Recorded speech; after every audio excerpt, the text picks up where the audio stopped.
Quest presents an unabridged recording of The Little Lies by Valerie Keogh, narrated by Jessica Whittaker. Chapter 1. Jodie Armstrong was early. She sat with her cappuccino and stared out of the window of the cafe. There was a good view outside in both directions. She'd be able to see Flynn coming before he saw her. Would be able to see if he were ambling along or eating up the path with determined strides.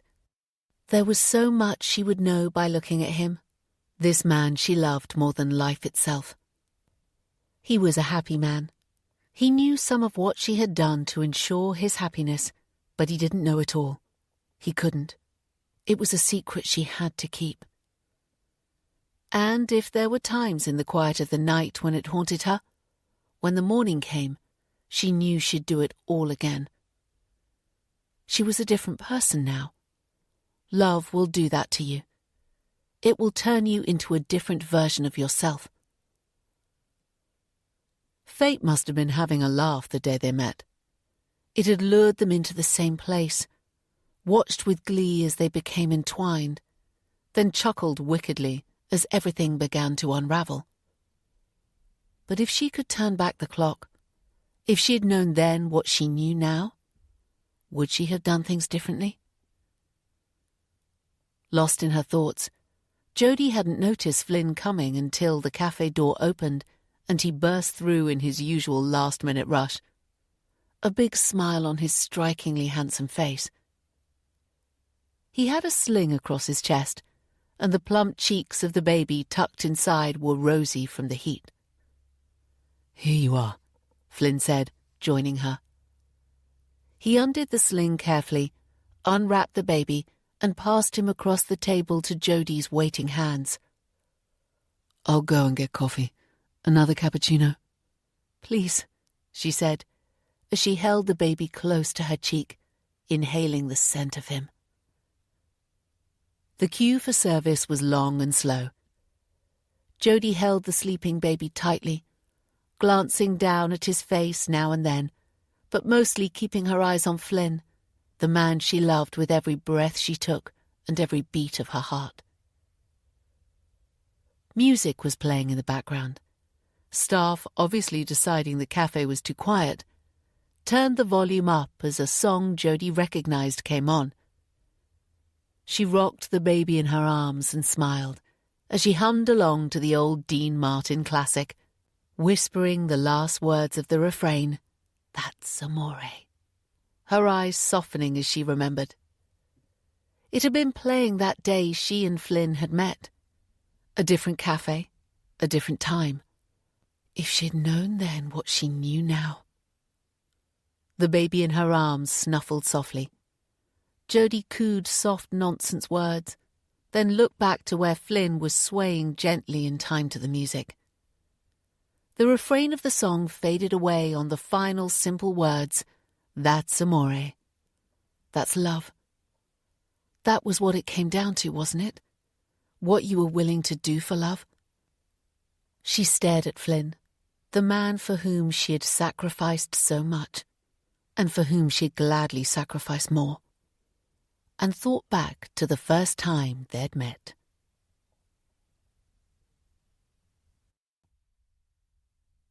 Chapter 2. The cafe on Queen Street had been Jodie's favourite place to stop for coffee in Gravesend. Not because the coffee was particularly good, which it was, but they did the most divine pastries. It was her place to go for a treat when life had been tough or tiring, or as it had been that morning, both. It was popular with a lot of people for the same reason, and that day everyone must have had a bad morning because the place was heaving. The cafe was too small for the luxury of keeping a table all to yourself, and Jodie smiled at the woman who quickly moved her shopping bags to allow Jodie to share her table. "Thanks," she said gratefully, and put down the tray carrying her filled-to-the-brim cappuccino and custard cream slice before she flopped onto the chair with a sigh. "No problem." The woman gave her a sympathetic look. "You look like you might have had a tough day." Jody was a nurse. Virtually every day was tough. Some days were simply worse than others. When she'd left her job in Guy's Hospital for a small nursing home in Gravesend, she'd thought she was taking a step down for a quieter life. It hadn't turned out that way. It was obvious the woman was waiting for an answer, but Jody wasn't in the mood for conversation. Instead, she pointed towards the custard cream slice. "It'll be better after I finish this." She concentrated on her pastry and coffee, and a few minutes later she saw the woman gather her bags and leave, murmuring a quiet, "Goodbye. Have a better afternoon," as she left. Jody didn't feel guilty. She'd had to deal with a succession of difficult relatives all morning. Her store of patience and polite chit-chat was empty. If she'd hoped to keep the table to herself, though, she was out of luck, and within seconds the empty chair was filled. With her pastry gone, she pulled the paperback she was reading from her bag and opened it, folding it back on itself and holding it with one hand as she sipped her coffee with the other. "That damages the spine, you know." A man's voice. Jody didn't look up. If she ignored him, he'd leave her alone. "It splits the spine and loosens the pages. Happened to me once. I didn't notice until I got to the last page and found it wasn't there. I was gutted. I had to wait until I went into a bookshop to find it and read the end." He was speaking as though they were having a conversation, as if they knew each other. Hoping if she just kept her head down she'd freeze him out, Jody tried to concentrate on her book, but she was conscious of the bulk of the man sitting opposite, even if she couldn't see his face. "Must be a good book." She looked up then, exasperated. But whatever sharp words were on the tip of her tongue, they tumbled off before being said. It had been a difficult shift. She was certainly weary from too many days working with too few staff. But tired and grumpy as she was a woman, and not immune to the sight of the gorgeous creature sitting opposite. Dark hair, brown eyes, and tanned skin. He looked Spanish, maybe Italian, and wore a crumpled cotton shirt rolled up at the sleeves to show muscular forearms. His shoulders were broad, the fingers wrapped around his mug unusually long and slim in comparison. And he was smiling at her. "Yes, it is." She dropped her eyes back to it, tried to ignore him, but she could feel him looking at her and couldn't concentrate. Shutting the book with a snap, she shoved it into her handbag, drained her coffee, and put the empty cup down.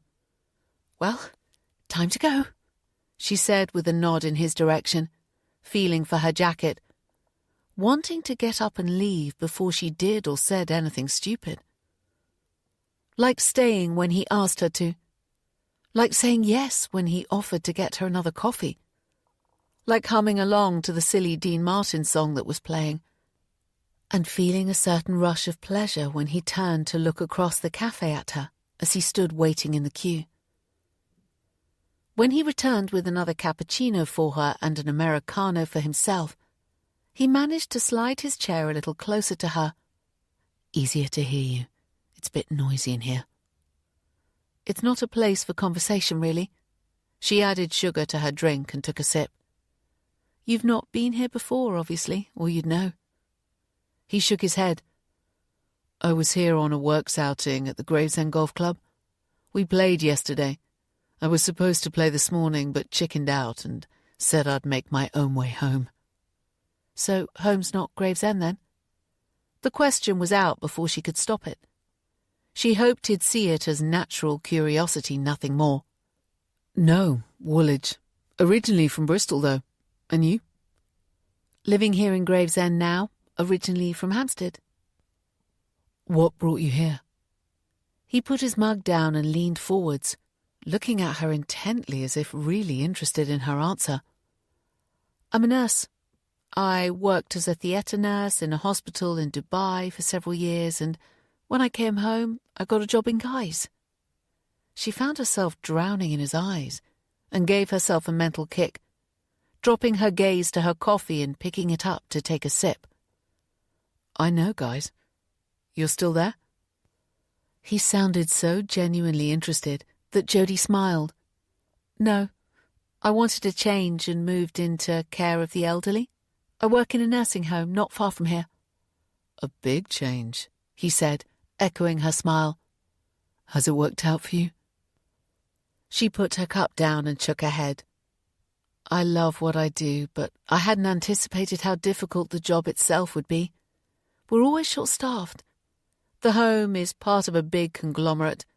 They say the resident comes first and at the same time make decisions that prioritize profit over care. It can be frustrating." "I bet." His expression and tone of voice was sympathetic, but she guessed he probably didn't really understand. Not if he worked for a company that took him away for a golfing break. "Your employer sounds okay. What is it you do?" "I'm a sales rep for London Medical. It's a pharmaceutical company, the biggest in the city." "You like it?" He shoved his hands in the pockets of his jeans and sat back, stretching his legs out so they almost touched Jody's. "I love it. It pays extremely well. There are great perks. To a certain extent, I'm my own boss, and I get to spend my days meeting and speaking to people, most of whom are delighted to see me." "I bet they are." The thought leapt into Jody's head as he finished his coffee and raised a wrist to check the time. She decided to get the goodbyes in first, draining her coffee quickly and reaching behind for her jacket. "I'd better be off. Thanks for the coffee. The second one made the difference." "Whoever said you can't have too much of a good thing got it wrong." He tilted his head, his expression serious. "How about meeting me for a drink sometime, or even better, dinner? There's a good train service between Gravesend and Woolwich." The second coffee had sent a caffeine spike to wake Jody up. This man was gorgeous, but he was way too young for her. There was no point in being stupid. "I think I'm a little too old for you." His laugh was infectious and drew the eyes of every woman in the cafe, and a couple of the men's. It drew a reluctant smile from Jody. "Perhaps I should have said you were too young for me," she said, pulling on her jacket. "How old are you, Methuselah?" "If I remember correctly, Noah's grandfather was supposed to be 969. I'm not quite that old yet." She held her bag to her chest like a shield. "I'm 34. He wagged his head side to side. "Okay, and I'm 28.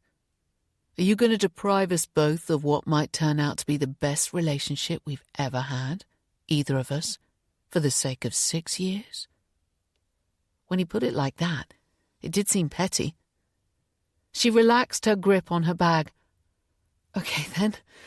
Let's meet up for a drink and go from there. My name's Jody Armstrong, by the way." "Flynn Douglas." He held out his hand. Jody gave an embarrassed laugh before extending hers. She thought he might push it, hold her hand for too long and make her regret agreeing to meet. But he didn't. He shook it formally and dropped it immediately, leaving her with a faint sensation of loss. They swapped numbers and arranged a mutually convenient day. "I'll come to Gravesend for our first date, and maybe you could come to Woolwich for our second?" His smile was mesmerizing. "And for our third?" "If there's a third." "There'll be one," he said with such certainty that it brought a flush of colour to Jody's cheeks. She'd never met anyone quite like him before. It wasn't only his physique and good looks. There was something captivating about his smile, about the way he looked at her as if she were someone special. "There's a pub next door. How about we go there?" she said, getting to her feet. 8 o'clock? "Perfect. Message me when you're on your way and I'll wait for you outside, okay?"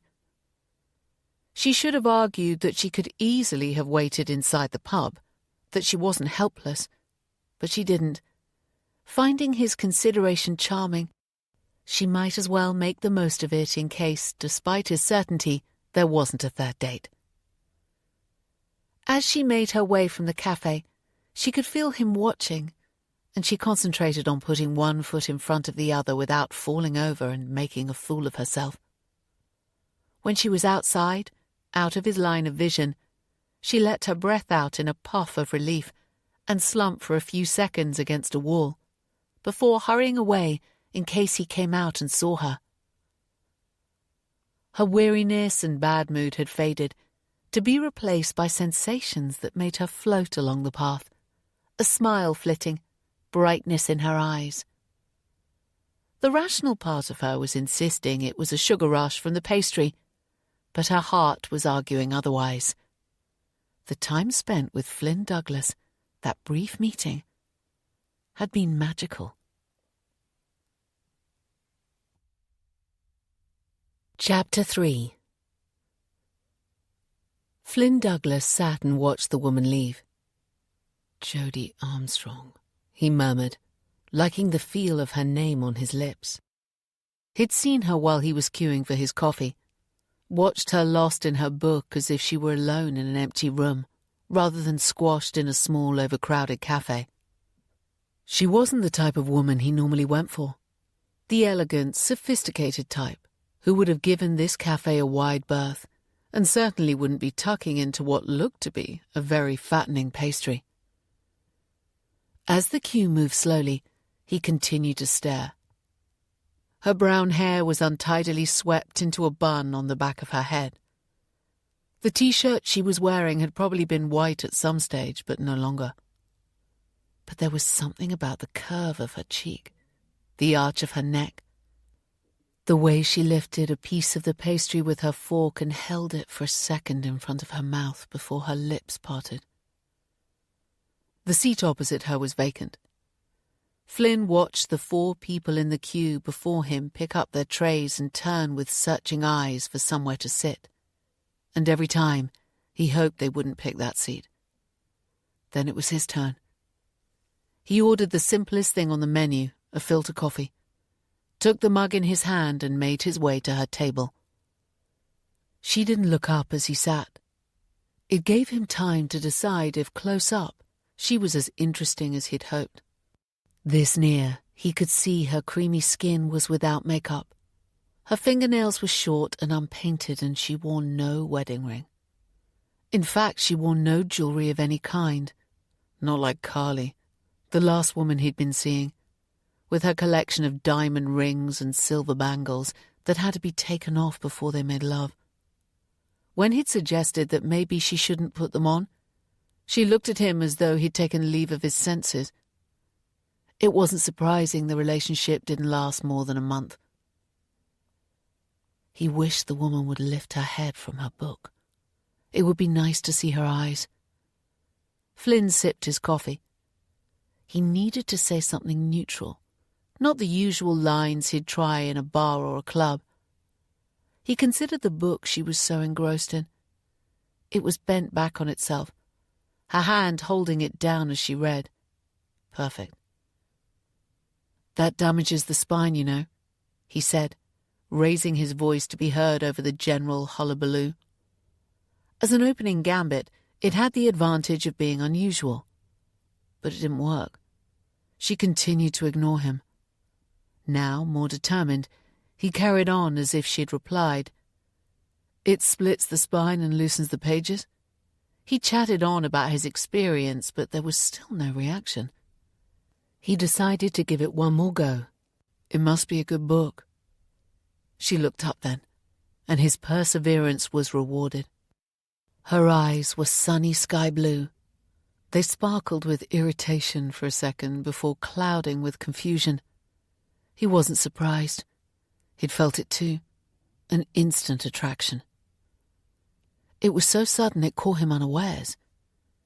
Had it been in a bar or a nightclub or any one of the fashionable events he went to, he'd have known how to proceed, and would have known the night would end in bed, hers, of course, never his. Never, ever his. Meeting an interesting woman in a rather down-market cafe wasn't something that had ever happened to him before, but he knew he wanted to see her again. He was delighted when she accepted his offer of coffee, and when he queued to get it, he felt her eyes assessing him, much the way he had assessed her earlier. He wasn't vain, but he knew he was considered handsome. He worked to keep his body in shape and had enough money to spend on a good haircut and expensive clothes. But she wasn't his usual type of girlfriend. Maybe she wanted something more than he could provide. When she'd said he was too young for her, he thought that was it. She was used to older, more worldly, experienced men. He'd made her laugh then, and when she did, he knew she was reconsidering. So they'd meet for drinks on Friday, and maybe dinner on Saturday, and maybe on their third date they'd end up in her bed. A frown appeared between Flynn's brown eyes. It might turn out to be the relationship he'd always been looking for. Did it really matter that he'd lied? Chapter 4. Victor Hill had been watching Jodie Armstrong for years, long before she had moved back to the UK. He'd known from his mother that she'd trained to be a nurse, and when he was released from prison, he set about finding her. He tried to find her through the nursing register, but to no avail. Prison, however, had taught him patience. He went to Hampstead, to the house where Jodie had grown up. Once there, he reached into his pocket for the container of chili pepper, dipped a finger into it, rubbed his eyes, and with tear-filled, reddened eyes, rang the doorbell. It was answered almost immediately by a middle-aged woman whose face creased with concern to see a crying man on her doorstep. "Goodness, are you all right?" "I'm so sorry," Victor said, pulling a white cotton handkerchief from his pocket and dabbing his eyes. "Memories, you know. They can be so traumatic." He waited to let that sink in. "My mother passed away recently. You may remember her." He plucked a name out of the air. "Sally Winters. She lived the next road down. A tiny woman with a big heart. Everyone knew her." The woman hesitated before obviously deciding it was better to lie than upset the crying man further. "Sally, yes, I think I remember her. I'm so sorry for your loss." "Thank you. I'm just doing a last walk around the neighbourhood before I head home to Edinburgh." He stood back and looked up at the house. "I have such happy memories of this house. Laurie Armstrong, who lived here some years ago, was my mother's dear friend. Mom was very fond of her daughter Jodie, too. In fact, I was trying to contact her to let her know that Mum had died, but I couldn't find an address among her things. It's sad. Jodie will be gutted not to know." As he'd hoped, the woman was only too willing to assist, and as he'd expected, the neighbours still gossiped. The woman's worried expression lightened. "Jodie, one of the neighbours' daughters stays in touch with her. She's still nursing, but in Dubai." "Dubai?" He pasted on a smile. What an exciting place. He booked a holiday to Dubai the following week. There were many more hospitals than he'd expected, and it took 3 weeks of painstaking work before he saw Jodie heading through the staff entrance of the American hospital. After that, it was easy to wait and follow her home. Over the years, he visited several times to keep an eye on her. He had the money, and a holiday in the sunshine of Dubai was no hardship. He briefly lost track of her when she left Dubai and fell back on a version of the same trick to locate her. Time had passed, but memories were long. It was neighbours he tried this time. The first woman he spoke to looked at him blankly before shutting the door. The next listened to the same tale he'd spun before of a dead mother and his sadness at having lost contact details for Jodie. "The last address we had for her was in Dubai, but we heard she'd left. Such a shame. I know she'd have wanted to know about Mother." The woman took in his reddened eyes and nodded. "Everyone loved Jodie. She called around when she came home from Dubai. Victor tried not to let his excitement show. I don't want to impose and ask for her address, but perhaps you could pass on the news for me the next time you see her. I don't have her address anyway, I'm afraid. And I don't know if she will call again. There's not much here to bring her back apart from memories. The woman tilted her head. I do remember she said she'd changed career somewhat. She was tired working in operating theatres and had taken a job in a nursing home in... The woman frowned in thought, then smiled. Gravesend. I remember commenting that it was an unfortunate name for a town with nursing homes. Gravesend. Victor had thanked the woman and left. Back home, he'd done an internet search. 4 nursing homes in the town. It only took 15 minutes to find out where Jodie worked. A simple, "Is Jodie Armstrong on shift today?" getting a negative response in the first 2, and a positive response in the third. Victor hung up before the call was put through. It was simple after that. He hung around the nursing home that evening from 5 p.m. He wasn't sure what position she had taken, so she could be finished at that time, but it wasn't until 8:15 that he saw her. A raincoat opened over her navy uniform tunic and trousers. He stepped back into the shadows and watched her walk down the street. She trudged with a weary downward slump to her shoulders, and it wasn't difficult to follow her to Wilfrid Street. He ducked back around the corner when he saw her stop outside a house and take a key from her pocket.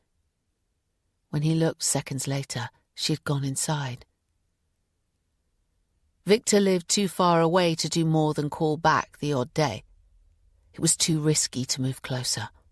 There was always the chance she might find out. All she had to do was ask the right person.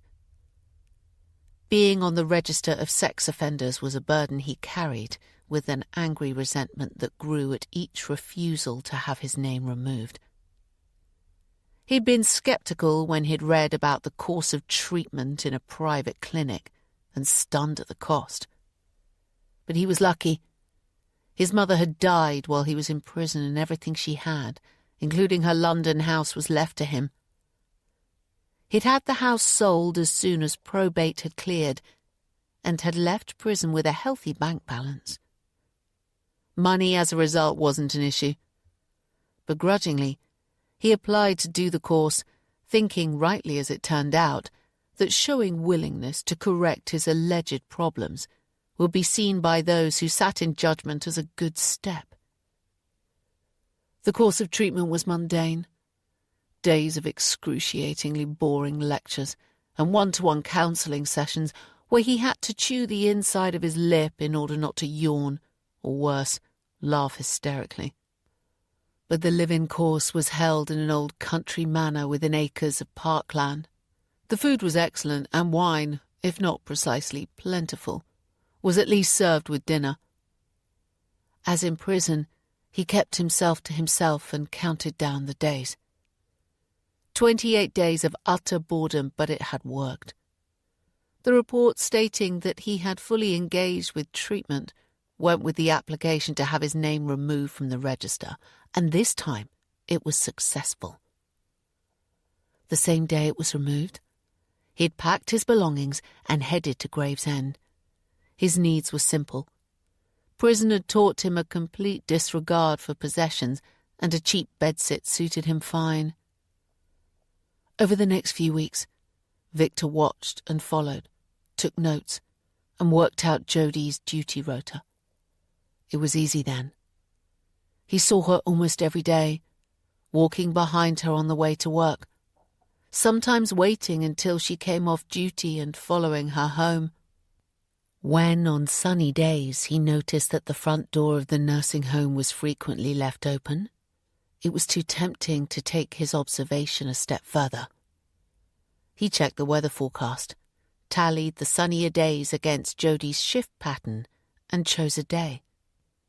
When it came, he bought a cheap bunch of flowers, walked through the front door and approached the reception desk with a confident smile. "Do I need to sign in?" he asked, holding the bouquet of flowers high enough for the woman to see, before burying his nose in it as if mesmerized by the wonderful fragrance. "Yes, please," she said, pointing towards the end of the high counter. "I hope it's okay to bring in flowers," he said, sidestepping along to the register. He held the attached pen in his hand, as if waiting for her to reply, his eyes quickly scanning the names on the page.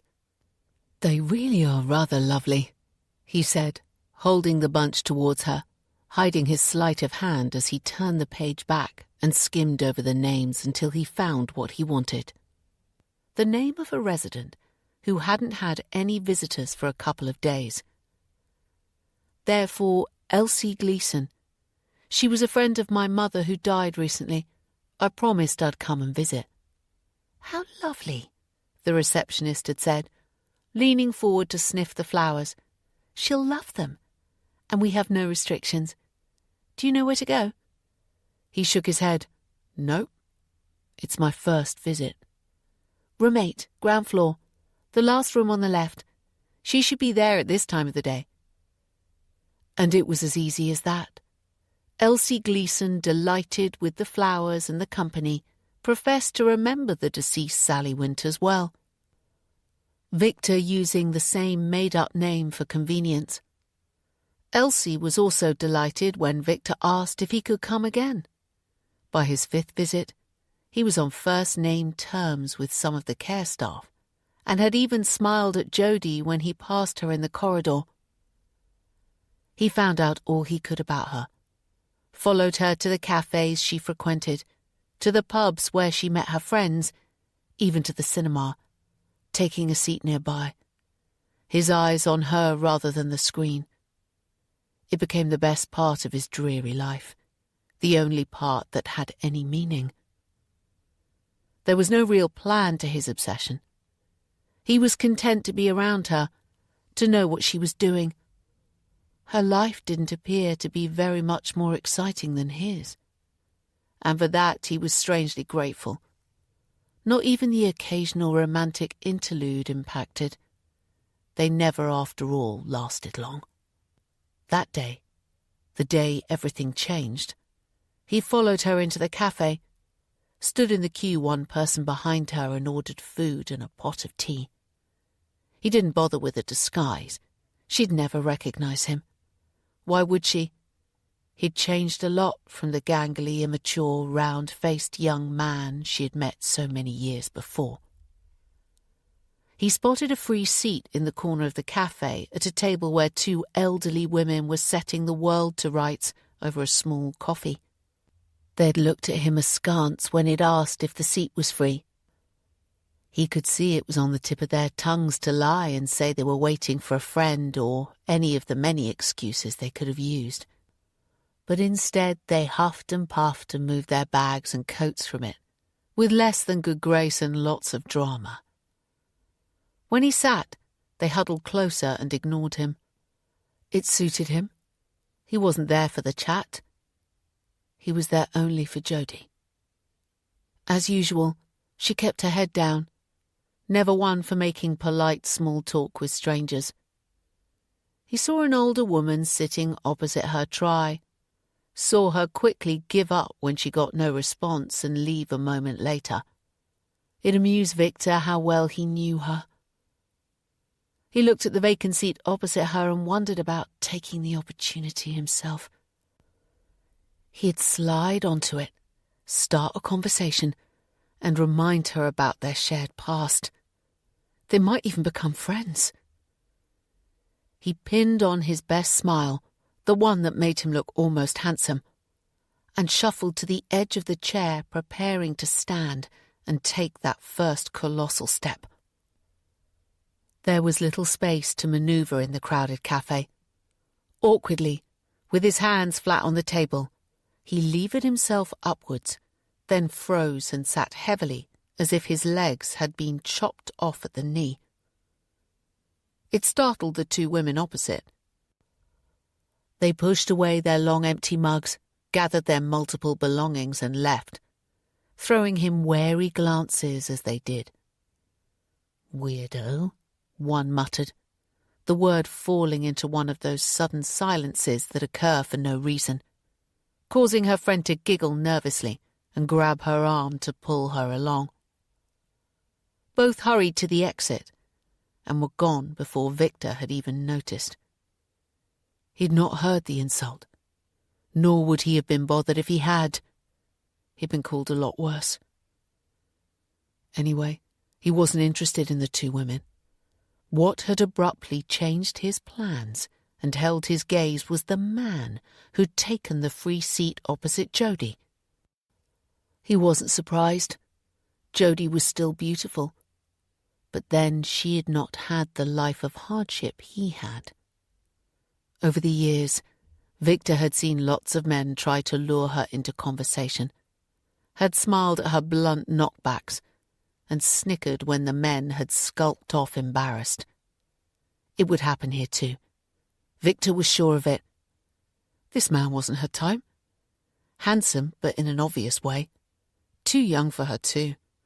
She needed a mature man, someone to take her away from the daily grind of her job. Victor waited for her to blank the stranger. In the surrounding din, he couldn't hear what the man said, but he could see his lips move. And he saw by the sudden stiffness in Jodie's shoulders that she had heard him, but was choosing to ignore. Only someone who knew her as well as Victor did would have seen the signs. The man didn't give up, though. Victor's lips curled at the arrogance. Didn't he understand? Jodie was never going to fall for the likes of him. He watched as the man spoke again and again, watched with growing excitement as Jodie looked up. She'd send the whipper-snapper on his way with a flea in his ear. Victor wished he'd sat closer, wished he could hear what it was the man had said, because Jodie didn't chase him away. She smiled at him. A painful dart of irritation faded when Victor saw the man stand, but it returned sharper, stabbing deeper when the man went to the counter to queue up, and Jodie turned her head to watch him. Unable to see her expression, Victor was lost as to what was happening. A few minutes later, the man returned to the table carrying 2 coffees. Victor could see both their expressions again, their smiles, their doe-eyed looks. Irritation was swamped by a tide of anger that clenched his gut, doubling him over with a groan that attracted startled looks from nearby tables. He ignored them and sat with his arms wrapped around his belly, watching as she laughed and flirted with the strange man. A bead of blood appeared on Victor's lip, but he kept biting down on it, the pain focusing him and keeping the anger under control. The lilt of her laughter drifted across to add a vicious acid burn to the anger. She needed to learn where her future lay. Perhaps it was time to teach her.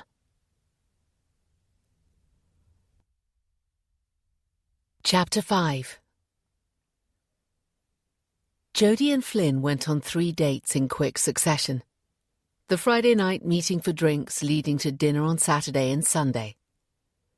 Jodie was bemused by her feelings for Flynn. It wasn't simply because he was so good to look at. It was a connection she had never felt with any man she had ever dated.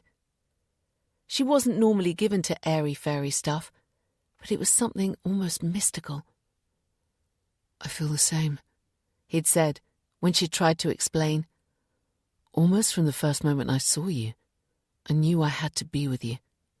From any other guy she'd met, Jodie would have assumed they were simply trying to get her into bed.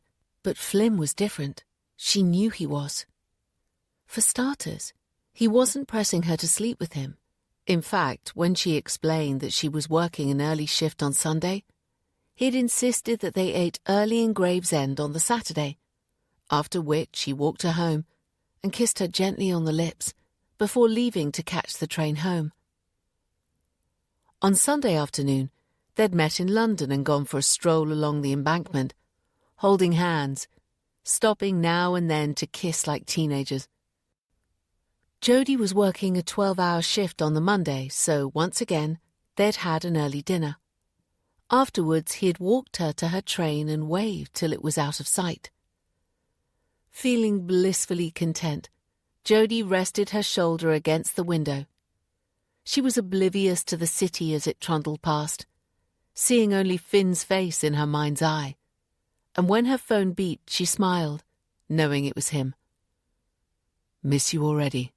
Kiss, kiss, kiss." "Me too. Kiss, kiss, kiss." She put her phone away and rested her head back. 2 12-hour shifts to work until she was free on Wednesday, and she'd see him that night. In Gravesend. Dinner at an Italian restaurant not far from her house on Wilfrid Street. It had been her choice. She knew what she was doing. Flynn was the best thing that had happened to her in a long time, maybe ever. What was she waiting for? Monday turned out to be a nightmare. Of the 6 care assistants who were supposed to be on shift in the nursing home that day, 3 rang in sick. The night nurse had done her best, had rung every member of staff who wasn't working to beg them to come in, and managed to get one. Only when the night nurse had tried everyone was she allowed to call an agency. By that stage it was after 7.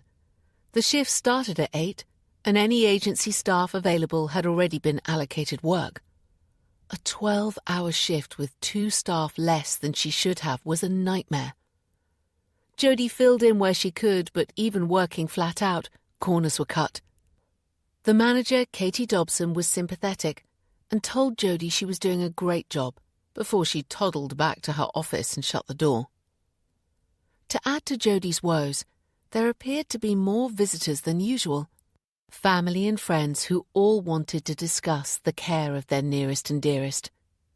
She managed to swallow a mug of coffee as she wrote up her notes, but she didn't have time for lunch or supper. When the cheery voice of the night nurse signalled the end of Jodie's shift, she was ready to collapse. The nursing home was only a 15-minute walk from the terraced house she had bought when she had returned from Dubai. After living in rented accommodation for so long, she wanted finally to have her own place and had fallen in love with the extended and renovated house as soon as she'd viewed it. She put an offer in the same day and moved in less than 2 months later. That night she trudged home. The walk seemed endless. When she couldn't find her keys in the muddle of stuff in her bag, she started to cry, weary tears of frustration that further hampered her search. Finally, as she was about to empty the contents of her bag onto the path, her fingers closed around metal and she pulled out the keys. Inside, she went upstairs to the bathroom, threw her uniform in the laundry basket and had a quick shower to wash away the stress of the day. It helped a little, as did the soft comfort of the robe she wrapped herself in before going barefoot down the stairs. She needed to eat. Another 12-hour shift loomed the following day. According to the roster, she had a full complement of staff, but that could change before the morning. Too tired to bother with any effort, she took a tub of hummus from the fridge, grabbed a teaspoon, and went into the sitting room. There was a street light almost directly outside her house, and it shone through the gauzy voile panels that covered the windows and lit up the room, throwing strange shades and shadows over the walls. She put the hummus and spoon on the coffee table and stepped over to pull the heavy curtains. Through the voile, she had a hazy view across the street outside. Only a narrow path separating her front door from the road. The building at the end of the road was a church of some unusual denomination. When services were on, groups of people would often pass by on their way to or fro, but at this time of night the church was shut and the road was quiet. She pulled the curtain, blinked in the darkness, and stepped carefully towards where a lamp stood on a small table in the corner of the room. The sofa she'd bought when she moved in was a tad too big for the room, but it had been the most comfortable she had tried, and she'd wanted it. She sank onto it, curling her legs underneath, and reached for the remote control to switch on the TV. The hummus was almost gone, and Jodie's eyes were growing heavy when the house phone rang, startling her. She wasn't expecting anyone to call. A brief hope that it might be Flynn quickly fizzled. He didn't know her home number. It would be her friend Rivka. She'd not spoken to her for a few days. She glanced at the ornate clock that stood on the mantelpiece. 10 o'clock. Her friend would never ring that late. When it stopped, she shrugged. Probably a wrong number. That thought hadn't finished when the phone rang again. Someone definitely wanted to get hold of her. She reached for the handset. Hello? Jodie? It's Katie Dobson. Jodie swung her feet to the floor. Katie, is something wrong? Because there had to be. Ringing at her home at this hour, something had to be wrong. I'm sorry, Jodie. I'm afraid I'm going to have to suspend you pending an investigation. Jodie laughed because she couldn't think of any other way to react. Suspended? What am I supposed to have done? Bessie rang me. There's been a serious medication error. I'm sorry. I've been left with no choice. Bessie? The smiling, helpful night nurse? Why hadn't she rung Jodie if she'd discovered a problem? It was bound to be something she could clear up easily. Jodie didn't make medication errors, ever. But a complaint had been made, and the wheels would go round and round. Okay, I understand. What happens now? I'll be in touch regarding meeting with you and the Human Resources Manager. You're in the RCN, aren't you? Jodie murmured an affirmative, grateful she'd taken the advice to join the nursing union. It might be a good idea to contact them. I have no choice but to inform the NMC. The RCN will be able to deal with that for you. Jodie felt a tightness in her chest. If the Nursing and Midwifery Council was involved, this was serious indeed. Can you tell me what the error was? The day had been manic. Had she done something wrong? Bessie found medication on the bedside locker in room 6. Room 6. Daisy Cortland's room. Jodie frowned. That couldn't be right. Daisy isn't on any regular medication. Exactly. There was a note of triumph in the manager's voice, as if Jodie had admitted her fault. Jodie's head was spinning. I don't understand. I'll be in contact with you over the next couple of days to arrange the date of the preliminary investigation. Katie hung up without another word. Shock kept Jodie immobile, the handset clasped in her hand, a rigid expression of fear and self-doubt on her face. Had she left someone else's medication in room 6 accidentally? The bedridden Daisy didn't take any medication, unusual in a woman of 93. But when Jodie was doing her medication round, she always called in to say hello. Had she put a medicine pot down on the locker by mistake? She shut her eyes in horror. If she had, it meant that another resident hadn't received their medication. For the next couple of hours, she went over and over as much as she could remember of the day. It had been crazy. Medication rounds were supposed to be protected. Staff weren't supposed to call her for assistance. Residents weren't supposed to ask for help, and their families weren't supposed to want to talk to her. But all of those things happened. And on a day they were short-staffed, they'd happened even more. But she was an experienced nurse. She could cope. And she didn't make mistakes. Did she? Did she? Maybe if she knew what medication had been left, she might be able to figure out who it was, and how she could have made such a ghastly error. Because it had to have been her. She was the only person who gave out medication. It had to have been her. The thought was devastating. She loved being a nurse. She didn't want it to end like this. The phone was still in her hand. She could ring and ask Bessie what medication she had found, but Jody knew she wouldn't. Bessie hadn't shown much solidarity by ringing Katie rather than her. It was after midnight before Jody went to bed, and nearly 3 before she fell into a restless sleep, where tablets of various shapes and sizes grew wide, gaping mouths that screamed abuse at her for what she'd done. She sat up with a start at 7, then flopped back with a hand over her eyes. She didn't have to go to work that day, might never have to go to work again. 15 years a nurse, and she'd never made an error. Never had as much as a reprimand. Warm, silent tears of self-pity slid from the corner of her eyes. There didn't seem any point in getting dressed either, so she pulled on a robe and headed downstairs. The extension that housed the kitchen had taken up most of the small garden, but the previous owner had made the most of what little space there was, and a small window on one side of the room overlooked a pretty courtyard. Jody had been lucky, because the owner had been going abroad. He'd been happy to leave several large pots filled with a variety of plants, including some very elegant aces. As September rolled on, some of the flowers were fading, but several vibrant geraniums continued to add a splash of colour. There was space in front of the windows for the table and chairs. Unable to find one small enough in traditional furniture shops, Jody had had the bright idea to buy garden furniture. And the white wrought iron set she'd found, a table and 2 chairs, fitted perfectly.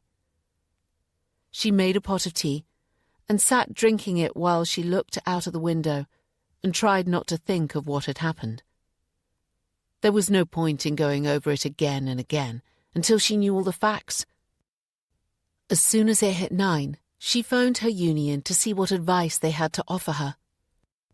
Meanwhile, only another nurse would understand, so early though it was, she rang Rivka, her go-to friend in times of crisis.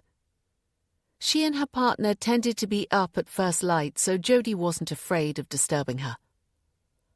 Rivka's reaction to the sad tale was heartening. A long silence was followed by a grunt of disbelief. "You're kidding me, aren't you? You don't make mistakes. You're a dot every I, cross every T kind of a woman." It made Jody out to be terribly boring and predictable, but she appreciated her friend's sentiments. "They're saying that yesterday I wasn't quite so efficient." "Right. Well, I'm not working today. I'll be straight over." "No, thank you," Jody said quickly. "Honestly, I'm fine. Being able to talk about it with someone who understands is enough. I'm going to ring the RCN and see what they say.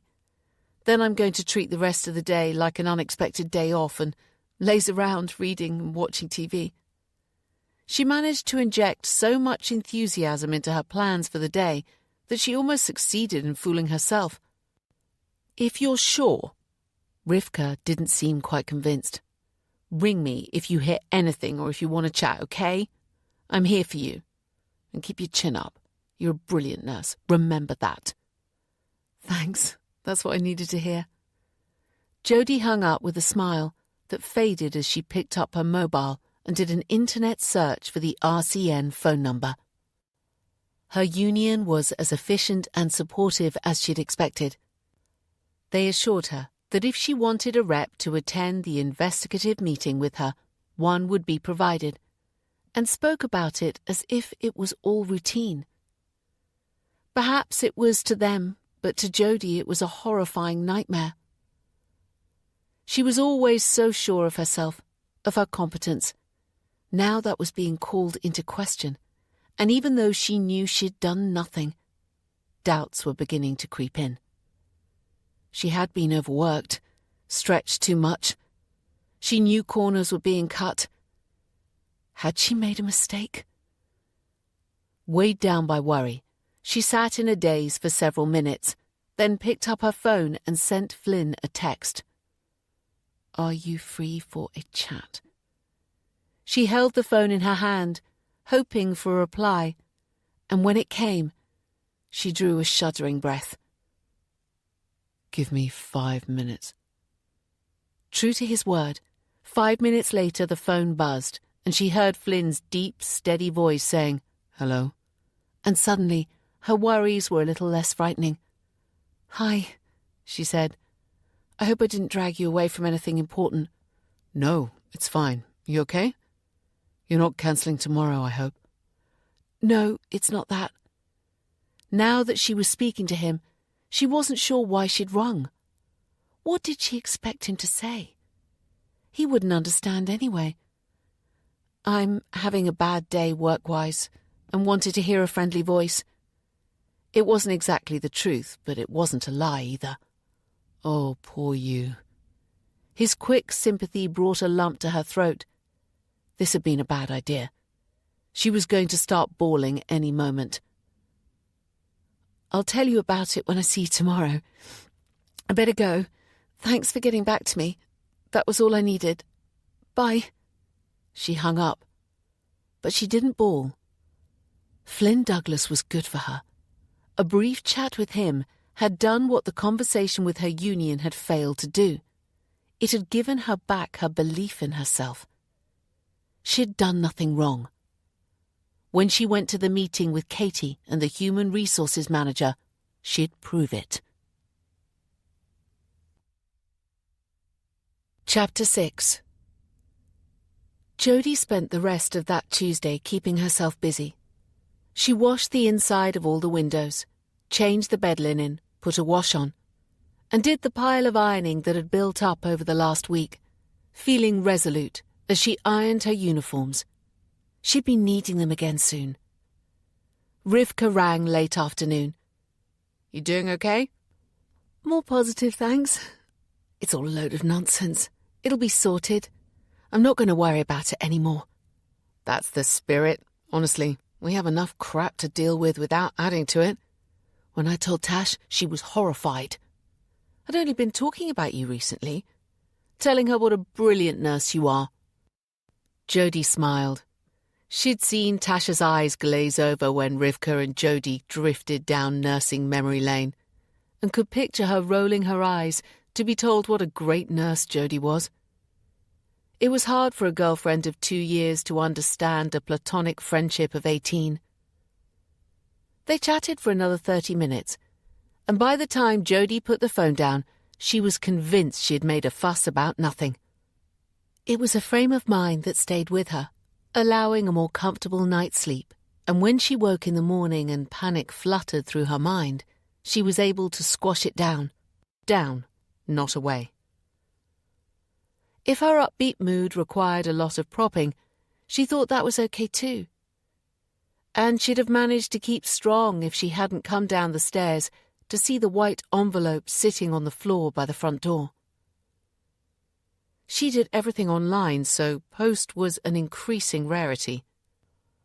Approaching it warily, as if it was going to fly upward and slice her to ribbons with its sharp edges, she looked down and recognized the logo of the nursing home across the top of the envelope. The upbeat mood, forced as it was, didn't have a chance to survive the official words of the letter, informing her that she was under investigation for gross misconduct. She had been stupidly optimistic. This was serious. Gross misconduct was a firing offence, and an offence the NMC would take very seriously. She could be struck off the register.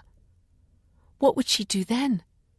Nursing was all she'd ever known, all she'd ever wanted to do. She sat and read the letter. The meeting was to be held the next day at 11.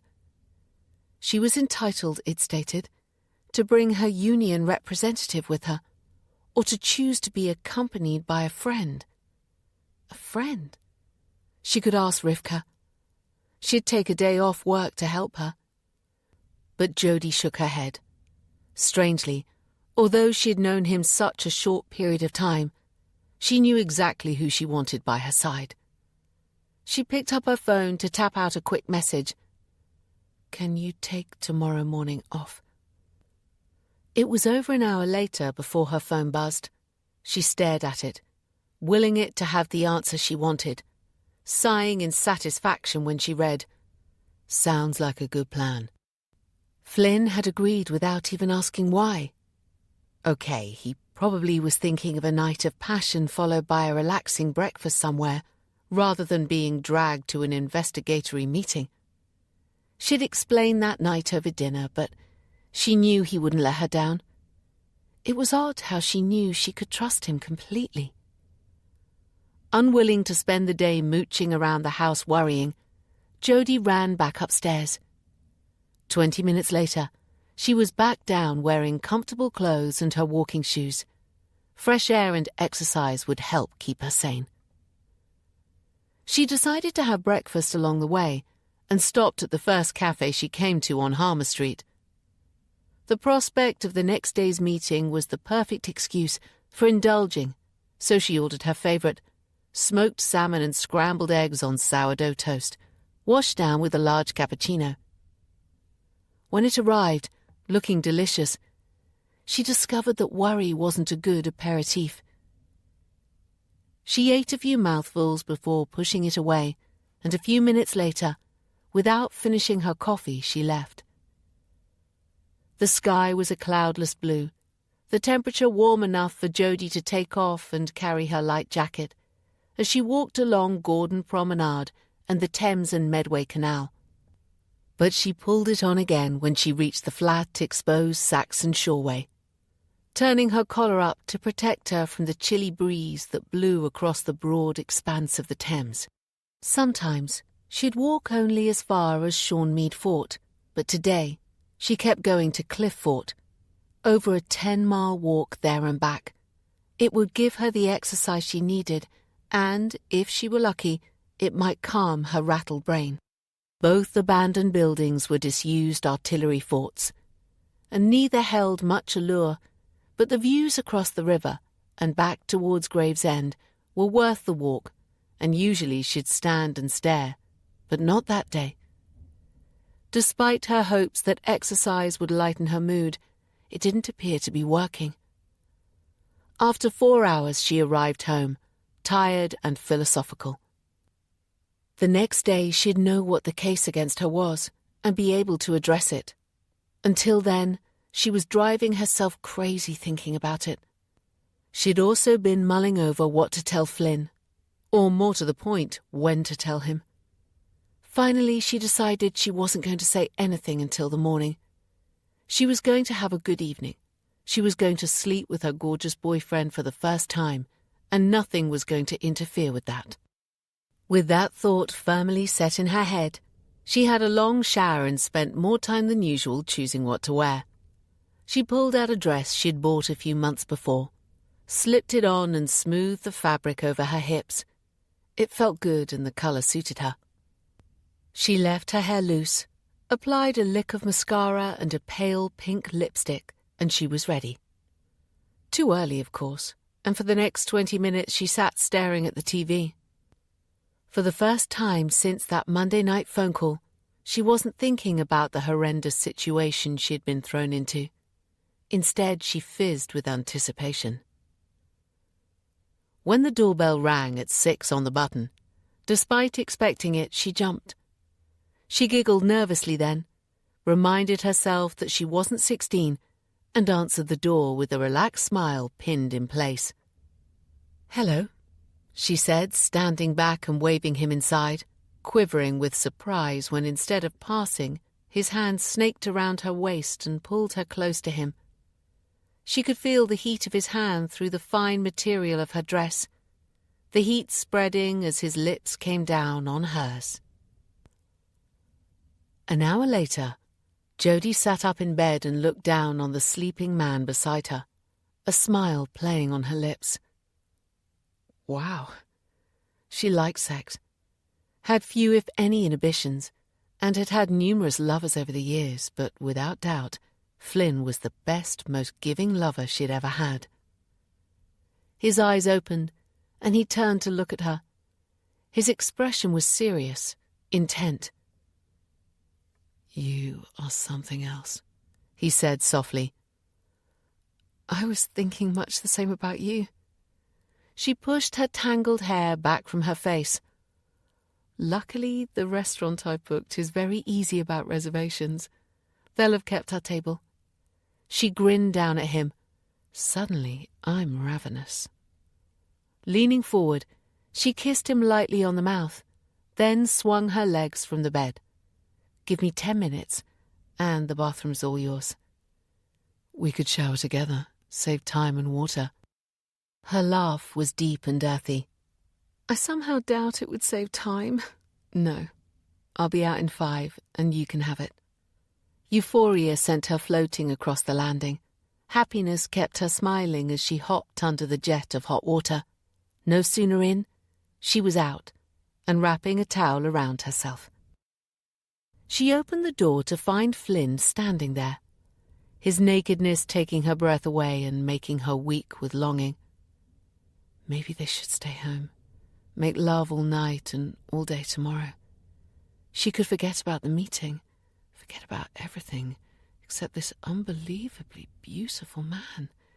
She could, but she couldn't.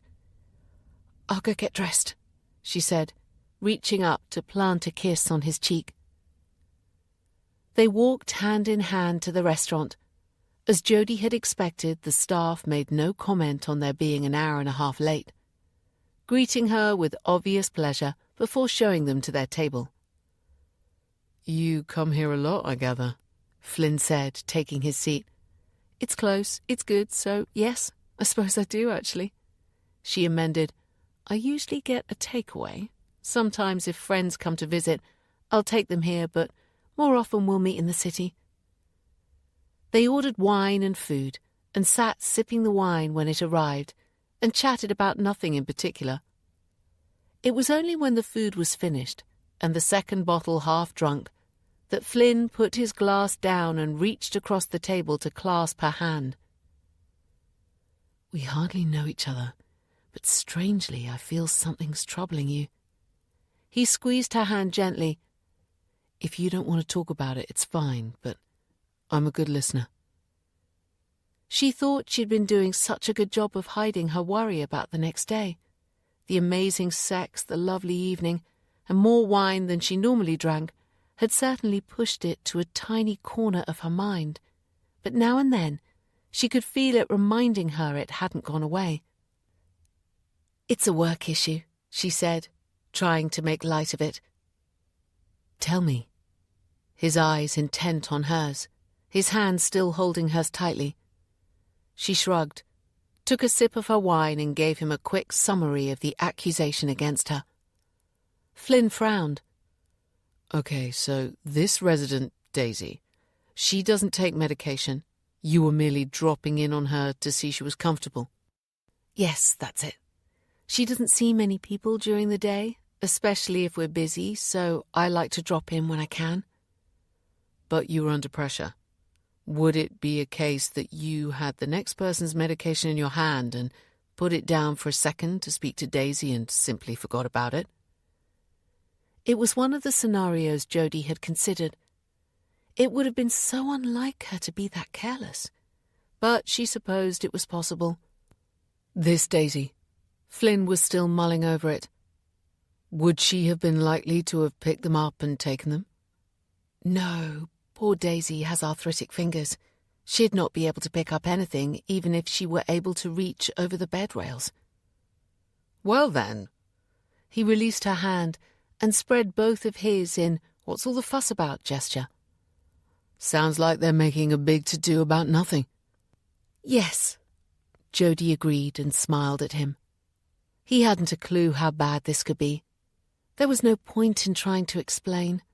No point in ruining the rest of the night. Anyway, she had reconsidered her decision to take him to the meeting. It wasn't appropriate. They might see it as belittling the seriousness of the situation. More importantly, if everything went wrong, if she had made a colossal error, she didn't want Flynn to see her as less than the ideal nurse, less than the perfect person she wanted to be in his eyes. I'm probably making way too much of it. I'm going to a meeting with the manager tomorrow. It'll probably all be sorted.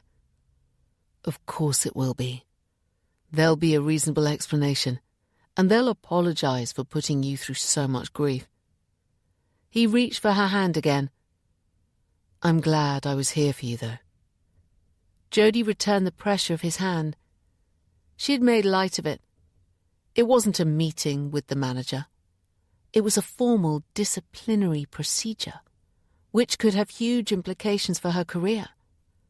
But sitting there with Flynn, it didn't seem quite so frightening. The wine was gone, the restaurant empty, the staff throwing furtive looks in their direction. "We should go," Jody said, putting her hand up when Flynn reached for his wallet. "No, it's my turn to pay, remember?" Minutes later, they were outside in the dry, chilly night. Flynn draped an arm around her shoulder, pulled her close, and they walked the short distance to her house with the comfortable familiarity of a couple who'd been doing the same journey for years.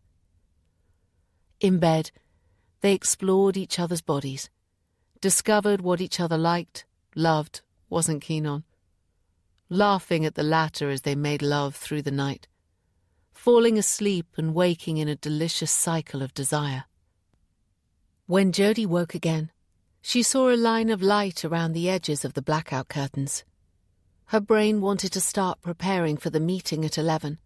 Her heart wanted to dwell on the warm body next to her, the arm resting heavily across her abdomen, and the soft snore that came rhythmically from the face almost buried in a pillow beside her. Her brain won. She pushed Flynn's arm off, shaking her head at the childish hope that she'd disturb him and he'd reach for her, taking the choice away. Childish and stupid. She had no idea what time it was. It certainly wouldn't do to be late for this damn meeting. Flynn gave a soft grunt and changed position, and she slid from the bed. Seconds later, his rhythmic breathing resumed. It would have been blissful if she'd been able to stay there staring at him. He really was a beautiful man. She grabbed her robe from the back of the door and headed downstairs to where the big kitchen clock told her that, at 9:01, she had plenty of time to spare. Her phone was in her handbag where she'd dropped it the previous night, when there'd been talk of coffee that had never materialized, both realizing that the only stimulant each other needed didn't lie in caffeine. She smiled and pulled out her phone to check for messages. There was one from Rivka, asking if she was okay and wondering if she was still alive. Jody sent a reassuring reply, promising to ring later. She rang her union to ask if it was too late to organize a rep to go with her that morning. Unfortunately, it was. Advised to reschedule the meeting to allow them to organize someone to attend, she shook her head. "No, thank you, it's fine. I'd prefer to get it over with." She sat at the table to prepare herself for the meeting. But as she stared out over the courtyard, all she could think of was what she'd do if she lost her job. There would be time to do the work outside she'd been planning to do for months, rearranging the pots, plant some spring bulbs, maybe paint the wall. If she lost her job. "Hi." Her head jerked around. "Hi yourself." Flynn was dressed, looking remarkably good in jeans and a crumpled t-shirt. "You want to have a shower?" He shook his head and held up his mobile. "A potential client I've been trying to get hold of for weeks is finally available." He pulled at his t-shirt. "I'd planned to work from home this afternoon, hence the casual gear. Now I have to go home and change." "Poor you." She stood, stepped closer to slide her arms around his waist, and rested her head on his chest. She wasn't small, but her 5'6" was dwarfed by his 6'2". "Shall I make you some coffee before you go?" His arms closed about her, and she felt his lips on her forehead. "No, I'm good. I'll get one at the train station." He didn't move away. She breathed in the very faint whiff of body odor, the lingering hint of his aftershave, and wanted to ask when she'd see him again, pressing her lips together to stop the words escaping. They weren't teenagers. She was old enough to have sense, to know that she should take it slowly, to have learned how to play the damn game after so many years. "You free on Friday?" Friday, 2 days away, the day after the next day. Of course she was free. She was about to say she was when it dawned on her that she didn't know. It was her weekend to work, a horrendous 3 12-hour shifts back-to-back, Friday to Sunday. But that depended on that morning's meeting. What was it Flynn had said? That it was a big to-do about nothing? If he was right, she'd be working on Friday and too exhausted to do anything afterward, not with a 12-hour shift the next day. "It depends on how the meeting goes today," she said. "If it goes well, I'll be working all weekend." "Well," he said, "in that case, you'll be working." He kissed her cheek. "Knock 'em dead today. I'll ring you after my meeting and we can plan to meet up next week." With another kiss, this time firmly on her lips, he was gone. Jody stood at the door waving till he was out of sight. It was something her mother used to do. Stand at their garden gate every morning and wave as Jody went off to school. The memory made her smile. She stood there until a man passing on the other side of the street shot her a strange look. Then, wrapping her robe tighter about her, she stepped back and shut the door. Chapter 7. Victor had been standing around the corner of the church on Wilfred Street, watching Jody's house while he saw the man come out, and he immediately recognized him as the same man she'd met in the cafe on Tuesday. Irritatingly handsome, annoyingly overconfident. He strode down the street with the kind of self-assured arrogance that made Victor want to heave. He guessed they'd met a few times since the cafe, fornicating in animal lust while he was busy making plans. When the man was out of view, Victor strolled down the street on the opposite side. He saw Jody in the doorway, oblivious to his regard. Her robe was partially undone, hair unbrushed, lips slightly swollen from a night of passion. His nose twitched. He swore he could smell the stink of sex polluting the air as he walked past. In his pockets, his hands clenched into fists. Oh, but she'd learn, he thought, reaching the end of the road. Peering around the corner of the building, Victor was sorry there was no sign of Loverboy. He'd have liked to have followed him, snooped around to find out who he was, where he lived, whether he was hiding a partner and children somewhere while he was screwing around with Jody. That there was something off about him, Victor was convinced. He'd seen it the first day in the cafe, something odd that he couldn't quite figure out. But he'd figure it out eventually. Persistence, like patience, paid in the long run. Victor retraced his steps, past the church and crossed the road. From this angle, he could see the front of Jody's house, but there was no chance of her seeing him. She never saw him, had probably forgotten about his existence. Soon that was going to change. Soon she'd be forced to remember. He'd make sure of that.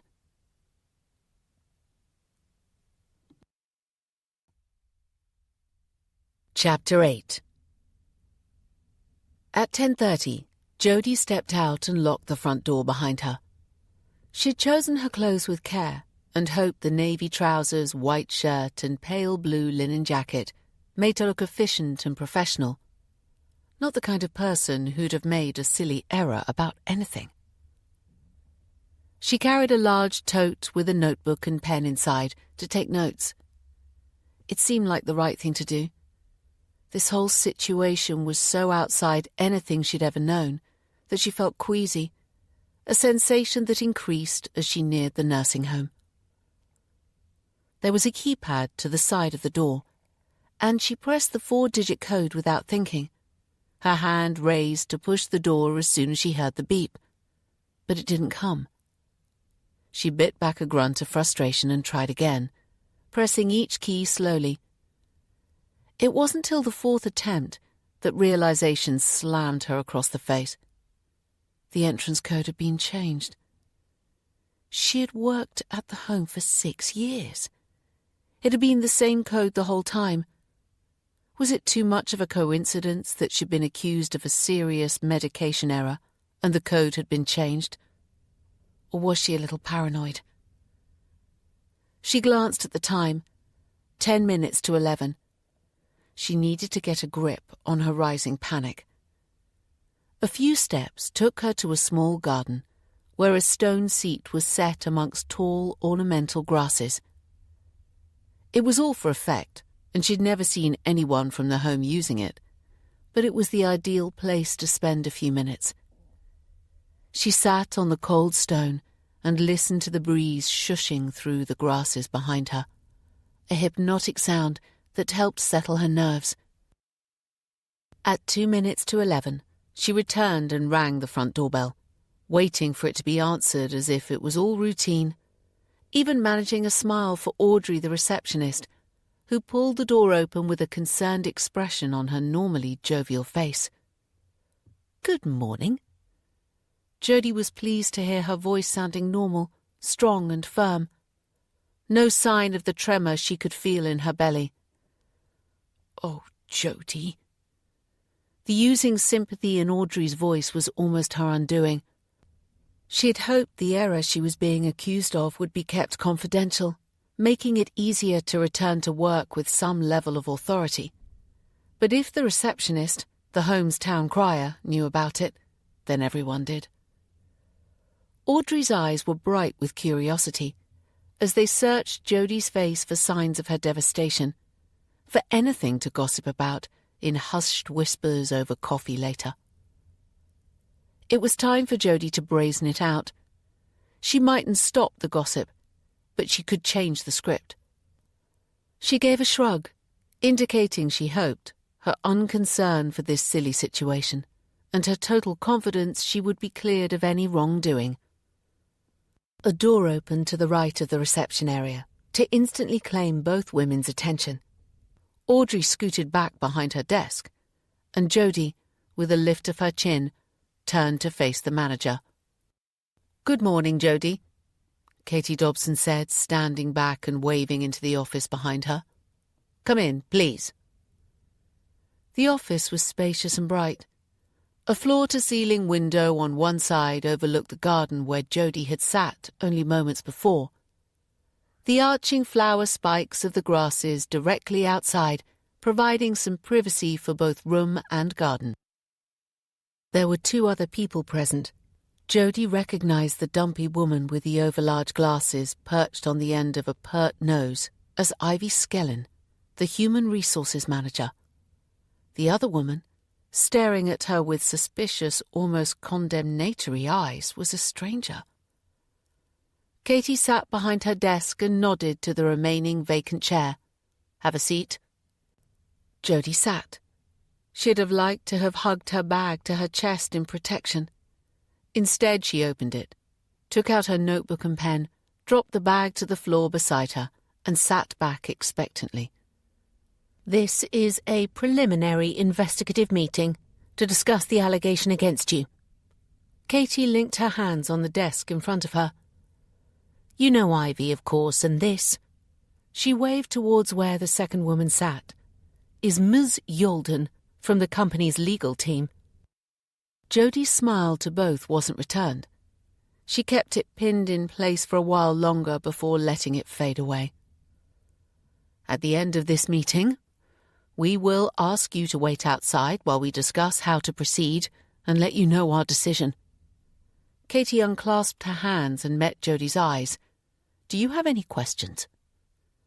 Tension had risen at the very officious nature of the meeting, and tightened almost unbearably at the mention of someone from the company's legal team. Jody had never had much time for the huge conglomerate, Best Life Care, who spoke about residents' care coming first while refusing to provide the money or facilities to ensure it did. But if they'd sent a legal representative, They were taking this situation very seriously indeed. "I'd like to know the details of the allegation against me," she said, tapping her pen against the notepad. The manager opened the file in front of her and took out a sheet of paper.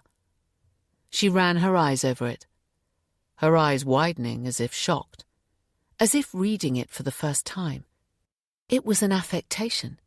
Jody knew she would have read it several times before this meeting. Katie held the page up by the corner, her mouth twisting as if disgusted by what was written there.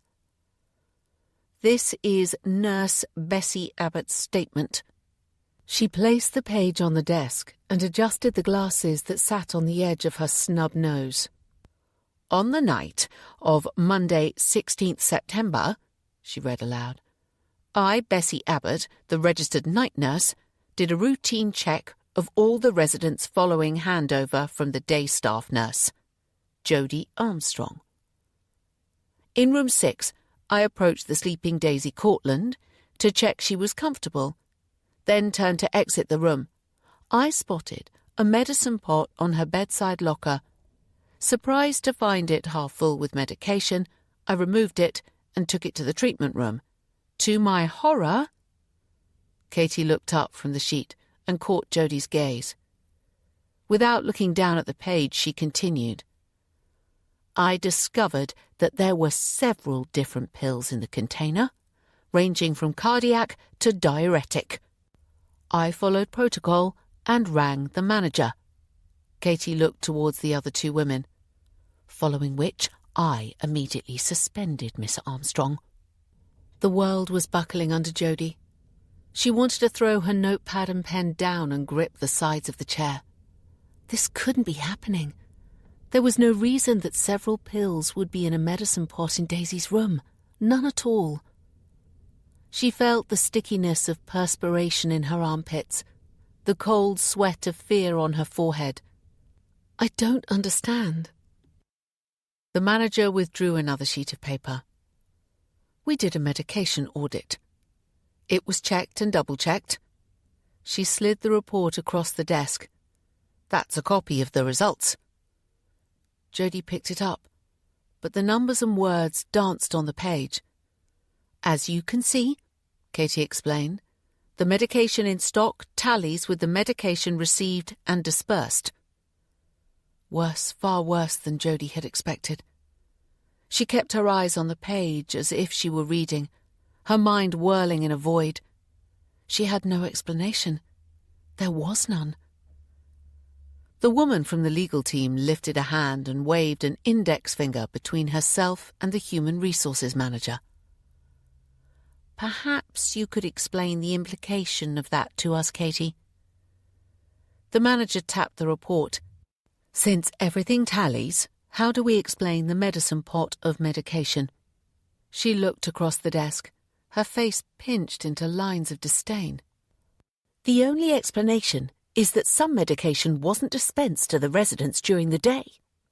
But there is another and far more sinister side to this, and that is why were the tablets found in Daisy's room?" She let that thought float around the room before picking up yet another sheet of paper. "I spoke to one of the care assistants. She said," putting the sheet down and looking back to Jody, "she said that on the Monday morning you stated that Mrs. Cortland had no quality of life. Is that correct?" Jody heard the indrawn gasps from the others and felt herself go cold.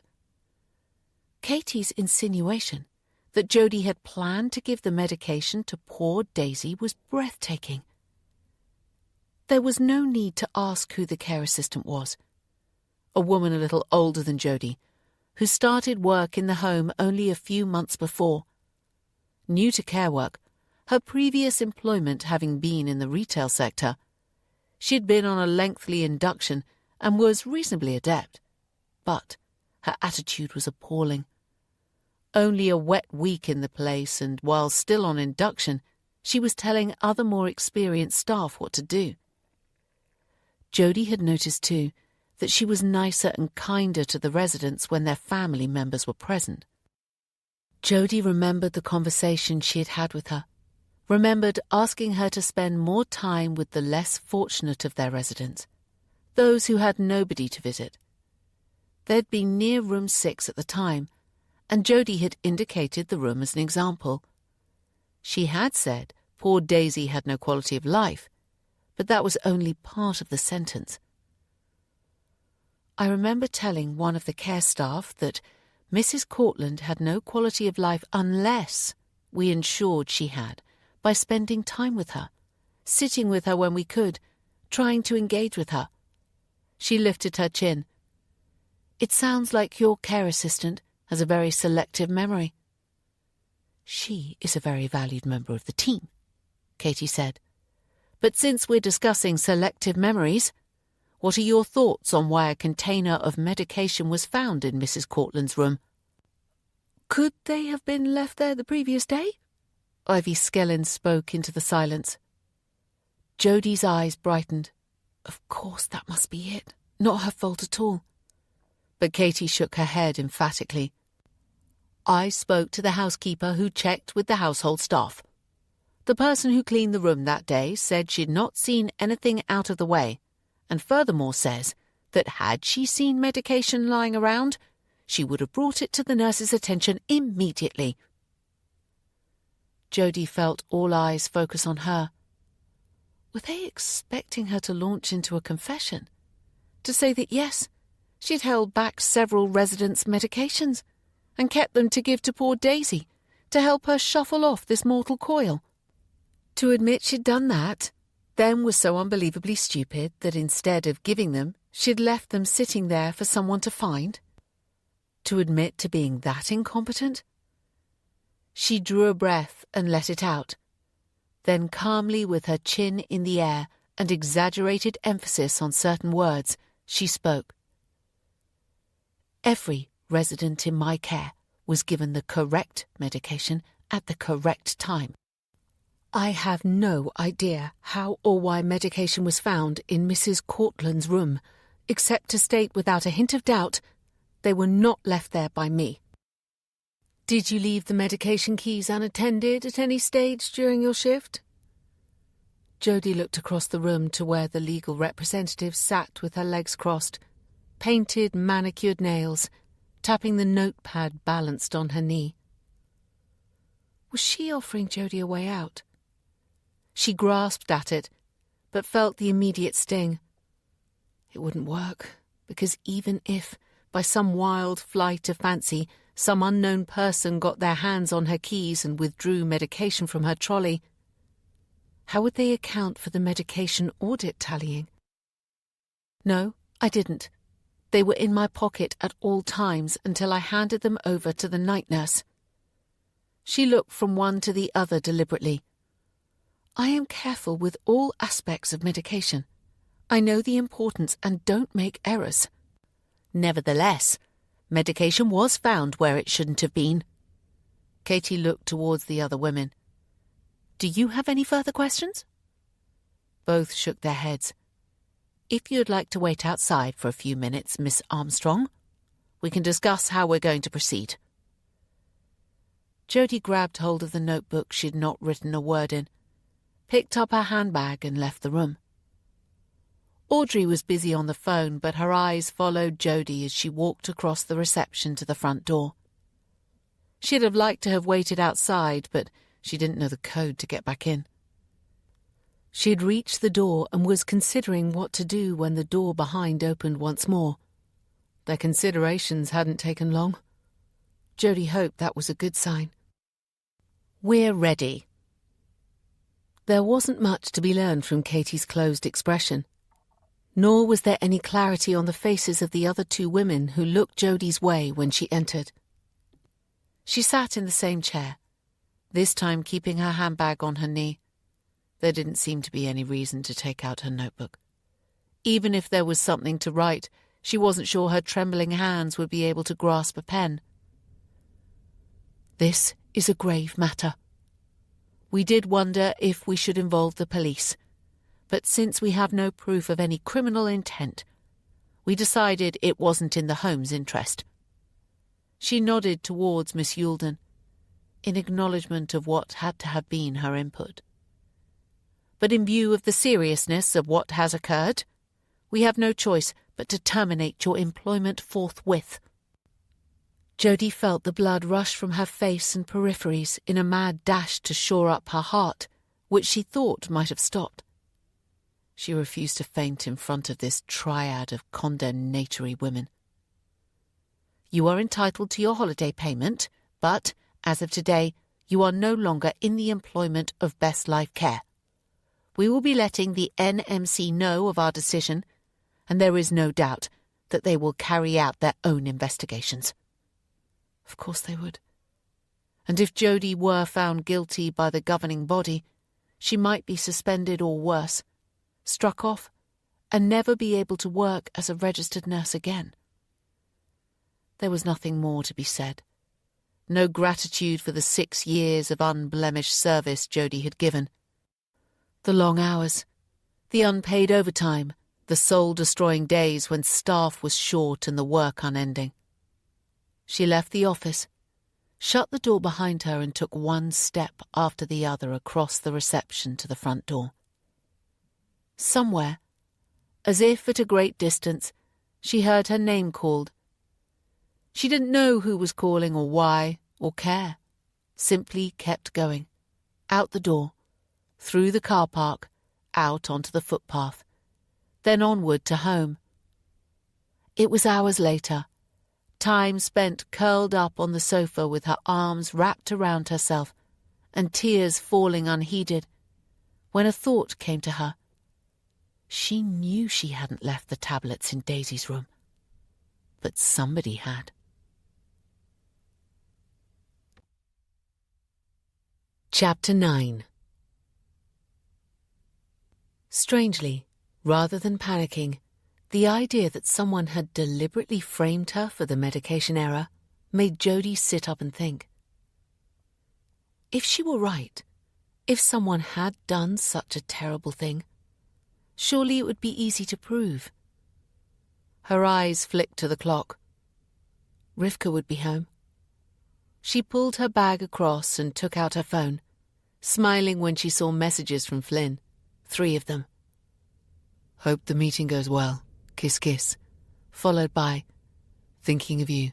Kiss, kiss. And finally, let me know how it went. We'll be free by 5. Ring me. Kiss, kiss, kiss. She would ring him, but first she needed to speak to Rivka. She might be able to help. How, Jodie wasn't sure, but she had great faith in her friend's abilities. If it could be done, Rivka would be the one to do it.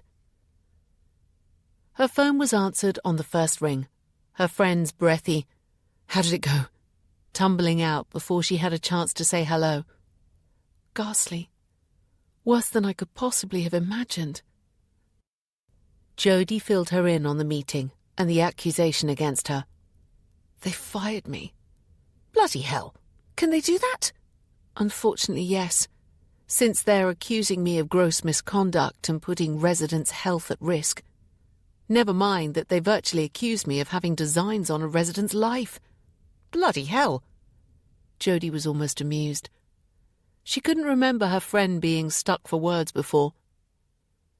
Since I know I didn't leave those blasted tablets there, it looks like I've been set up. Set up? It was an improvement on bloody hell, but still not much help to have Rivka parroting everything she said. It has to be that, Jodie said firmly. I didn't leave the tablets there, and nobody else has access to medication during the day, so someone had to have brought them in and left them there. There was silence from the other end. Rivka? Yes, I'm here, thinking. This is some seriously creepy stuff you're saying. If you're right, someone deliberately set out to ruin your career, but who would do such a thing? I don't know. Jodie had considered and rejected any of the staff she worked with, even that irritating care assistant. Irritating and incredibly stupid, but not vindictive or malicious. Jodie's leaving wouldn't impact very much on anyone, really. She'd never fallen out with anyone, never had words with any of the residents' families. As far as I can think, Nobody would have a motive for doing such a thing. Troublemakers don't always have a motive, though, do they? Maybe you pissed off that care assistant more than you think. I work with her maybe once or twice a month. I can't see it, really. Then who? I don't know. I'll speak to my union tomorrow and see what they think. I was wondering about fingerprints. Fingerprints? Rivka's voice rose in a squeak. Seriously? Jody moved the phone to her other ear and rested her head back. If they could lift fingerprints from the medicine pot, they'd know they weren't mine and I'd be in the clear, wouldn't I? I suppose. Rivka didn't, however, sound convinced. I hate to burst your Sherlock Holmes bubble, but what are the chances they kept it? If it was a reusable pot, it would be washed and back in service, and if it was a disposable one, it's in the rubbish. The tablets will be in an envelope, signed, sealed, and locked away. Jody groaned. Okay, you're right, of course. But what else can I do? A hint of desperation crept into her voice. If I can't nurse, what will I do? It's all I've ever done. Talk to your union tomorrow. Be guided by whatever they say. This is what they do, after all. Have you looked at the amount of people who go before the NMC panel? Almost 100 a month, and most are given suspensions or conditions of practice orders. You don't see the cases that are simply dismissed, because their details are immediately removed, but I bet there are a lot. Mine won't be dismissed, Jody said. However those tablets got there, and whoever put them there, they were there, and I was in charge, so the blame will be put firmly on my shoulders. Maybe a condition of practice order then, some medication training. Jody's harsh laugh interrupted her. Having someone looking over my shoulder for months, doesn't that sound jolly? If it means you can stay nursing, it will be worth it. You know how much you love your job, Rivka reasoned, always the practical one. Sometimes the voice of reason was what you needed to hear. Yes, Jody said wearily. But it's not going to be easy. I hate to be trite, but nothing worthwhile ever is. You'll get through this, and I'll be with you all the way, okay? Rivka hadn't come up with a magical winning formula to make everything all right, but she would be there for Jody. And if things went completely belly up, she'd still be there. She always was. I know you will. Thank you. Promising to ring her the following day, Jody hung up. She stared at her phone. It made sense to ring her union straight away, but she couldn't bring herself to have that conversation. Instead, she rang Flynn. Hi, he said, answering immediately, as if he'd been waiting for her to call. She smiled at the thought, feeling some of the tension easing. Hi yourself. How did it go? I bet it was a storm in a teacup. They fired me. If she said the words often enough, she supposed they'd start to feel real. She'd been fired. She waited for his response, expecting disbelief, horror, and words of sympathy. So when laughter pealed down the phone, she dropped it as if it had bitten her. Chapter 10. At the end of Wilfred Street, Victor paced. He'd followed Jody to the nursing home earlier, noting her rather formal attire and set, grim expression. From the corner of the gateway, he had watched as she'd pressed the front door access key unsuccessfully. When she turned away, her lips were clamped together, eyes downcast. She stumbled a few steps, swerving to enter the small garden to the front of the building. After sitting there for a few minutes, she returned to the front door, this time ignoring the keypad and ringing the bell. He'd liked to have been able to follow, but although he'd been into the nursing home several times, he didn't want to risk being uncovered at this stage. Instead, he went into the garden Jody had taken shelter in, sat on the same stone bench, and looked around. It was a pretty spot. He'd have been happy enough to have sat there waiting for her to come out, but when he turned around to admire the plants behind him, He couldn't believe his luck. There she was. The fronds of the grass offered sufficient shelter for a shadowy man to conceal himself. He stood as close as he dared. A light had been switched on inside the room, and the four women stood out in sharp relief against the white walls. Jody sat the far side, slightly forward so she wasn't blocked by two women he didn't recognize. The woman seated behind the desk he knew to be the manager, Katie Dobson. Victor smiled. It was amazing how much a quiet, unobtrusive man could find out without asking questions. He couldn't hear anything, but years in prison had taught him the bitter lesson of anticipating what might be heading his way by reading the slight change in expression that foretold danger. Necessity made him a quick learner, and before the first bruises had healed, he'd acquired some skill. By the end of his prison sentence, not only had he become adept at reading expressions, but he'd learned the importance of blending into the background, of sliding through the day unnoticed. It was a facade he cultivated carefully even after he was released on parole.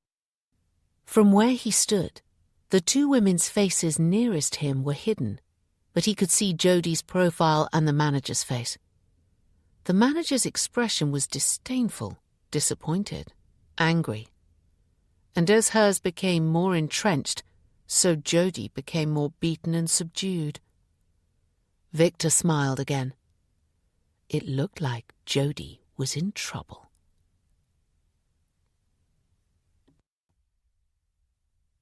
Chapter 11.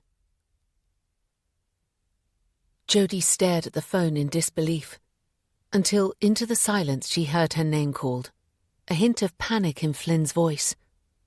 She leaned over, scrabbled on the floor for the phone and picked it up. "Sorry, I dropped it." "Jody, oh God, I'm so sorry. I laughed because I really thought you were pulling my leg." "How could they have fired you? You did nothing wrong." "No, I didn't. I have to keep reminding myself of that. Not that it matters. I was the nurse in charge. Medication was discovered where it shouldn't have been. I'm being accused of gross misconduct. But surely you're innocent till proven guilty." It was her turn to laugh, a bitter sound that seemed to echo around the room. "It appears not," she said. "They have to act in the best interest of the residents, blah, blah, blah." "But that's ridiculous."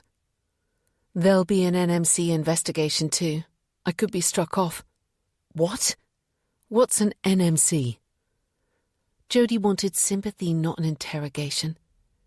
"It's the Nursing and Midwifery Council, the governing body. They'll investigate and decide if I'm allowed to continue nursing or whether I'm such a danger that I should be struck off." She could hear the deafening sound of defeat in her voice. "They may let me work until they finish their investigation, or may tell me I can't. I'll ring my union tomorrow. They'll be able to find out for me." "I'm coming over," Flynn said. "Sit tight. I'll be there as soon as I can." She didn't argue, letting the phone drop to the sofa beside her. She rested her head back and shut her eyes as tears stung and trickled. She'd not move when the doorbell chimed an hour later.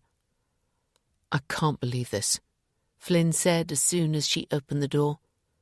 He stepped inside, dropped a bulging holdall and took her in his arms. It was good there, warm and safe, and the key to release the tension that had gripped Jody since the meeting.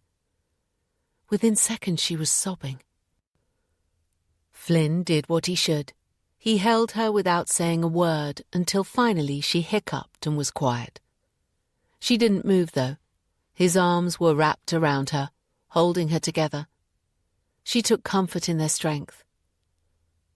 "What can I do?" His lips brushed her hair.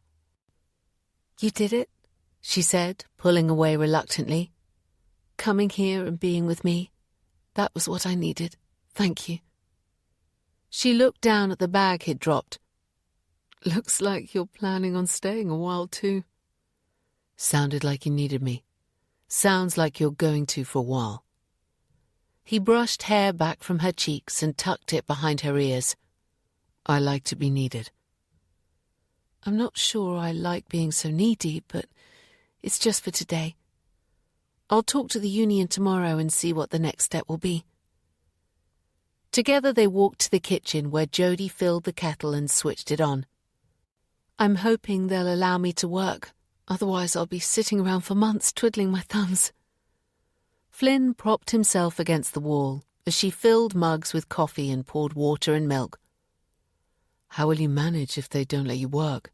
How will you pay the rent? Jody handed him a mug and waved towards the sitting room. Once she was sitting on the sofa, the mug cupped between her hands, she answered him. I'm lucky. I don't rent nor do I have a mortgage. I use money I saved when I was in Dubai along with an inheritance from my mother to buy this place. I still have a bit aside. She smiled slightly. I refer to it as my runaway money. You know, if ever life got too boring, it would allow me to simply pack my bags and take off. I was thinking of getting bored, though, not fired. At least that's one thing less for you to have to worry about. Flynn sipped his coffee. Why don't I take you out for dinner? We can have a bottle of wine and talk about what you're going to do. Jody looked down at the shirt and trousers she'd put on that morning.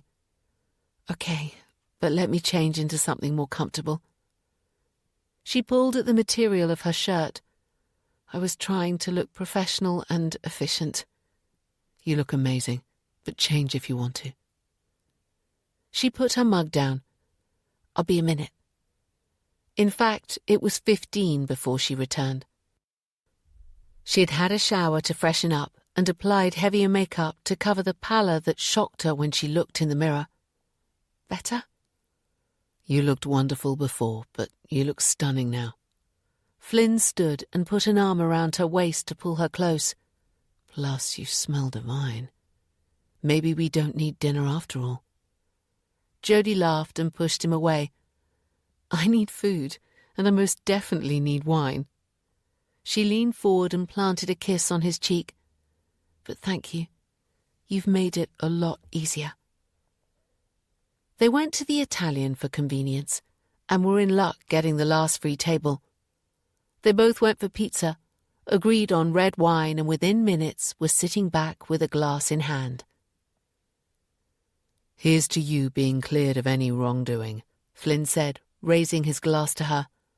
Amen to that. Jody clinked her glass against his. She gulped a mouthful and sat back. I needed this. Wine, good food, and the company of someone who cares. It's the magical combination when things are a bit rough. Jody tilted her head. Sounds like you're speaking from experience, Flynn. Why don't you tell me your sad story to take my thoughts off mine? He stared into his glass for a few seconds before shaking his head slowly. Maybe another time.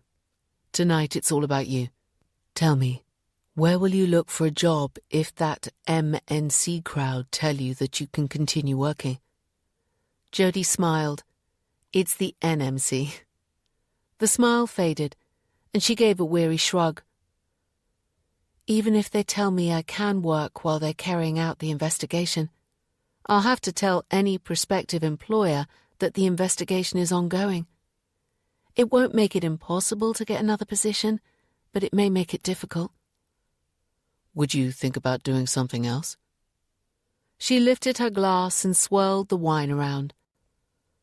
I've been a nurse all my working life. It's all I've ever wanted to do. I enjoyed working in operating theatres, but when I moved into care of the elderly, I found it much more satisfying. Her fingers tightened on the stem of the glass. It's so unfair. Flynn reached across and took hold of her free hand. You'll get through this, and I'll be here for you while you do. Jody turned her hand and wrapped her fingers around his. What luck it had been to meet him. With him and Rivka on her side, she'd do okay regardless of the outcome. She picked up her glass and took a drink to hide her suddenly tear-filled eyes. She was kidding herself. If the outcome was bad, if she were really struck off, what would she do? Flynn tried his best to keep her spirits up, and she did manage to smile at the funny stories he told her about some of the customers he had to deal with, but she was conscious that her smile was forced. "Thank you," she said as they walked home hand in hand. "It would have been a sad evening on my own if you hadn't come over." He put an arm around her shoulder and pulled her closer. "I'll be here for you as long as you need me. It's no problem for me to work from here for a few days. I may need to go back to my place for more clothes, but that's all."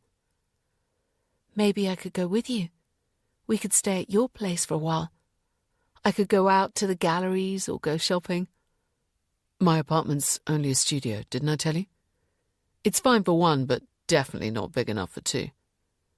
"Oh," Jodie said, surprised. She was under the impression he lived in a spacious apartment. But when she thought about it, she couldn't remember if it had been something he'd said or not. They'd reached Wilfrid Street, and she took out her house keys as they approached the front door. "It doesn't matter. There's plenty of room here, thank goodness." She turned from Flynn to put the key in the lock, so missed the look of relief that swept across his face. Chapter 12. The wine, food and company had done its best to ease Jodie's distress, but as soon as the lights went out and she was left alone once again to her thoughts, it came barreling back. She turned her head to look at the sleeping man beside her, trying to focus on him, on his kindness, his understanding, his acceptance that sex wasn't on the cards that night. He'd held her in his arms, and she'd stayed there until she heard his breathing change to a slow, deeper rhythm. Then she'd ease from his arms and lay back against her pillow. The puzzle of the medication haunted her. She knew she hadn't left it there. The housekeeping staff were diligent, though, so had it been there from the day before, it would have been reported. It had to have been put there sometime late afternoon, by someone who wanted to make trouble for her. It was a galling thought that she had someone who disliked, even hated her, that much. It brought the sharp sting of tears to her eyes, but she rubbed them away. She had done enough crying that day. One step at a time. Tomorrow she'd ring her union, get their advice, see what the NMC were going to do. She needed to have her wits about her.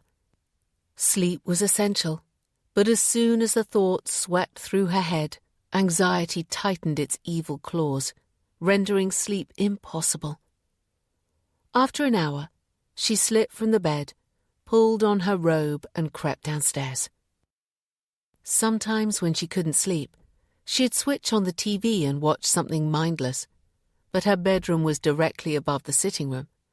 The sound would carry, and one of them being awake in the wee hours was enough. Instead, she made herself a mug of chamomile tea, took it through and curled up on the sofa. She hadn't bothered to switch on the lights.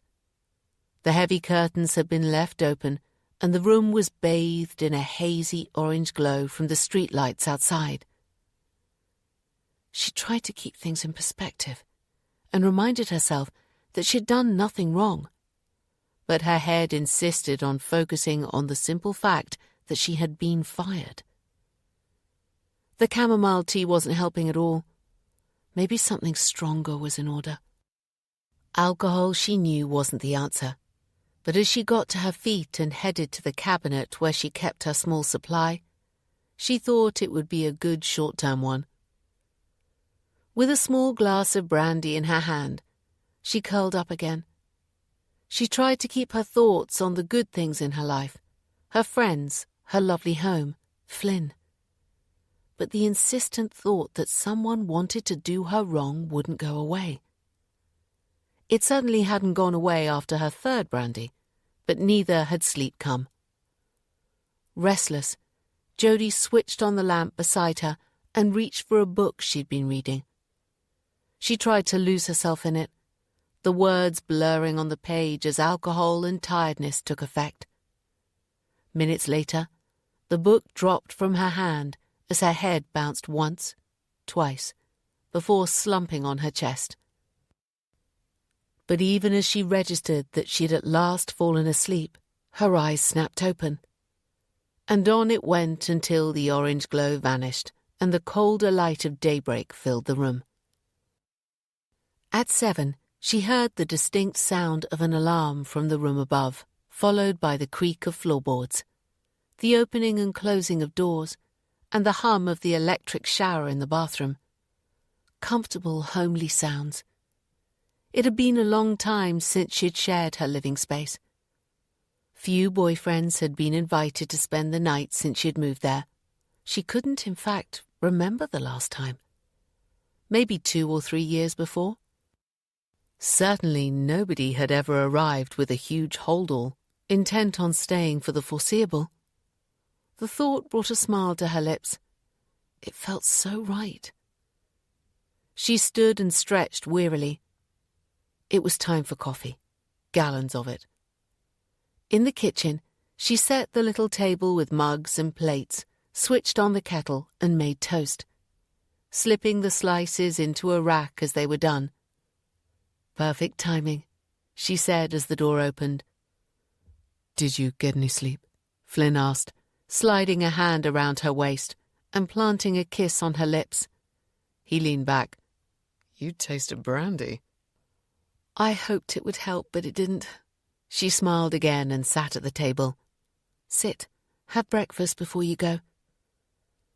They sat in silence for a few minutes. Jody watched Flynn spread butter thickly on his toast and lace his coffee with 3 sugars. How he maintained his physique eating like that, she didn't know. He was wearing the same charcoal grey suit he'd worn the day before, the shirt a shade lighter, and the tie with a yellow and grey pattern. "You look good first thing in the morning," she said, sitting back with her coffee between her hands. It made him laugh. "I aim to please." He brushed crumbs from his tie. "In my job, you have to look smart, otherwise customers and your competitors will think you're not doing well." She hadn't thought about that. "Easier for me. I pull on one of my selection of navy uniforms, tie back my hair, and off I go." "Much easier," he said, raising his wrist to check his watch. "I must go. Good luck with your union today. I'll try to ring you later in between meetings, but if I don't get the opportunity, I'll be back tonight, and you can tell me everything, okay?" "That's fine," Jody said, getting to her feet. "If the union says it's okay, I'll be busy job hunting anyway." She reached a hand to brush a crumb from the front of his jacket. "It will be nice to be able to look forward to seeing you tonight." Flynn pulled her into a hug.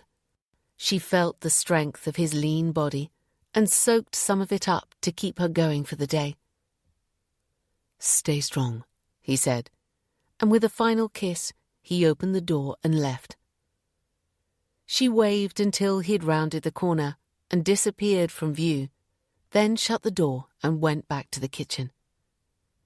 Her eyes were gritty from tiredness, and she knew she'd not be able to sleep until after she'd spoken to the union. So she sat and poured the remaining coffee into her mug.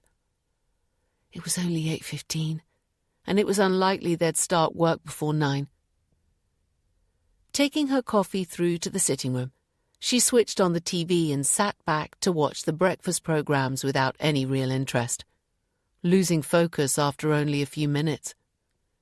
She switched channels, found a rerun of Friends that probably had been funny the first or second time she'd seen it several years before, but now it didn't as much as make her smile.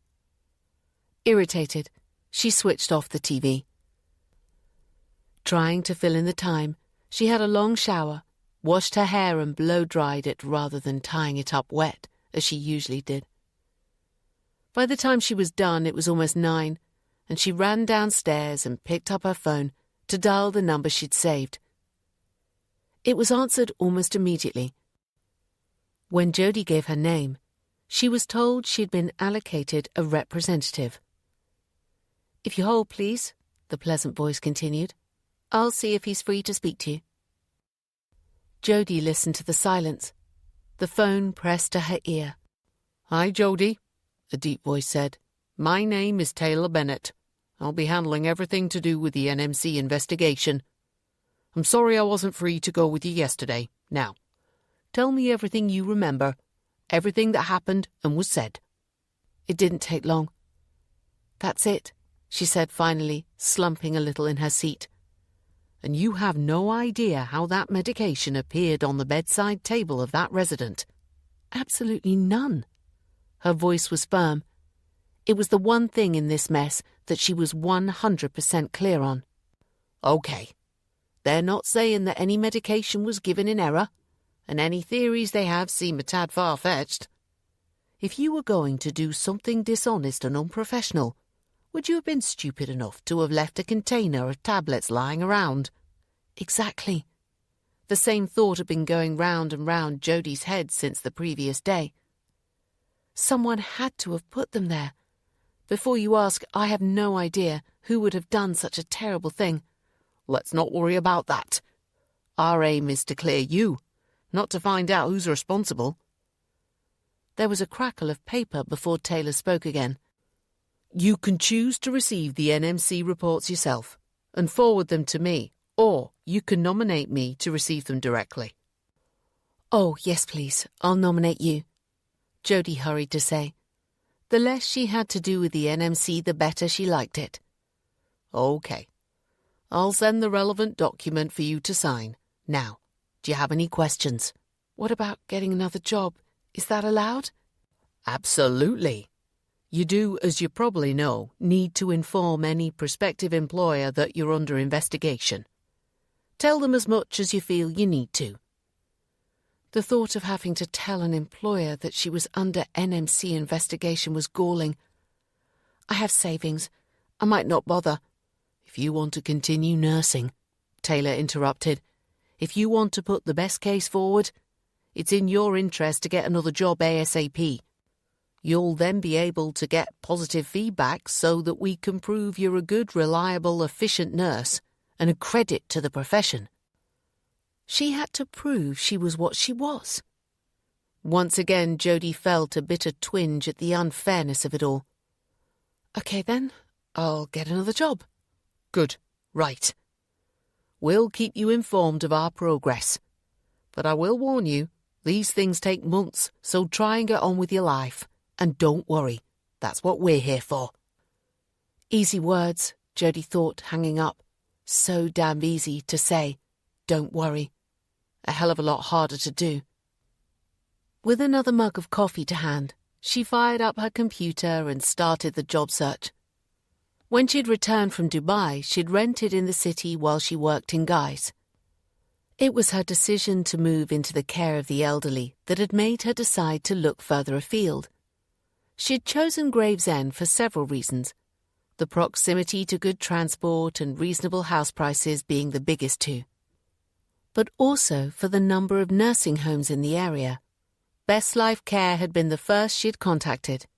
They'd responded within days and offered her a position immediately following her interview, and she'd not regretted that till now.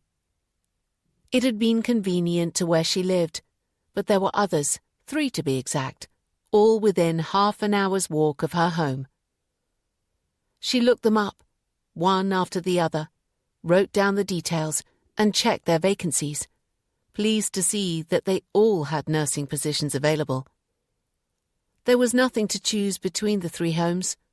One was slightly nearer, maybe, but she knew she couldn't afford to be that fussy.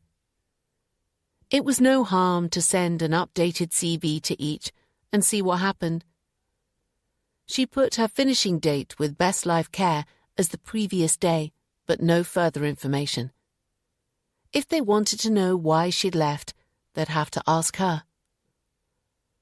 A few minutes later, she pressed send, then shut the laptop. Weariness was a heavy weight pushing her down. She put the laptop on the empty chair, crossed her arms on the table, and lay her head down. But sleep wouldn't come. Frustrated, she got to her feet. It was only 11, a whole day to fill. Flynn wouldn't be home till after 5 or 6. Maybe she should cook him a dinner here rather than having to eat out again. And shopping for food and cooking, it would help pass the time.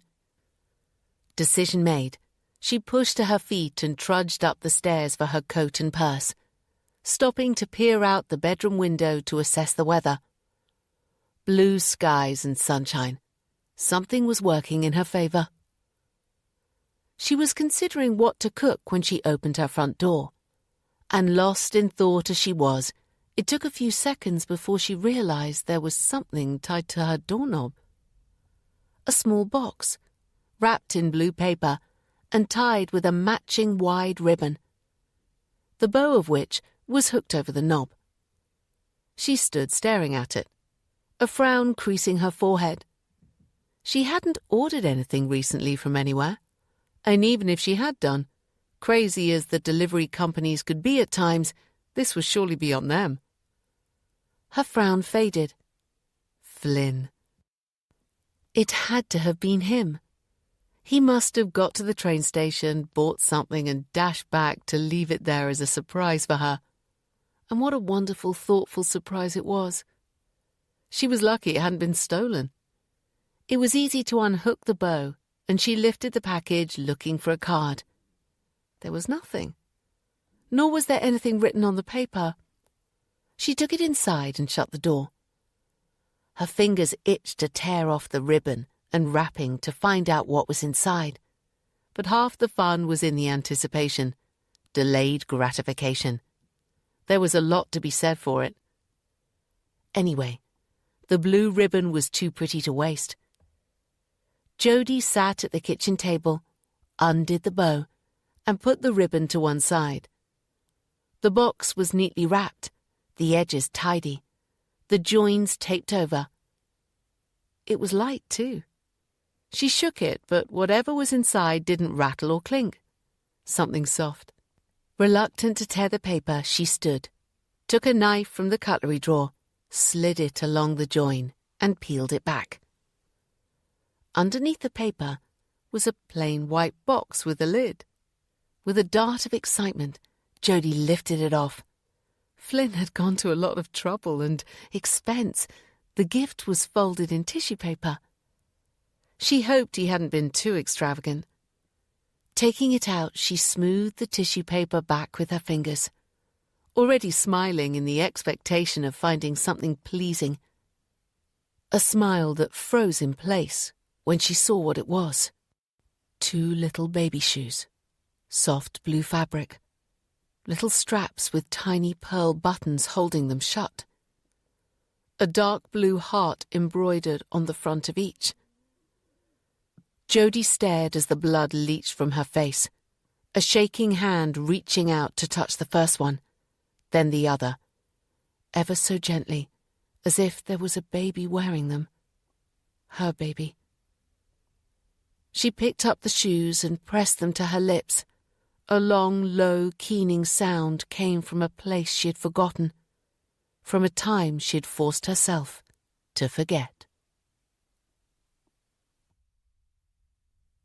Chapter 13. Loss, sorrow, and deep despair combined to create a heavy numbness that kept Jody pressed into the chair, unable to move or drop the little shoes. The only thing she seemed to be able to do was blink when her staring eyes grew dry. The phone rang and rang off. Then a short while later it sounded once more. It was the second persistent noise that made Jody gulp and move to pick it up. "Hello?" Her throat was dry, and the one word came out as a gravelly whisper.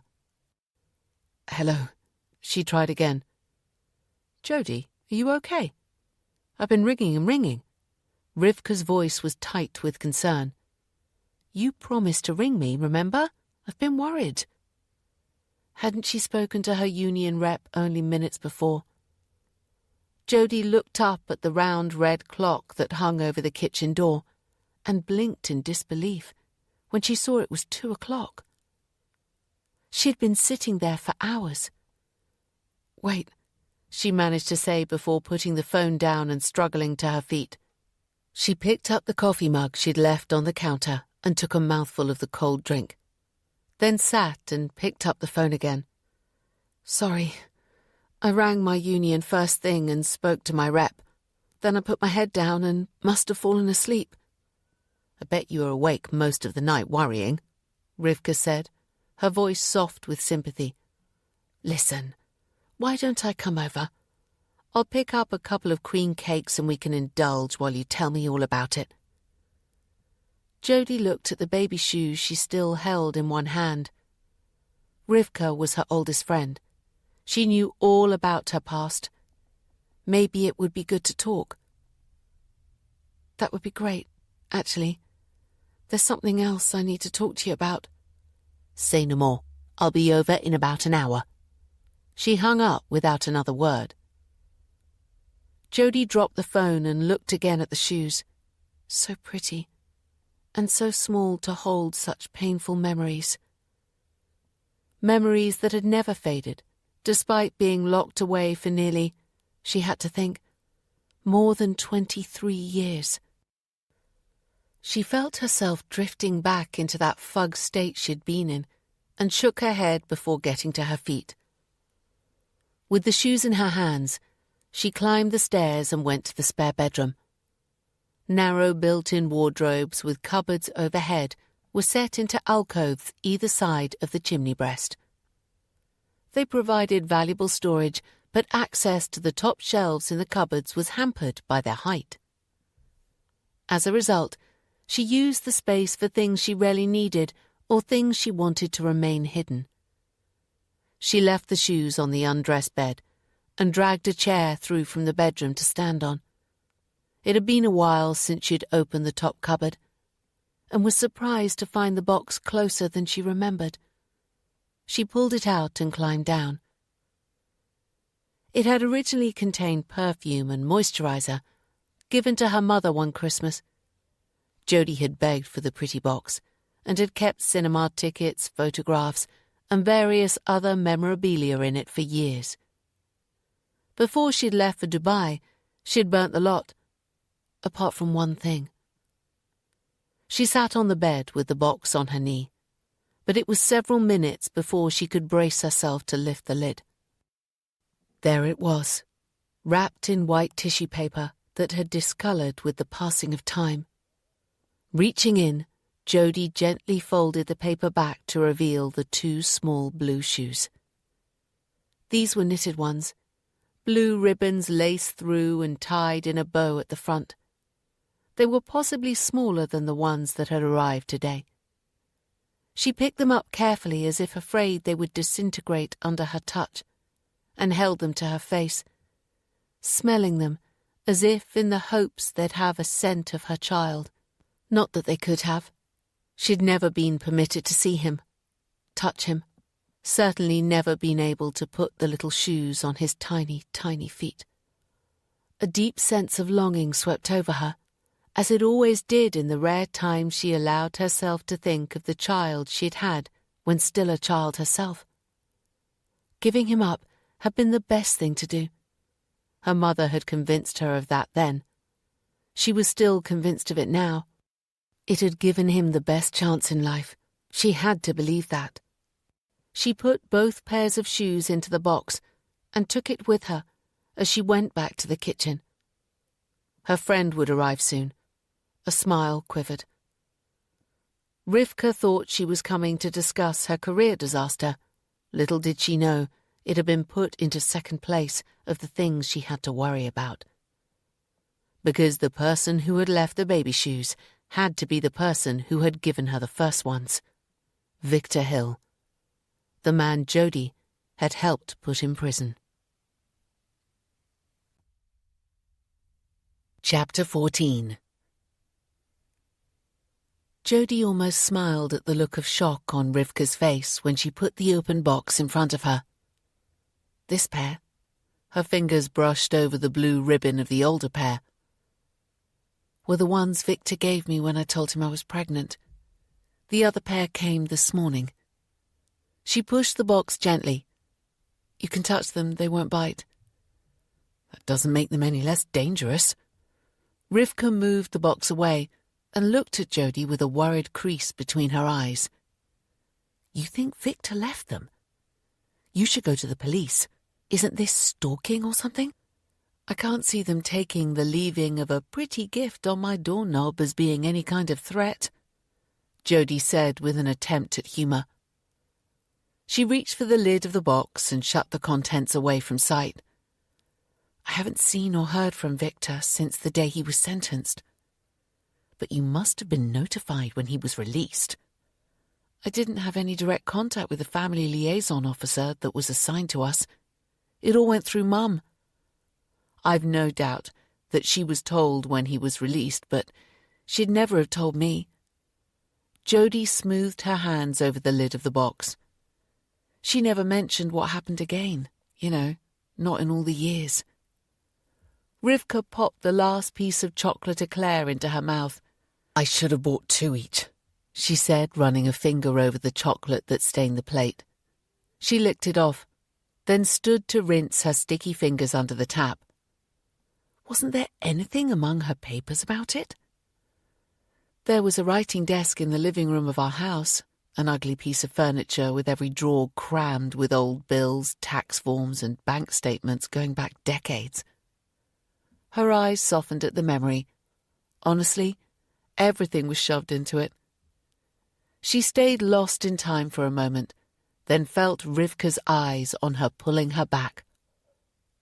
After she died, when I had to sort out everything, I discovered the desk was almost empty. Mum had known she was dying and destroyed everything apart from her will and information about investments. Jody pushed her empty plate away and picked up her tea. I know there had been files of documents relating to Victor's arrest and prosecution. I'd seen them when I was looking for a postage stamp one day. But I didn't want to look at them and left them untouched. I suppose Mum thought it was best to get rid of it all. So you have no idea where he is? Jody shook her head slowly. No, but he won't be hard to find. He was put on the sex offenders register for life. Rivka sat back with a groan. You should go to the police, not go looking for him yourself. I didn't say I was going to look for him. You said won't, not wouldn't. That implies you're going poking around. Not poking around precisely, Jody admitted. I can contact the family liaison who was involved in my case, or if she's retired, which is quite likely, whoever has taken over her workload and ask where he is. And they'll tell you, just like that. Rivka looked dubious. Jody shrugged. She wasn't too sure what her rights were. But if she couldn't find him that way, she'd find him another. I can ask. No harm in that. Anyway, let's talk about more cheerful things like my being fired. Her grin was forced, but it raised a sympathetic smile on her friend's face. It didn't take long to give Rivka all the details. There weren't many to give. It's a crazy situation, but at least you're able to get another job. I can apply for one anyway. Jody stood and refilled the kettle. She wasn't sure how much coffee or tea she'd drunk that day, but she needed more. She made a fresh pot of tea, emptied the dregs from their mugs and refilled them. I suppose I'm lucky. Each of the homes I checked out have at least one vacancy. You might end up being better off. Jody reached over and grasped her friend's hand. I'm so glad you came over today. Your glass-half-full approach is what I needed to help me cope with all this NMC stuff. And it was good, too, to talk about the baby shoes with someone who understands. I could stay over if you like. Tasha wouldn't mind. Jody tried to imagine Tasha's face if Rivka said she was abandoning her to spend the night with her friend. It would widen the streak of jealousy that Jody had already noted in the younger woman. Thanks, she said. But actually, I'll have company. She waited for the penny to drop and laughed at Rivka's look of surprise. I met a guy, Flynn. Jody tried to think of the right word and shook her head. He's special, sweet and supportive. He insisted on staying here when he heard what I was going through, said he was going to keep staying until I was okay. Although Rivka tried to look delighted, Jody could see the worry that appeared in her friend's eyes and wasn't surprised at her hesitant, "You're not moving too quickly, are you? How long have you known him?" I know, Jody said with a shake of her head. She wasn't normally so spontaneous. It was no wonder Rivka was surprised. Less than 2 weeks. But I feel as though I've known him forever. You'll like him, honestly. And even if nothing long-term comes of it, it's been so amazing to have him with me on this. She reached for her mobile. Look, he sent me a text earlier to check I was okay. Sorry, I didn't get a chance to ring. It's been manic, but I've been thinking about you and look forward to hearing all about what happened with your rep later. Rivka read it and pursed her lips. Fine, well, if he helps you get through this shitty period, that's something, I suppose. She didn't look convinced, and dropped her eyes to her twisting fingers before she continued. Are you going to tell him about the other business? Jody's eyes flicked to the box. She had no idea why. After all these years, Victor would choose to send her such a reminder, or what he expected to achieve. No, she said quietly. Flynn wouldn't understand.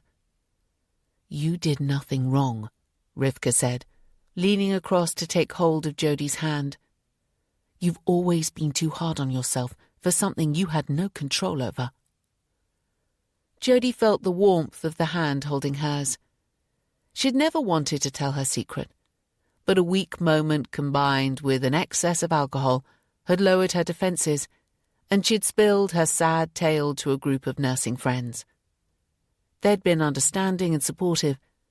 The four of them were still friends, but only Rivka lived close enough to meet up on a regular basis. There'll always be a little part of me that thinks, perhaps I let him stop right there, Rivka said, squeezing Jody's hand. You'd just turned 14, for goodness sake. You were a child.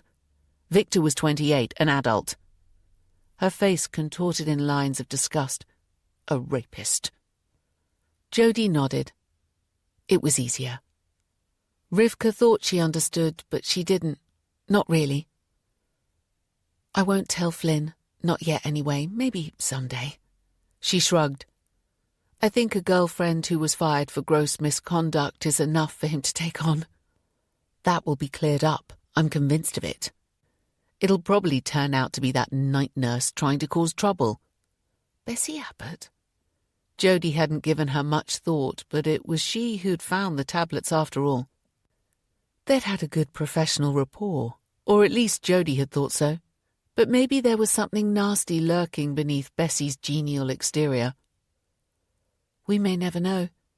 Taylor said it wasn't his role to find out who left the tablets there, just to ensure I wasn't held responsible for something I swore I didn't do. So, the wrongdoer might get away scot-free? Rivka sat back and folded her arms. That doesn't seem right or fair. No, it doesn't. But I can't worry about that.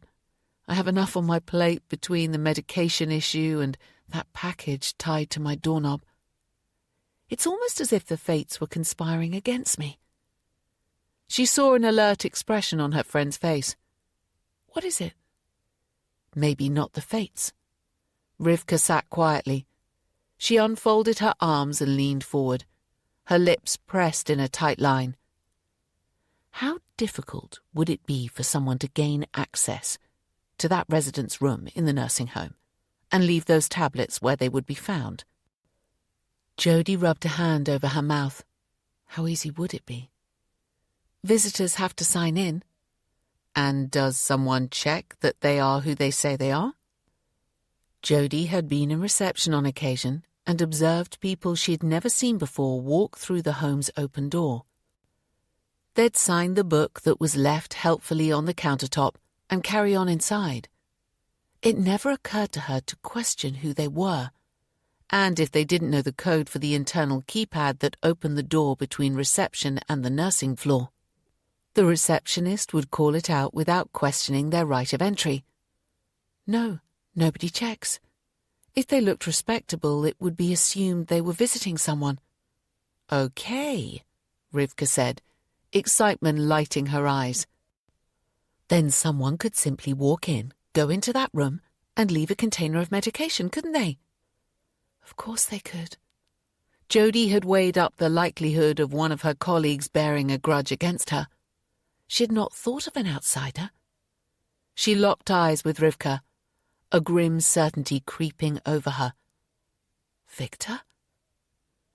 Rivka tilted her chin towards the box. The shoes? He used them like a calling card. Even if you hadn't kept them, you were hardly going to forget that he'd given you a pair all those years ago. And, coming so soon after that catastrophe in work, is too much of a coincidence, Jody.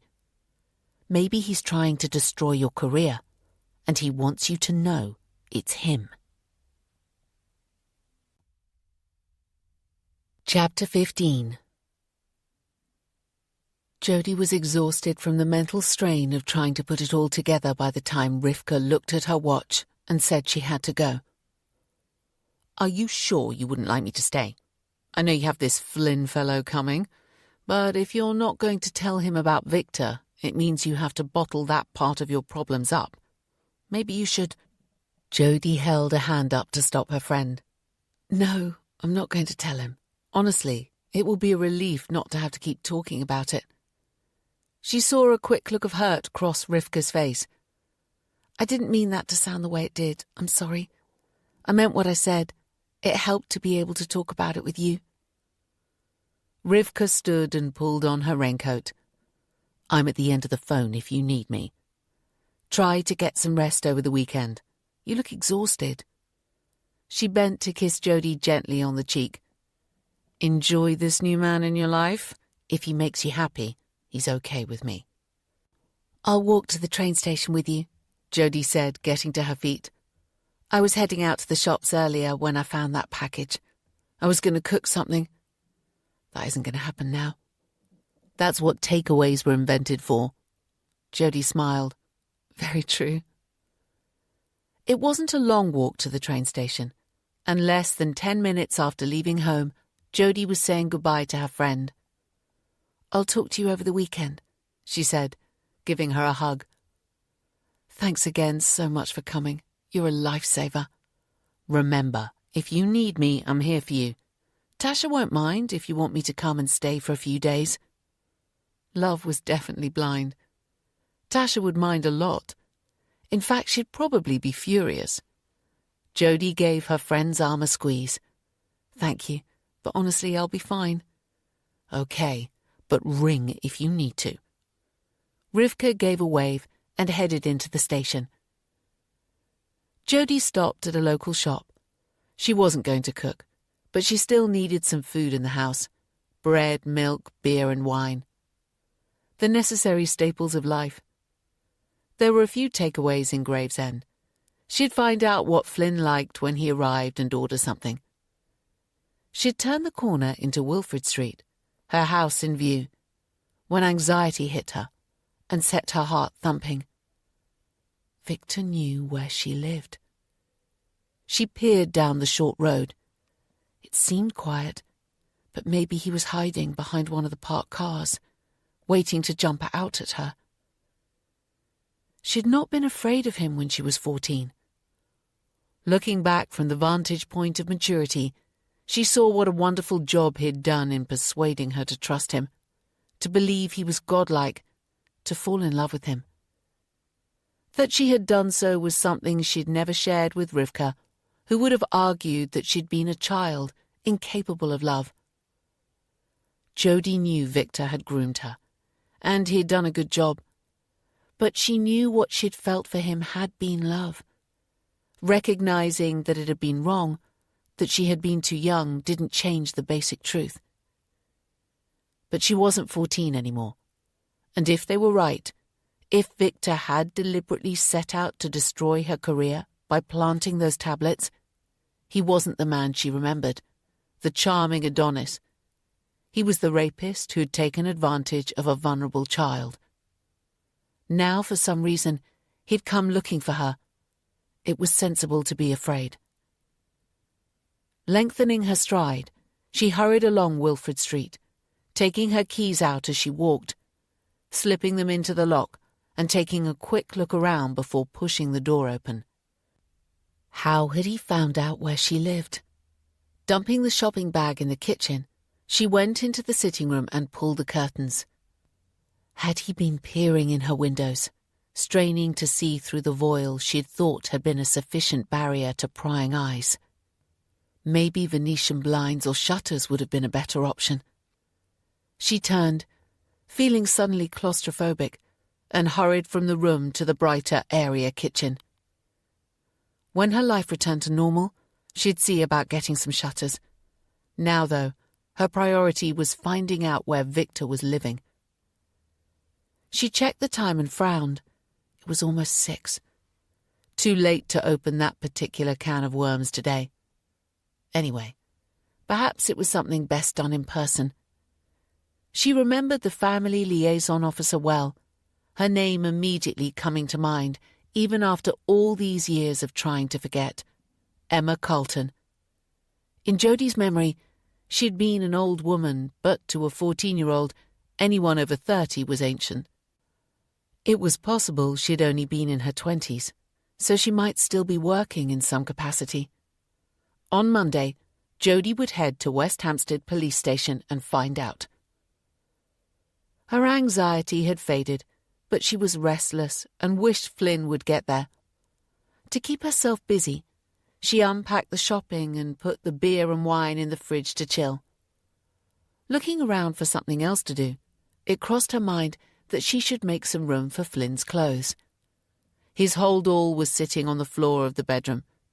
If he was staying for a couple of days, his clothes couldn't remain rolled up inside. She lifted it onto the bed.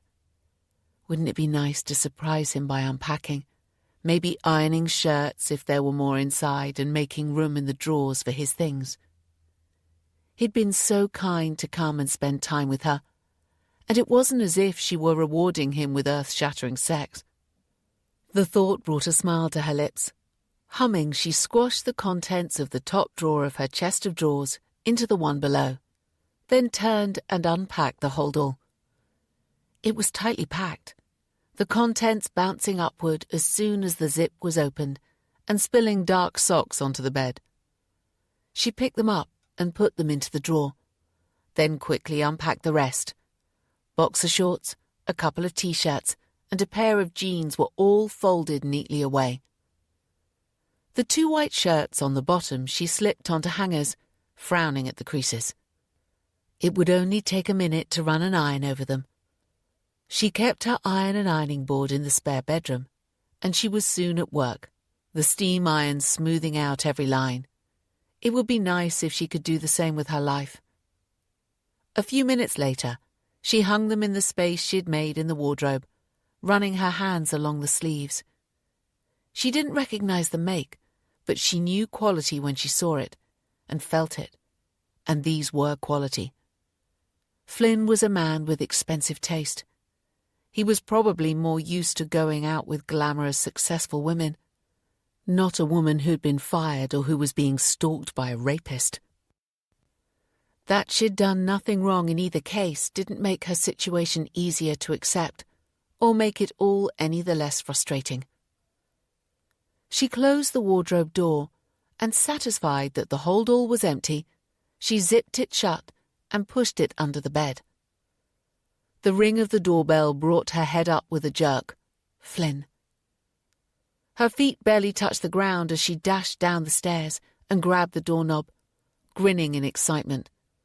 But before she could twist the knob to open the door, the grin faded, replaced by a sad smile of self-awareness.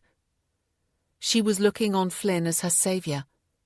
What a burden to put on him, to put on their relationship. She needed to get a grip. The doorbell rang again. Jodie took a calming breath, turned the knob and pulled the door open. "Hi." "Hi. So sorry I didn't have a chance to ring earlier," Flynn said, stepping inside and planting a kiss on her lips. "It's been one of those days." He lifted a plastic carrier bag. I stopped and got a bottle of wine. I thought you might be in need of a glass or two. Or 3 or 4, she laughed, taking the bag and heading into the kitchen. I bought wine and beer too. I had planned to cook dinner, but the idea faded pretty quickly. I thought we might get a takeaway. Suits me fine. He took his jacket off and loosened his tie. Right. Tell me how it went. Jody opened the red wine he'd brought and poured them both a glass. Sit. I'll tell you everything.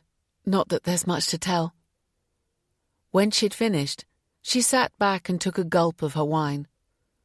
My friend Rivka came around this afternoon. Jody took another drink of her wine before she continued, keeping her eyes fixed on her glass as she told him an edited version of what her friend had said. She suggested that it was a random stranger who came into the home and left the tablets there to cause trouble. But why? Flynn lifted his hands. No, don't answer that. Why does any idiot do the things they do? Maybe it was someone with a grudge against the home and you happened to get caught up in it. It's as good a reason as any. You're going to put that theory to the union rep? Yes, I will. Anything that will shake the home's certainty that I was to blame will help my case. But it's going to be months before it's all sorted. I'll be here to help you through it. And at least you can work. Flynn picked up the bottle, filled their glasses and reached his free hand over to caress her cheek. You're sure that's all it is? You look sad tonight. It was the perfect opportunity to tell him about the baby shoes, about Victor, about the baby she had given away. Instead, she lay a hand over his. I'm a little tired, that's all, and maybe a little worried about it all. You'll find it easy to get another position, won't you? Nurses are always sought after, especially experienced ones like you. Jody smiled at his certainty. I've sent off my CV to the other homes in the area. I'm hopeful. Her expression turned serious. I could always go back to work in operating theatres or try something else entirely. Maybe I'll have a think. In fact, an idea had come to her as she was unpacking Flynn's bag. All his expensive clothes. Sales representatives earned incredibly good money. She knew a few nurses who'd taken the plunge and all were doing well. Perhaps it was something she should think about. For the moment, she'd keep her idea to herself. She didn't want to be swayed by Flynn or anyone else, one way or another.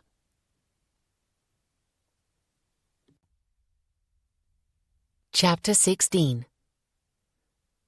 They ordered a Chinese takeaway from a restaurant Jody liked and sat eating at the small table overlooking the courtyard garden. Solar lights that Jody had spent a fortune on came on and added an extra magic touch to their evening. This is very pretty, Flynn said, manipulating his chopsticks with the skill Jody, who thought she did well, envied. You've managed to do a lot with a small space. Thank you. I'm very lucky. And she was, she realised, sitting there in her lovely home with a gorgeous man. Tell me about your job. What made you decide to become a sales representative? Flynn put his chopsticks down and pushed his plate away. That was really good, he said, picking up his beer glass. Why did I decide to become a sales rep? Well, it's not an overly exciting story. When I finished my BA at university, I dossed around before somebody suggested I should apply for a sales job. He grinned. It seems I have the gift of the gab, so I applied. He held up his hands. And that was that. And you've never regretted it? He shook his head. Why would I? It pays well. I get to meet a wide range of interesting people, get to travel to sales conferences and such, where I stay in nice hotels. It's a good job. He stopped and looked at her through suddenly narrowed eyes. Why? Are you thinking you might like it? She hoped her laugh didn't sound forced. No, I like what I do. I'm simply curious. Good, he said firmly, because whereas I like it, it's a tough job. I have rhinoceros-like skin. You'd be gobbled up and spat out in no time. Jodie looked down at the table so he wouldn't see the annoyance that flickered in her eyes. He'd been so kind, so supportive over this whole mess she'd gotten herself into. Did it matter that he seemed to see her as a weak pushover when she was anything but? Was that what being fired had resulted in? A shrinking of her role as a professional, experienced nurse, a lessening of her power, her place. Flynn reached for the bottle and topped up their glasses again. He wasn't even aware he'd annoyed her. Perhaps she was taking it too personally. He was, after all, trying to be kind, to protect her. There was nothing wrong with that. The weekend passed in a haze of long walks and cosy lunches in local pubs. In the evenings, they relaxed in front of the TV, ordering takeaways, enjoying their favourite programmes, delighted to find they had similar taste. Jodie shied away from talking about her predicament, giving monosyllabic answers when Flynn brought the topic up, until he finally turned to look at her with one eyebrow raised. You don't want to discuss it? They were walking hand in hand along Gordon Promenade, enjoying a lazy Sunday afternoon. Jodie was pretending everything was right in her world. She didn't want to talk about being fired. It might have been good to talk about Victor, to use Flynn as a sounding board for some of the crazy ideas that raced through her head. But that would entail telling Flynn about her past, and she wasn't willing to do that and to see his expression change to one of pity. She tightened her fingers around his. This investigation will take 3 or 4 months, according to my rep. I want to try and forget about it as much as I can. She stopped and turned to face him, the breeze blowing her hair in a whirl around her head. She held it back with one hand. I don't want every conversation to be about me, Flynn. It makes me seem so... She sought for the right word, but he pulled her closer with the hand he held and wrapped his other arm around her. There's nothing wrong with being needy, he said into her ear. I quite like being your knight in shining armour. It wasn't the word she was looking for at all. Needy. Was that how he viewed her? She was horrified at the thought and wanted to argue the point. Wanted to say she'd meant self-obsessed or even self-centered, but not needy. What a horrible word that was. But as he continued to hold her in the warmth of his arms, as the chilly breeze swirled around them, she decided it didn't matter. It wasn't until much later, when Flynn was breathing heavily beside her, and she was lying eyes wide open, a slight smile of sexual satisfaction curving her lips, her brain in a post-coital torpor, that a tiny voice worked its way into her ear. He hadn't mentioned either going home or staying with her longer. She sat up to look at him. He was sleeping prone, his face turned towards her, one arm curved under his head, the other hanging over the side of the bed. The curtains weren't closed properly. The light leaked through from the streetlights outside, casting an eerie glow over his almost too perfect features. Too perfect. The words rattled in her brain and dampened the sense of euphoria she had been wallowing in for the last hour. It was so perfect, it scared her. She flopped back and rested her hand across her eyes to shut out the light. What were the odds of the ideal relationship coming when her life was in such a turmoil? The gods, she decided, were having a laugh at her expense. Sleep wasn't coming. She slipped from the bed, pulled on a robe and tiptoed down the stairs. The curtains were still shut in the sitting room, but before Jodie switched on the light, she checked there was no gap for anyone to peer through. A safety measure, she told herself. She wasn't getting paranoid because Victor knew where she lived, because he'd left a totally inappropriate gift. No, not a gift. A reminder. That last came out of the blue, blindsiding her and making her drop heavily onto the sofa, a hand over her mouth to soften the gasp of fear. Was that what those sweet blue baby shoes were supposed to do? To remind her of the future they had planned together? The two of them and their baby? A future that had been yanked from under their feet when her mother had noticed her swelling belly. She'd never spoken to Victor again, never been allowed to, and when the child was gone, when it was all over and she was in a different place, a different school, it was put into her past and locked down. The next day, she'd find him and see why, after all these years, he'd decided to reappear. With no sign of the sleep she needed, Jody reached under the sofa for her laptop and stretched to switch on a table lamp. In the circle of light, she started to prepare for the following day. Despite what Flynn had said, the idea of looking for a position as a sales rep hadn't gone away. She did an internet search for some nursing recruitment agencies, fascinated by the array of jobs that were available and the amount of positions in sales. There were a number that appealed. They gave little details, merely asking for a CV to be sent for their consideration. Within 30 minutes, Jody had sent hers to 3 different recruitment agencies. Surely one of them might come through for her. She shut the laptop, slipped it underneath the sofa, then tucked her legs under her robe and curled up. If she couldn't sleep, she could at least rest. But it seemed as if making plans of any sort eased her spinning mind, and she drifted into a light sleep, filled with strange dreams, none of which she could remember when her eyes opened sometime later. It was the squeak of floorboards that disturbed her. It must be 7, the same time Flynn had rolled from bed the previous Thursday and Friday. Jody missed the absolute quiet of living on her own. She wasn't ready yet, took her habit, certainly not with a boyfriend of less than 2 weeks. Perfect though he might be. Maybe over breakfast, she might suggest it was time he went home.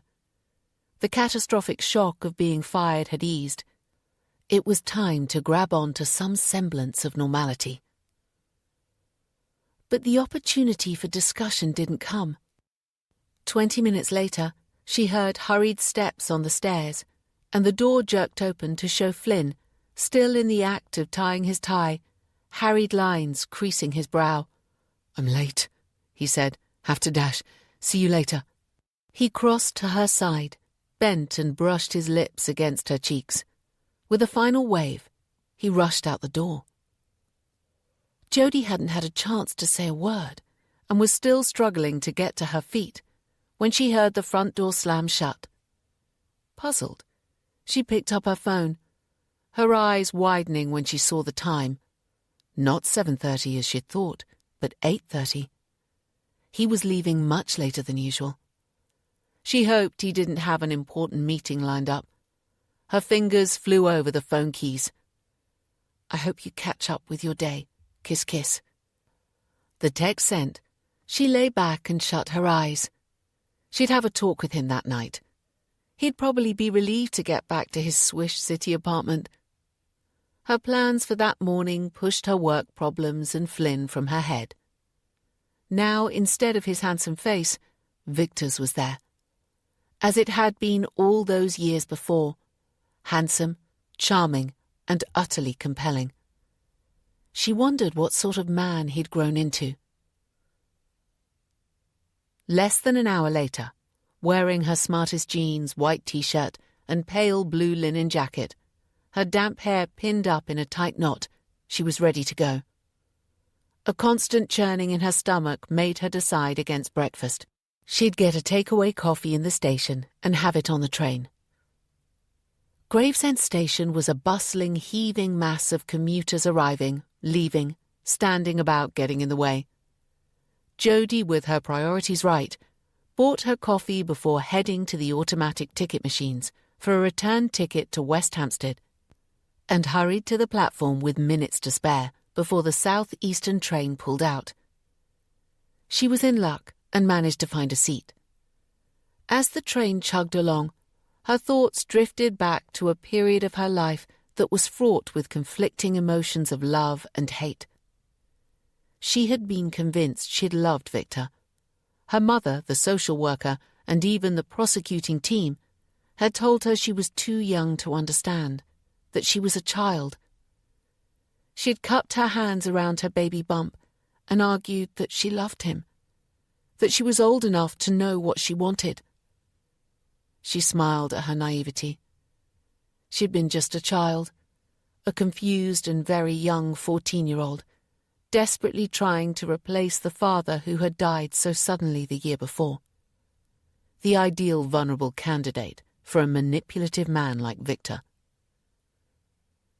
The train pulled into St. Pancras International, and she shuffled off behind a line of commuters. A few minutes later, she was on Platform 1, waiting for the Thameslink train to her destination, sipping the last of her cold coffee. There were others on the platform, a young woman with a small child held tightly by the hand, an older couple looking bored, and a few men travelling alone. She stared at each intently, wondering if any of them was Victor. They were all around the right age, and her eyes narrowed as she inspected their features, looking for any reminder of the man she had once adored. But there was nothing. One of the men caught her eye and leered. She looked away quickly. There was no sense of familiarity as she walked through the doors of West Hampstead Police Station. Too many years had passed. It didn't matter. Jodie knew why she was there and what she wanted. She wanted assurances from the family liaison, be that Emma Carlton or her successor, that Victor was no threat to her.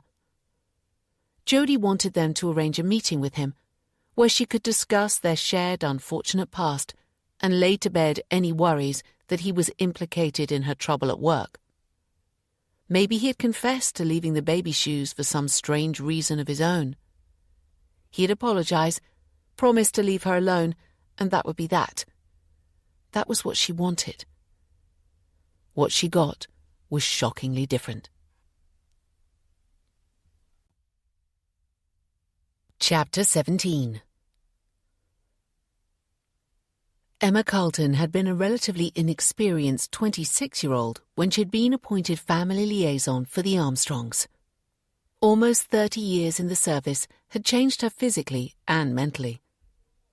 Several years before, when her drinking had given her cause for concern, she had successfully broken the bad habit of using alcohol to combat stress and had taken up running.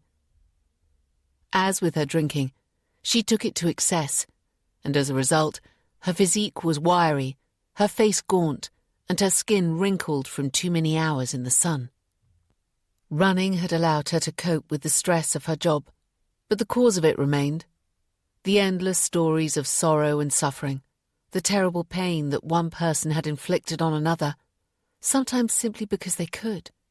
They all gnawed away at the part of her that had once believed in the basic decency of people. Now there was little of that faith in people left. She'd been promoted to manager a few years before. It had reduced the stress a little. Nowadays she spent more of her time in the office than out in the field. Reading the reports rather than hearing them, however, hadn't diminished their power to disturb. It had been a few years since she'd accepted a new case, but she continued to manage her older ones, few of which required more than the occasional meeting to discuss a perpetrator's release. She was used to parole officers, the police, and various other disciplines contacting her for information regarding certain cases, but it was rare for a victim to turn up after so many years to seek the same. You want to know where Victor Hill is currently living? Emma had met all sorts in her career. The rather garbled and certainly tangled account of medication errors and baby shoes made her look at Jodie with carefully assessing eyes. Sometimes a normal exterior, like the one she was portraying so well, was cover for a twisted interior. "I know you're probably unable to give me his address," Jodie was saying. "I wouldn't want to meet him on my own anyway. What I was hoping is that you could instigate a meeting between us so that I could discuss what I've told you." Emma's hands were clasped on the table in front of her. She tapped her thumbs together as she thought about what the woman had said. "You think Victor is responsible for planting the medication that got you fired? Followed it up by leaving the baby shoes tied to your door so you'd know exactly who was responsible?" When Jodie nodded, Emma stopped tapping and spread her hands. Why? And why the baby shoes? Why not a note saying what he'd done? Jodie had asked herself the same question. She looked at the stony face of the woman opposite, remembering her as being more supportive, kinder. Maybe it was easier to be kind to a 14-year-old. Jodie folded her arms, gripping her biceps tightly. "I'm not sure. Maybe he saw my comfortable life and wanted to unsettle it by getting me into trouble at work. He may not have been aware of the seriousness of what he did. Leaving the shoes." The memories came slipping back again. The young Jodie, so much in the thrall of the older man, her eyes shining when she opened the gift he'd bought her. The blue baby shoes wrapped so carefully, chosen with love. She had told everyone about them at the time, her mother, the legal team, the police, wanting them to see that Victor wasn't the monster they were portraying. He would have known I'd remember them. Before everything came out, we'd planned to have the baby together. We'd even spoken about running away. "I remember," Emma said. "You couldn't see any fault with him.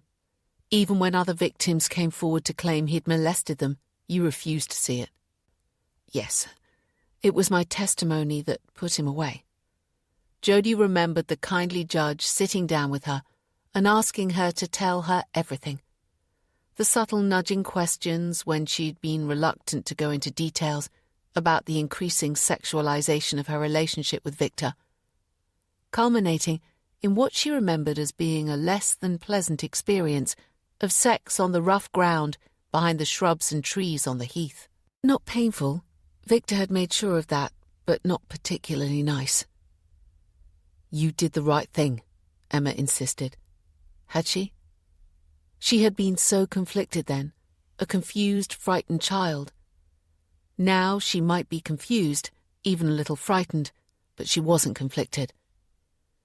"Anyway, all that is irrelevant," Jodie said bluntly. "Are you able to arrange a meeting with him or not?" "Not, I'm afraid." The words may have been apologetic, but the tone of voice wasn't. "Fine." Jodie got to her feet. "It's no problem. He's on the sex offenders list. No doubt I can get access to that somewhere. Thanks for your time." Emma shook her head. "Sit down. You don't understand." Jodie sat and folded her arms again. "Don't tell me he's dead because I don't believe it. As far as I know, he's still alive and well." "As far as you know?" Jodie gave an uncertain laugh. "The general public," Emma pointed a finger at Jodie to encompass her in this collective, "think that being put on the register of sex offenders for life means that, well, I hate to break the bad news to you, but it means life in as much the same way as someone who's sentenced to life in prison." "What?" Shock caused Jodie's mouth to drop open. She shut it with an audible snap. "That can't be right." "It may not be right, but it's the law. After 15 years on the register, an offender can apply to have his name removed." Emma lifted both hands, palms upward, and fingers splayed as if to say it was all out of her hands. "They simply need to prove they are no longer a risk to the public." She pulled the keypad of her desktop computer nearer and tapped a few keys. "I have an excellent memory for names, so I remember seeing his application was granted. My memory for dates isn't quite so good." She looked at the screen, then back at Jodie. "Victor Hill was removed from the register 4 weeks ago." Shock kept Jodie silent, her eyes blinking in confusion, her brain processing, latched onto one point. If he could have had his name removed years ago, why did he wait so long? Emma tapped a few more keys and shook her head. "He did apply, More than once, in fact, but it wasn't until this application that they were convinced he proved no risk to the public. He had, it appears, attended a clinic which purports to treat sexual deviancy. Jody stared at her in disbelief. Seriously? According to the reports, this particular clinic works on the basis that sexual deviancy is an illness, and as such can respond to treatment. Victor spent a month there, following which he reapplied to have his name removed. This time the application was granted. He's no longer considered a threat? Nope. Emma looked back to the screen and frowned. It seems a letter sent to him came back as undelivered, so it looks as if he's moved from where he was too. So, he no longer has to inform the police where he is living, and he is no longer forced by law to keep his distance from his victims. From me. Jody saw the confirmation in Emma's suddenly kinder expression. I suppose I don't have to wonder any more why I'm hearing from him now, do I?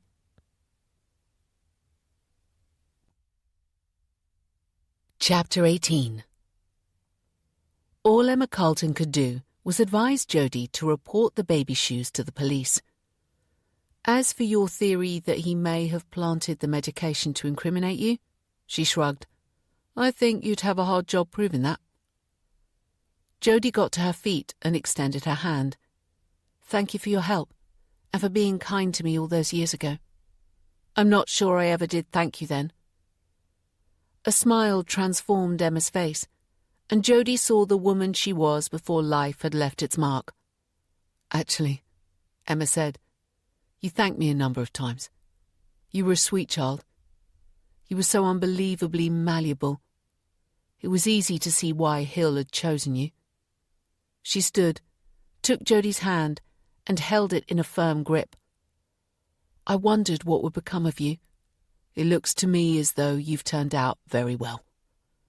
Take my advice, and don't let whatever this is ruin that. Whatever this is. That was the problem. Jody had no idea, and her hope that she'd get some answers here had been swept away. But life had also left its mark on Jody. She may have been a biddable girl, but she'd developed a core of steel since then. No, I won't, she said, and with that she turned and left the office. She'd no intention of taking Emma's advice to report the baby shoes to the police. Even if she went into detail about her past, about the baby shoes mirroring the shoes Victor had given her all those years before, she couldn't see them taking any action against him. Leaving a gift hanging from her doorknob would hardly be classified as a threatening act. Emma had been correct too. Jody would have had an impossible job convincing the police that Victor was involved in planting the medication. She'd no proof, apart from a gut feeling. And although she knew gut feelings were beloved of crime writers, she guessed in real life they would tend to rely more on facts. Her hands shoved into her jacket pocket, she retraced her steps to West Hampstead train station and caught the next available train back to St Pancras International. Instead of changing platforms to catch the train to Gravesend, she exited the station and crossed the busy road, joining the crowd that weaved in and out of King's Cross Station. It was one of her favourite places, always bustling, always bright, and it was comforting to blend in with the hordes of people who travelled through. As she walked, her thoughts tumbled in a crazy tangle. Nothing made sense. She needed to talk it over with someone who had a cool head in a crisis. Rivka. The choice was automatic, as it always was. It was almost midday. The clinic where Rivka worked was shut for lunch for an hour at 12:30. If she hurried, Jody might be able to grab her for a chat. Talking about everything might make things clearer in her head. Her thoughts switched to Flynn. Maybe someday he would be her first choice, but it was too soon in their relationship. So far, their conversations had been mostly superficial, touching on what they liked to do, eat and drink, not on who they were. Certainly not on who they'd been in the past. It wasn't until she was on the Piccadilly line that she realised that she was still searching every man's face for a resemblance to Victor Hill. He knew where she lived and where she worked. What else did he know about her? He could be any of the men who were strolling by. Her memories of him were distorted not simply by time, but by the childish infatuation that had made him appear like a god. Any ordinary-looking man of a certain age could be him. The thought made her tense, and she anxiously looked around the carriage, relieved when minutes later the train reached its first stop, her destination, Holloway Road Station. It was only a 5-minute walk from there to the private clinic. A receptionist Jodie knew to see greeted her with a friendly nod. "Hi, Jodie. Is Rivka expecting you?" "No, but I was hoping to catch her for a chat." Some of the anxiety and stress of the morning must have shown on Jodie's face, and the receptionist's smile was replaced by a look of concern. "You look like you've had a bad morning. Take a seat. I'll see if I can find her for you." Jodie wasn't waiting long. Her friend bursting through the reception with a grin on her face and words of greeting on her lips. "You should have rung. We could have gone out somewhere." She took the seat beside Jodie. "You look so sad. What's happened?" "Not sad. At least not really. More downright mad." Jodie filled her in on the morning's meeting. Rivka's eyes grew wider as she listened. "Bloody hell! I thought once you were on the register, you were on it for life." "It seems that's not the way it works." "Then you've no idea where Victor is." Jodie shook her head. According to Emma Carlton, as soon as his name was removed, he left the rented apartment he was living in. He'd no obligation thereafter to inform the authorities where he lived. "What about his family? There must be someone you could contact." "I was 14. I never met any of them, never even saw them. They were at his trial, of course, but don't forget, I gave my evidence behind closed doors, so never saw them there either." She shrugged. "I have a vague idea there was a sister living in Wales or somewhere." Hill is a pretty common surname. Rivka tapped her fingers on the side of her chair. "It wouldn't be easy to track them down." "I know," Jodie sighed loudly. "His parents may not even be alive, and his sister is possibly married, so her name could be anything." "What are you going to do?" "I don't know." She saw Rivka's frown and tilted her head. "What?" "I was thinking about the baby shoes." Rivka's tone was anxious, as if afraid of what she was about to suggest. "I was just thinking of who else would have reason to remind you of that baby. And the answer slapped me in the face." She leaned forward and put her hand over Jodie's. "Haven't you considered that it might be your son?"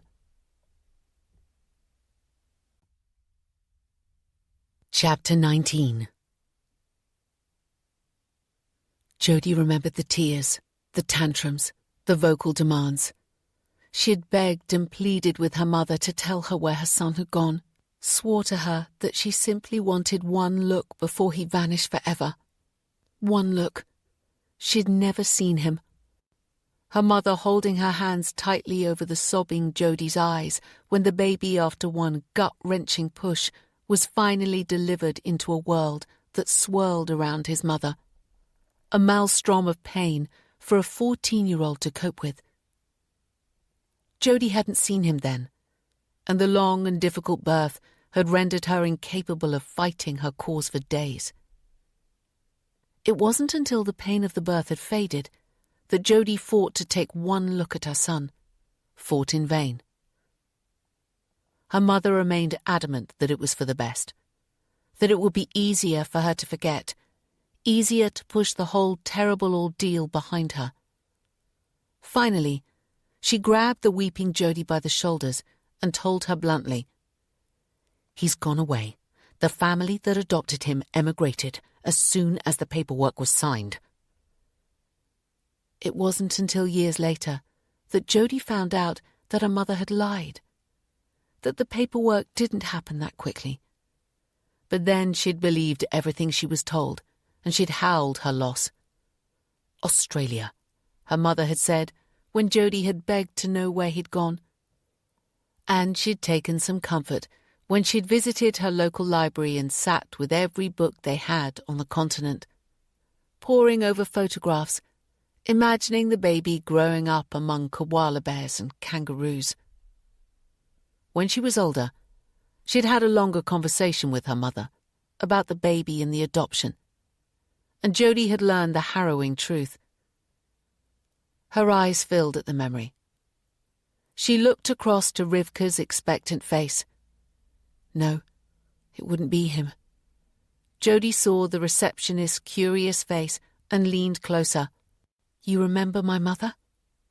She laughed when Rivka raised her eyebrow. Yes, she wasn't the kind of woman you forgot, was she? Well, she was even tougher than you know. The adoption was private, all legal and above board and everything, but Mum made certain conditions before the final paperwork was signed. But she wasn't the mother. You had to have signed everything, Rivka argued. Jody shrugged. My mother was a force of nature. You didn't argue with her. Certainly I didn't. I signed where I was told, did what I was told. Her voice faded as she drifted into the past. Rivka reached out and gave her a shake. What did she do? Jody pulled herself back to the present.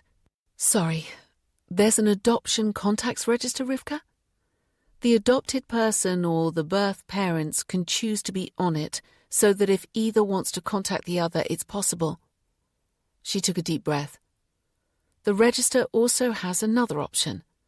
You can choose to have an absolute veto, allowing no contact whatsoever. My mother signed that veto. Rivka's mouth dropped open. But you can have that changed, surely? You must have the right. Rights, obligations, promises. Mum said it was for the best. That it would be better for the child to imagine his beginning rather than knowing the truth. Jody met her friend's sympathetic eyes. A child of rape, the son of a sexual predator. How could I wish that on my child? I promised her I'd never change the veto. There's no way the child would be able to find out anything about me. What about the birth certificate? What about it? She saw confusion cross her friend's face. I'm not going to be on it. As soon as the court grants the adoption, a copy of the order is sent to the General Register Office, and they enter the details in the Adopted Children's Register. After that, I'm wiped away. A new certificate of birth is issued in the child's new name. There is no reference on it to him being adopted, so there's no guarantee that his parents ever even told him. He was a newborn, and they were heading to Australia. It would have been simple to pass him off as their own, simpler for all concerned. Jody smiled, and you may bet it was what my mother would have encouraged. Then we're back to it being Victor who left the baby shoes. And back to trying to figure out why. Jody rested her head against the wall behind. Looks like I'm going to have to wait for whatever he does next. He had his name removed from the sex offenders register only 4 weeks ago, Rivka said, her forehead creased as she puzzled a thought through. Maybe he had nothing to do with the medication being left in the nursing home, and leaving the shoes was a memorial thing or something, marking an end to a period in his life. Perhaps that's all you'll hear from him. Perhaps. It was only a thread of hope to hang on to, but it was something. Thanks for listening. It helps to talk about it with someone who knows my history. Rivka checked her watch. I guess that means you haven't told Loverboy. She gave Jody a reassuring smile. That's not a criticism. You've plenty of time to tell him if you want to. Now, I better get back to work. They stood together. Rivka reached for Jody and enveloped her in a hug.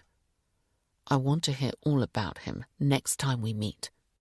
Until I get another job, I'll have plenty of time to meet for coffee, so lots of time to fill you in. Suffice to say that it's going well. He's gorgeous. You'll like him. Just what you need. Better fly." And Rivka was gone in a flurry of hand-waving, still waving as she hurried across reception and through a door at the back, leaving Jody with a smile on her lips that gradually faded as she considered what her friend had suggested. Perhaps she was right. Maybe it was simply Victor's way of marking the end of a chapter. Chapter 20. For Victor, having his name removed from the register of sex offenders was supposed to be the start of a new life, one where every sex crime within a 50-mile radius didn't bring the police to his door. After the first few times, when he truly couldn't remember where he'd been on specific dates, which resulted in his being questioned for hours, he'd started to write down where he was every day, an hourly account of his sad, miserable existence, that he pulled out for the police's benefit thereafter when they called. The day his name was removed, he celebrated by going back to his seedy bedsit, packing all his belongings in one large holdall and leaving without giving notice. It meant forfeiting his deposit, but it also meant nobody knowing when he'd left or where he'd gone. It was a day he'd longed for, the start of a new life. He carried his holdall to the nearest train station and sat in a concourse cafe, watching commuters stride past with a sense of purpose in every step. A sense of purpose. Victor had one, although his would probably be called an obsession. He had thought to leave it behind, to erase Jody from his life, much as his name had been from the damned register. But as he sat and watched the crowds wafting past, he knew he couldn't do it. He'd loved her from the first moment he'd seen her at a bus stop. The neat school uniform had caught his eye, but it was the tangle of hair escaping from a band to fall higgledy-piggledy around her face that had tugged at his heart. He'd started a conversation, and by the time the bus arrived, she was looking at him with admiration, and his heart was hers. As the door slid open, he'd been desperate not to let her go. "Can I see you again?" She'd looked at him with her big blue eyes. "I get this one home every day." Then she'd hurried on, sat downstairs and smiled at him through the window as the bus took off. And that was it. He'd waited for her the next day and the day after. At the weekends they'd meet on Hampstead Heath and walk for miles, or sit and admire the London skyline and talk about their future. In the wooded nooks and crannies of the park they'd hold hands, and it was there, late one summer's evening hidden among the trees, that they'd first made love. It was a precious memory. He'd thought she'd loved him, but she'd given him up, had turned on him without a thought, cast away their dreams, their future. He knew her mother had been partially responsible, but Jody had known him, had known how much he loved her. He'd told them all, the police, solicitors, the judge, that they were wrong, that those other girls had meant nothing to him, that Jody was the one he loved, the one he'd wanted.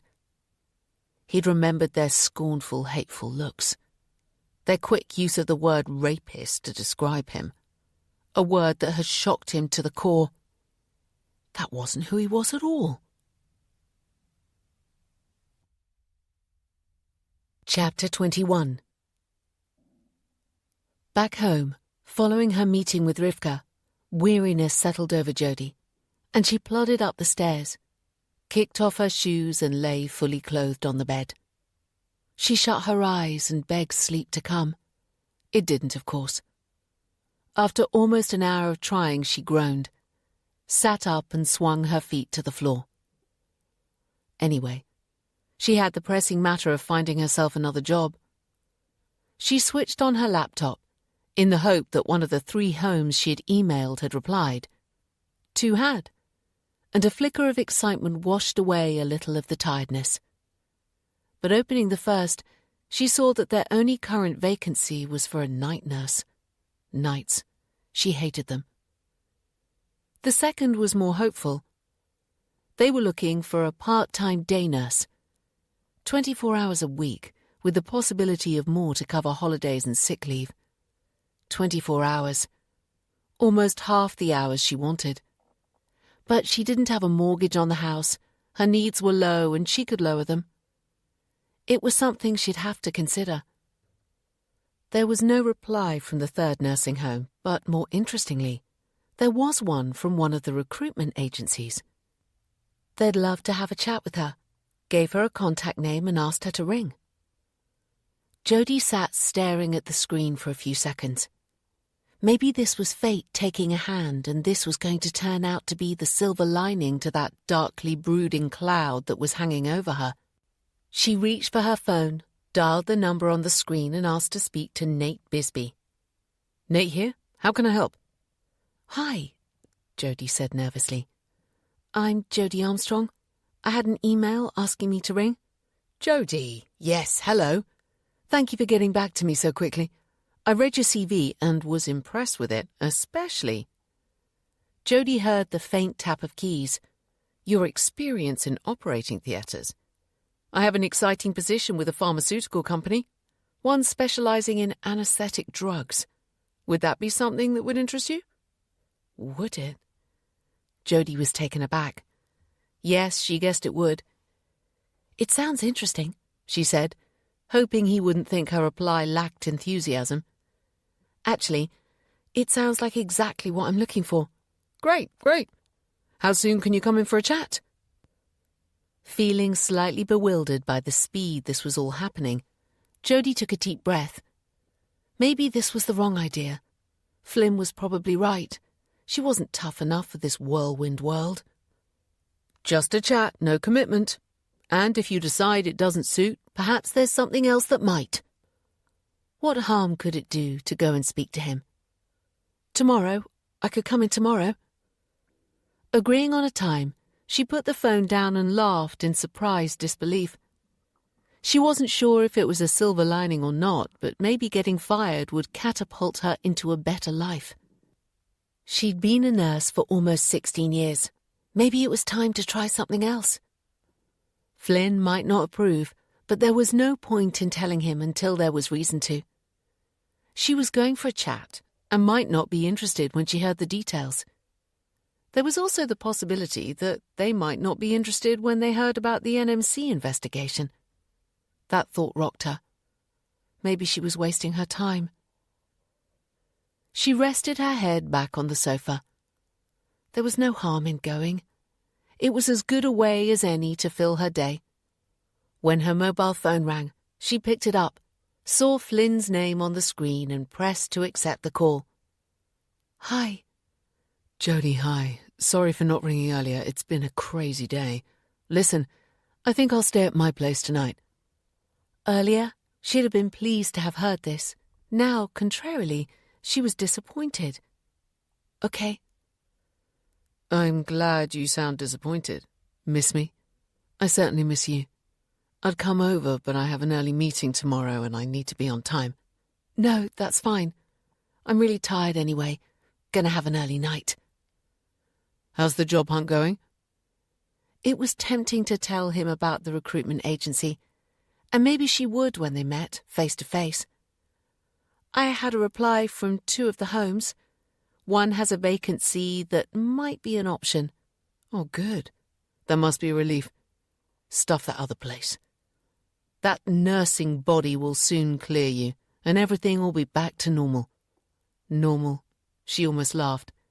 Yes, I'm sure it will. How about dinner on Wednesday? I could stay over, if you'd like. She'd like very much. That sounds like a plan. Hopefully I'll have more news on the job front by then. They chatted a few minutes more, Flynn telling her an amusing story about one of his customers which made her chuckle and wonder yet again whether sales wouldn't be an ideal job for her. After yet another restless night, Jodie dragged herself from her bed and thought about cancelling the meeting with the recruitment consultant, but the thought of a long day doing nothing was more exhausting. A few mugs of strong coffee and a long, cool shower perked her up a little, and with the idea that she had nothing to lose by going, she dressed in smarter-than-usual clothes, left the house, and walked briskly to the train station. It was rush hour, the train packed with commuters of all ages, but it was the men of a certain age who attracted Jodie's intent gaze. Any one of them could be Victor. In St. Pancras International, she stopped and pretended to use her mobile while the commuters swarmed around her, parting and joining again, intent on their destination. Apart from one woman who glared at Jodie for standing in her way, nobody gave her a passing glance. With a shake of her head at her paranoia, she pocketed her phone and walked on. The recruitment agency was, conveniently, a short walk from St. Pancras Station, and Jodie was outside the office at 5 minutes to the agreed 10 a.m. meeting. With nervous excitement blanketing her worry about Victor, she pushed open the door into a tiny reception area and was immediately directed down a long, echoing corridor. Nate Bisbee, a short, plump man with unusually pale skin and a bad comb-over, greeted her at the door of his office, holding out his hand and taking hers in a firm grip. "Thank you for coming. Come in, sit. Would you like some coffee?" When she shook her head, he waved her to a seat and sat behind his desk. "We've recruited a number of nurses as sales representatives," he said, sitting with his hands clasped across his chest. "Your employment history working in operating theatres would fit perfectly. It's a little unfortunate it was abroad." He shook his head. "This business, you see, it's all about contacts, getting your foot in the door. If you've worked in hospitals here, you'd know people. Anaesthetists," he added, as if feeling the need to spell it out. Jodie smiled. There was an active social community in Dubai. When I came back to the UK, I joined the Expats Club and keep in regular contact with some of the people I used to work with, including, her smile broadened, several anaesthetists who work in London hospitals. Bisbee's face lit up. "Excellent. That improves your chances dramatically." He unclasped his hands and tapped his fingers on the desk. "They're looking for someone to start as soon as possible. How much notice do you need to give to your current position?" Jodie cleared her throat. "Actually, I don't need to give any." She kept her head down as she told her tale, reluctant to see disappointment cross his face. When she finished, she looked up, expecting to hear him offer his regrets that he couldn't continue. Instead, Bisbee shrugged. "I used to be a nurse," he said, surprising her. "I know what the NMC is like. It might be better if you were a registered nurse, but it's not essential. Your contacts, to be honest, are more valuable." He waited a beat. "Assuming, of course, that the police weren't involved?" "No." He held up a hand. "No offence intended." He pulled a keyboard closer and tapped. "Right. How about tomorrow at midday?" Jodie looked at him blankly. "For an interview with the company. If they're interested, which I'm sure they will be." This was all happening so fast. Jodie had always hated roller coasters. The sensation of the world falling away beneath her feet. The heart-in-your-mouth feeling. The being out of control. A little over a week ago, her life was solid. Now it was vapour. "Tomorrow at midday." "Great," Bisbee said, taking her words as assent. "Let me get onto them and see if I can get that set up." Mesmerised, Jodie listened to him speak about her, hardly recognising the description he was giving to whoever was listening on the other end. "Great. She'll be there." Bisbee hung up with a grin splitting his round face. "That's all set. Graham is looking forward to meeting you. He said you sounded like what they needed." And that was it. Bisbee gave her a slim folder with information about the company. "Have a read of that. They may ask you what you think of the company. what you know about them. It's good to have answers ready, okay? She took the folder. Thank you. I'll be in touch tomorrow afternoon. They don't hang about making decisions. Bisbee got to his feet and stretched across the desk to take her hand. It's the biggest pharmaceutical company in the city, so it would be an excellent opportunity for you. Best of luck with it. It wasn't until Jody was on the train back to Gravesend that she opened the folder. There were several pages, some with diagrams of sales figures, market share, potential expansion, some detailing the structure of the company. The company. The name made Jody's head spin. London Medical. The pharmaceutical company where Flynn worked. Chapter 22. Jody swore under her breath. It couldn't be the same company. She fished in her bag for the card Flynn had given her and took it out. A simple matte black card with his name in large letters across the top, his mobile number underneath, and stretched across the bottom, London Medical. She laughed in disbelief.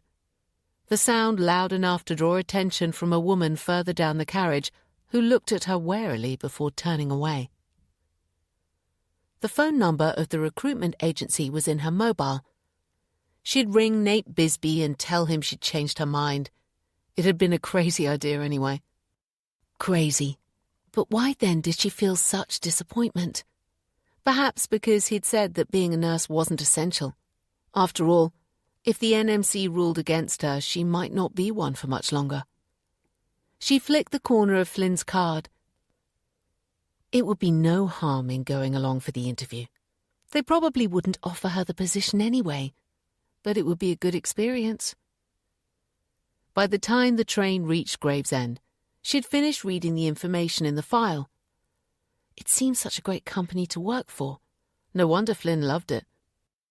She debated ringing him to tell him, maybe even get some advice, but decided against when she remembered how negative he'd been about the idea. He might be even less keen on the idea of her working for the same company.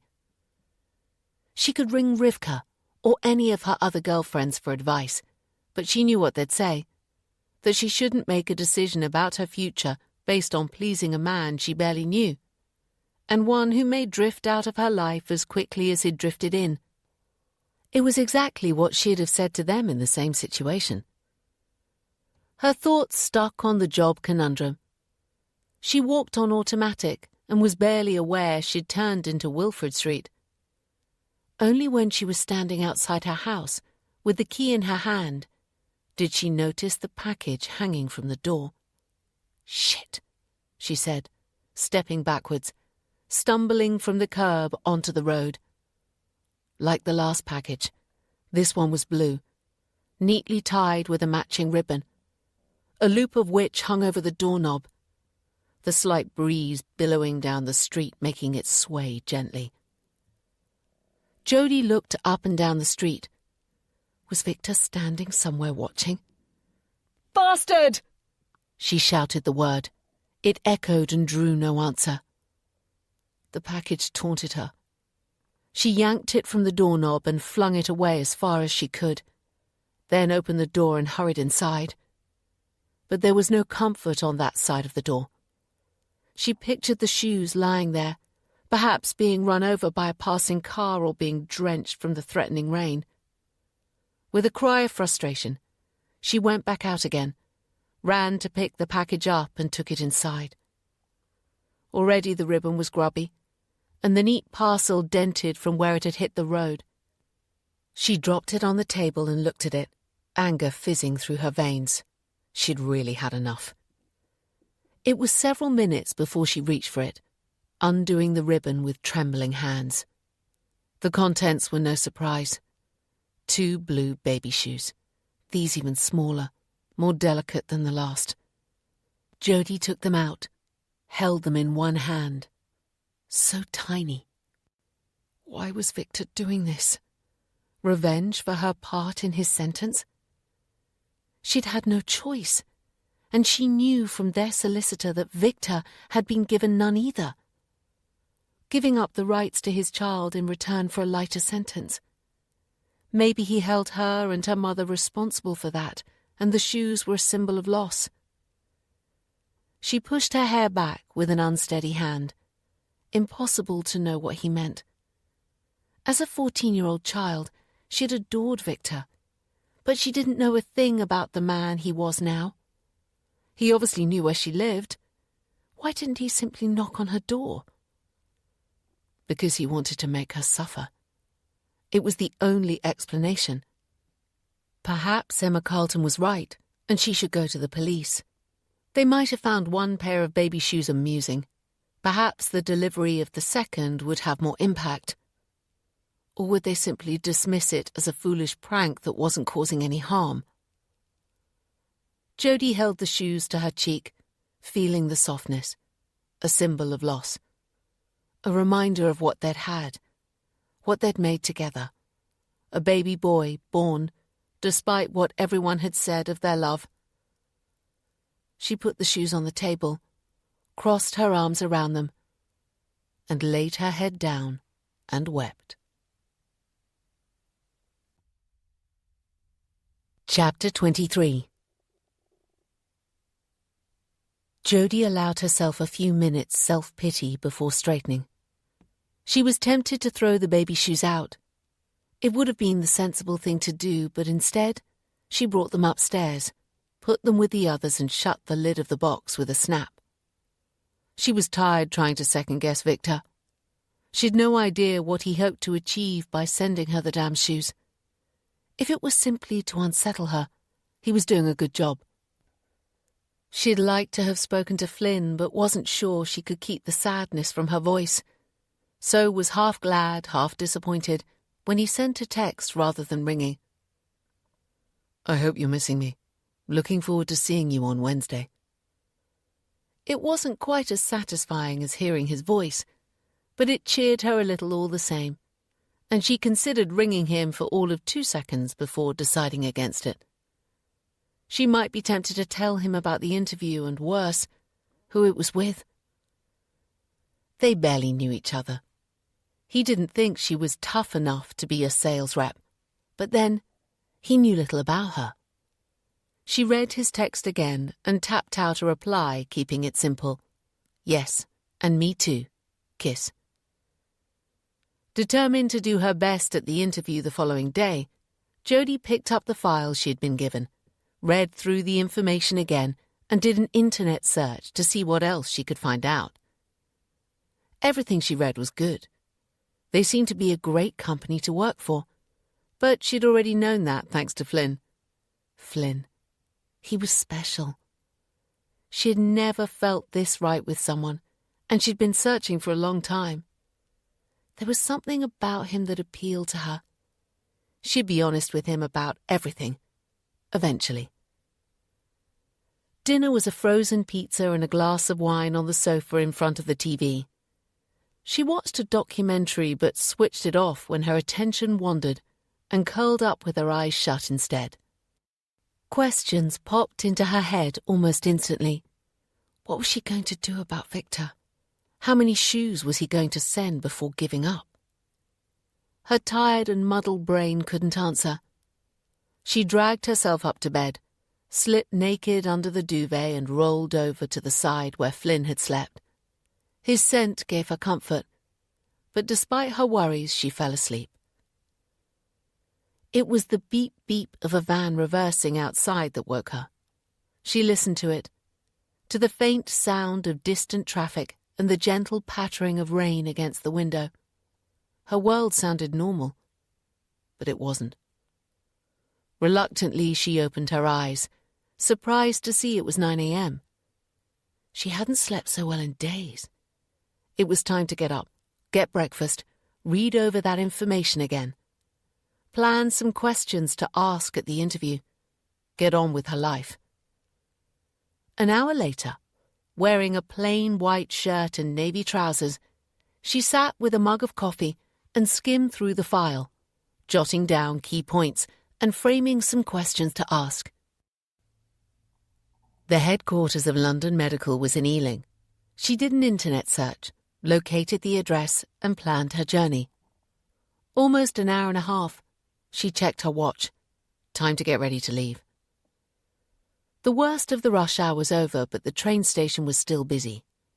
Afraid of being dragged into a seam of paranoia where she saw Victor in every face, Jodie kept her head down and concentrated on the meeting ahead. The journey was uneventful. She crossed from St Pancras International to King's Cross and caught the Piccadilly line to Holborn, changing there for the Central line to Ealing Broadway. Her destination a 10-minute walk from the station. She allowed 30 minutes extra time for delays, which hadn't occurred. Locating the headquarters building, she checked the time again, then looked around for somewhere to wait. A cafe across the street seemed the perfect solution.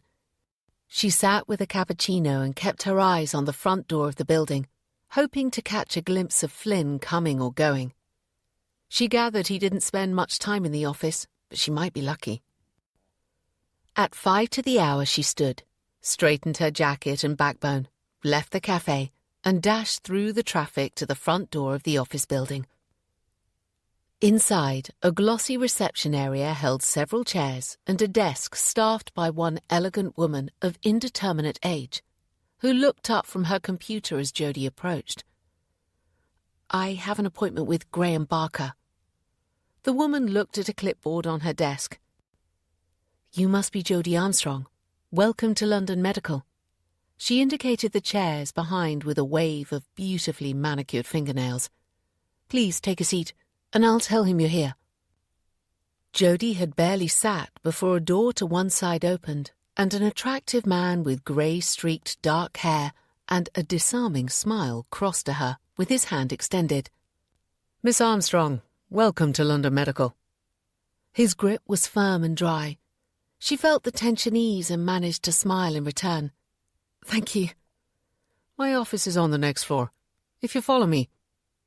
He made small talk about the weather and her journey from Gravesend as they waited for the lift.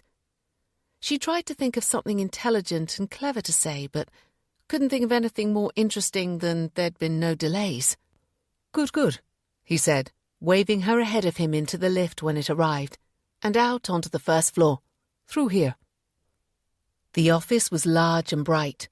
Jodie sat on the chair indicated, dropped her bag to the floor, then hurriedly picked it up to take out the pen and notepad she'd brought, dropping it again, feeling a little flustered. Graham Barker was rocking his swivel chair slightly. "Why don't you tell me about yourself?" "I had a child when I was 14, and I think I'm being stalked by the man responsible." The thought almost made her smile. It did make her relax. "I qualified as a nurse 16 years ago. I spent several years working in operating theatres in Dubai and got to know several anaesthetists there, who I've stayed friendly with. It was their idea that I should pursue a position as a sales representative. It was a lie, but he'd never know that." She spoke about her time in Dubai, her decision to come back to the UK, and her desire for a change in career. Barker nodded encouragingly throughout. "And that's about it?" Jodie said finally. She didn't mention getting fired or the investigation by the NMC. If he offered her the job, they could discuss it then. Good. And what made you choose London Medical?" She guessed he didn't want to hear her say it was the first position she was offered. Nate Bisbee had told her it was all about contacts. It seemed a good idea to use what she had. Once I'd decided on a sales career, it seemed a good idea to work for the best. I have a friend who works for London Medical. He absolutely loves what he does, so it seemed to be the perfect reference. Barker's eyebrows rose. "A friend?" "Yes, Flynn Douglas. He's worked here for several years." She waited for the nod of acknowledgement at the mention of one of their own, but instead, Barker's head tilted in a question. "Flynn Douglas?" "Yes." She reached for her bag, pulled it to her and searched inside for the card she'd looked at so carefully the day before. "Here," she said, holding it forward. Barker took it, eyes narrowing as he looked at it. the corners of his suddenly thin lips turning downward. "Have you known this Flynn Douglas long?" The ice in his voice sent a band of tension tightening around Jodie's head. She gulped and stared at his now stern, unfriendly face. There was something terribly wrong. It seemed a good time to be honest. 2 weeks? Barker tapped the card. "We don't have anyone called Flynn Douglas working at London Medical." He reached into a drawer, took out a business card and slid it across the desk. "These are what our cards look like. As you can see, the company logo of an intertwined L and M are quite distinctive."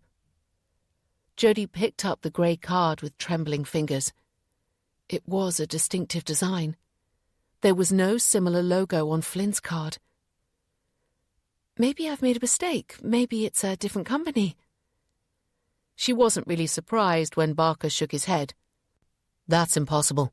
And I have to admit, I'm a little concerned that this man appears to be pretending to work for us." A little concerned? Jodie was flabbergasted, stunned. "I'm sure there's a reasonable explanation," she said, trying to think by any stretch of the imagination what it could be. Barker's narrowed eyes pinned her to the chair. "I'm afraid I'll have to insist on you finding out what that is and informing me. Otherwise I will have no option but to involve the police." He picked up the matte black card. "If someone is impersonating a London medical representative, it could have serious repercussions for us, and for our customers' trust in the company." He got to his feet. "I'll give you till this time tomorrow to find out what's going on before I decide whether I need to drag us into what might be a very messy situation." Jodie blinked, her mouth dropping open in wordless dismay.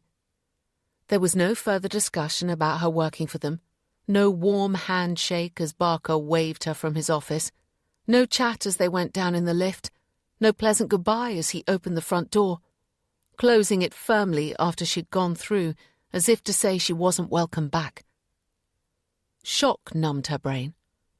Afterwards, she couldn't remember walking back to the train station, switching from the Central to the Piccadilly line, or crossing the busy junction to catch her train home.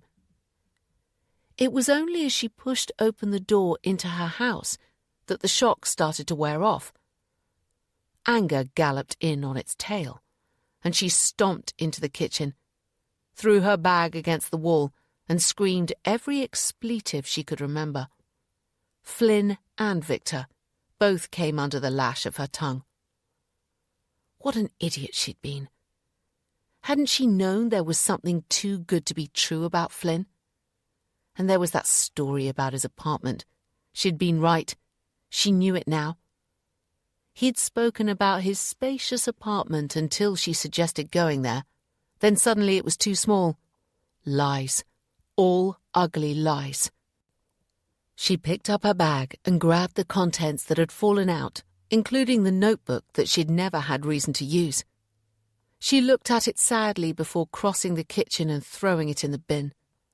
Early as it was, wine seemed like a good idea. There was an open bottle in the fridge. She took it out and slopped some into a glass, filling it to the brim, slurping some of it when it lapped over the edge as she crossed to the table and sat heavily. Another gulp was needed when she felt tears sting. She was damned if she was going to cry over the bastard. The best thing to do was to simply cut Flynn off. Tomorrow, when Graham Barker didn't hear from her, he'd contact the police. Let him. It would serve Flynn right for his deception, for making her believe. Her glass was almost empty before she'd calmed and remembered that Flynn was calling there that night. Part of her wanted to confront him, to see his expression when she told him she knew about his lies and to ask him why. But it didn't really matter. He had lied, and she could never trust him again. It would probably be better to send him a text.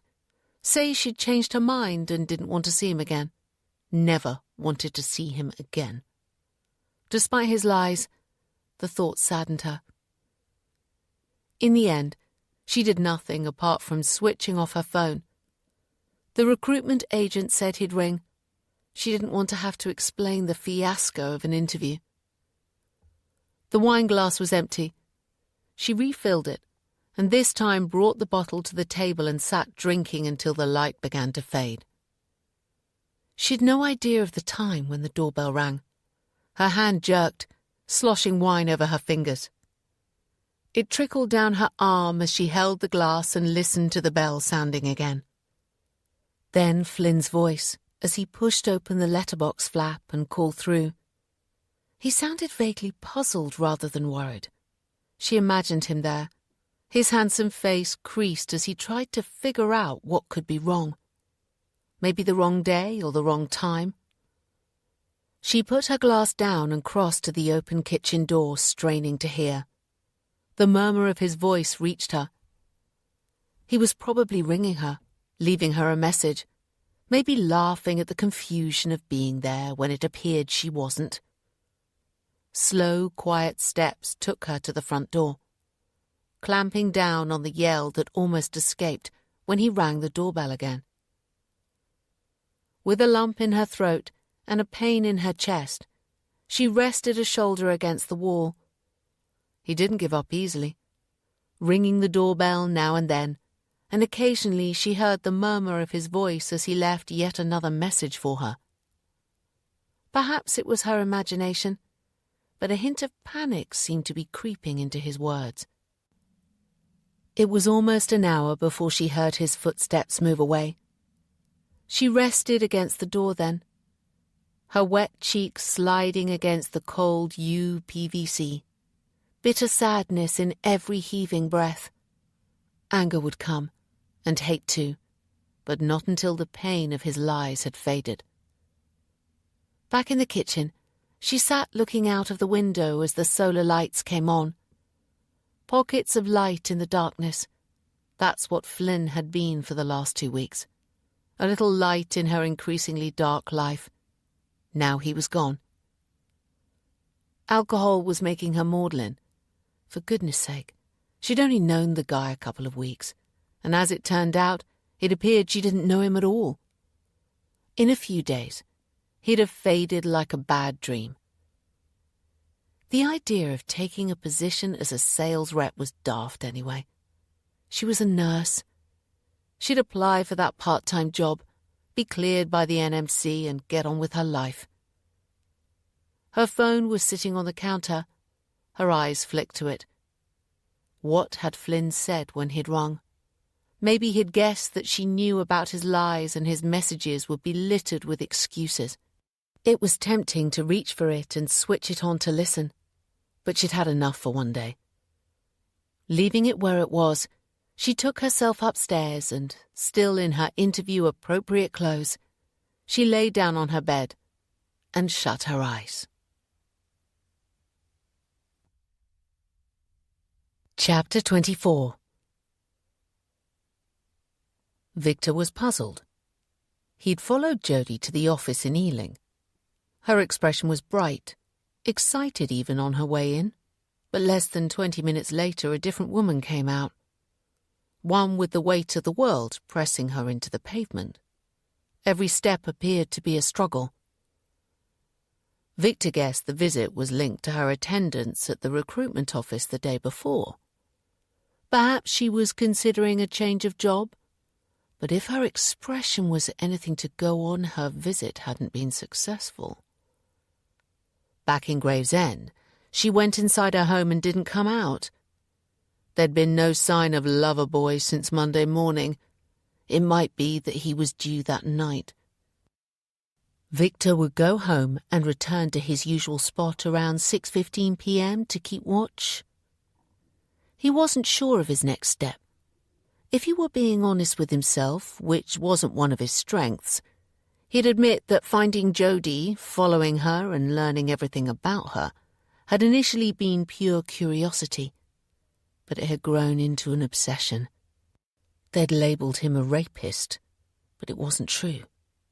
Back then, when he was a gawky 28-year-old, he found his peers difficult to communicate with, but young girls listened to him, admired him, made him feel good about himself, so it was no wonder he gravitated towards them.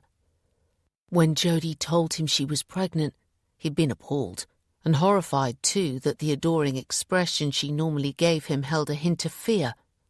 So he'd spun a vision of their future with the baby, made pie-in-the-sky plans that she lapped up and wallowed in. And her adoration had resumed. Unemployed and living at home, having to part with most of his benefits for his keep. He'd little spare cash to buy Jodie gifts, but he'd taken some money from his mother's purse and bought Jodie the baby shoes. The white and pink shoes, oddly, were more expensive, so he settled for blue. He still remembered her look of excitement when she'd opened the clumsily wrapped gift. She'd laughed and taken them out, cooing over their size. "It's bound to be a boy," she'd said, holding them over the barely visible swelling of her belly. Jodie wouldn't have forgotten them, and when he wanted to leave something to show her that he was keeping an eye on her, the baby shoes were the first things that popped into his head. The first pair he'd left was to tell her he was there. The second, that was to show her that he wasn't going to give up. An obsession, or maybe he was simply enjoying himself for the first time in his miserable life. At 6:15 p.m. he was back in position on the corner of Wilfred Street for what might be a long wait. But he was in luck. Only 15 minutes later he saw Loverboy turn into the street looking cheerful. There was a bounce in his step, a holdall dragging one arm down and bobbing against his calf as he walked. At Jodie's door, he pressed the doorbell and waited. Hoping for shag, Victor thought, his top lip turning up in a sneer. Sex held little allure for him. It was too messy. He waited for Jodie's door to open, curious to see if she had recovered from whatever had got her down earlier. To his surprise, the door stayed shut despite Loverboy ringing again. When there was still no answer, Victor watched him bend down and lift the letterbox flap. He shouted something through and straightened with what looked like confident expectation. But the door remained shut. Trouble appeared to have invaded paradise. Victor didn't believe in coincidence. This had to have something to do with Jodie's meeting earlier. He watched as the man took out his phone, probably to ring her. He didn't know what Victor was sure of, that she was inside, and there was something satisfying in having knowledge that this arrogant younger man didn't have. Victor gave into sudden temptation and walked briskly down the street, on the same side. He'd be close enough to Jodie's lover to breathe the same air. "You locked out?" he said, when he reached her house, his voice dripping with sympathy that he hoped didn't sound as fake to the younger man as it did to him. "No, a simple mix-up with my girlfriend. I hope it gets sorted soon." Victor looked up at the twilight navy blue sky. "Forecast is for rain tonight." He'd no idea what the forecast was, but it sounded knowledgeable. He walked on. At the other end of the short street, he continued around the corner, turned and peered back. He'd be safe there until the man decided to give up and go home. Victor watched for a moment, then pulled back and leaned against the wall of the house. What could have gone wrong between them? He'd seen Jodie with other men, but he'd been afraid this one might have been more serious. No other man had stayed over more than one night. No other man had arrived with a packed bag as if they planned to stay for even longer. It looked as though it might have ended. But Victor's interest was piqued. What was it about this man that had fascinated Jodie until today? And even more interestingly, what had he done to upset her? Victor waited until the man headed his direction before hurrying away and taking cover in a doorway further along the street. But when Loverboy was at a safe distance, Victor followed. It was time he found out more.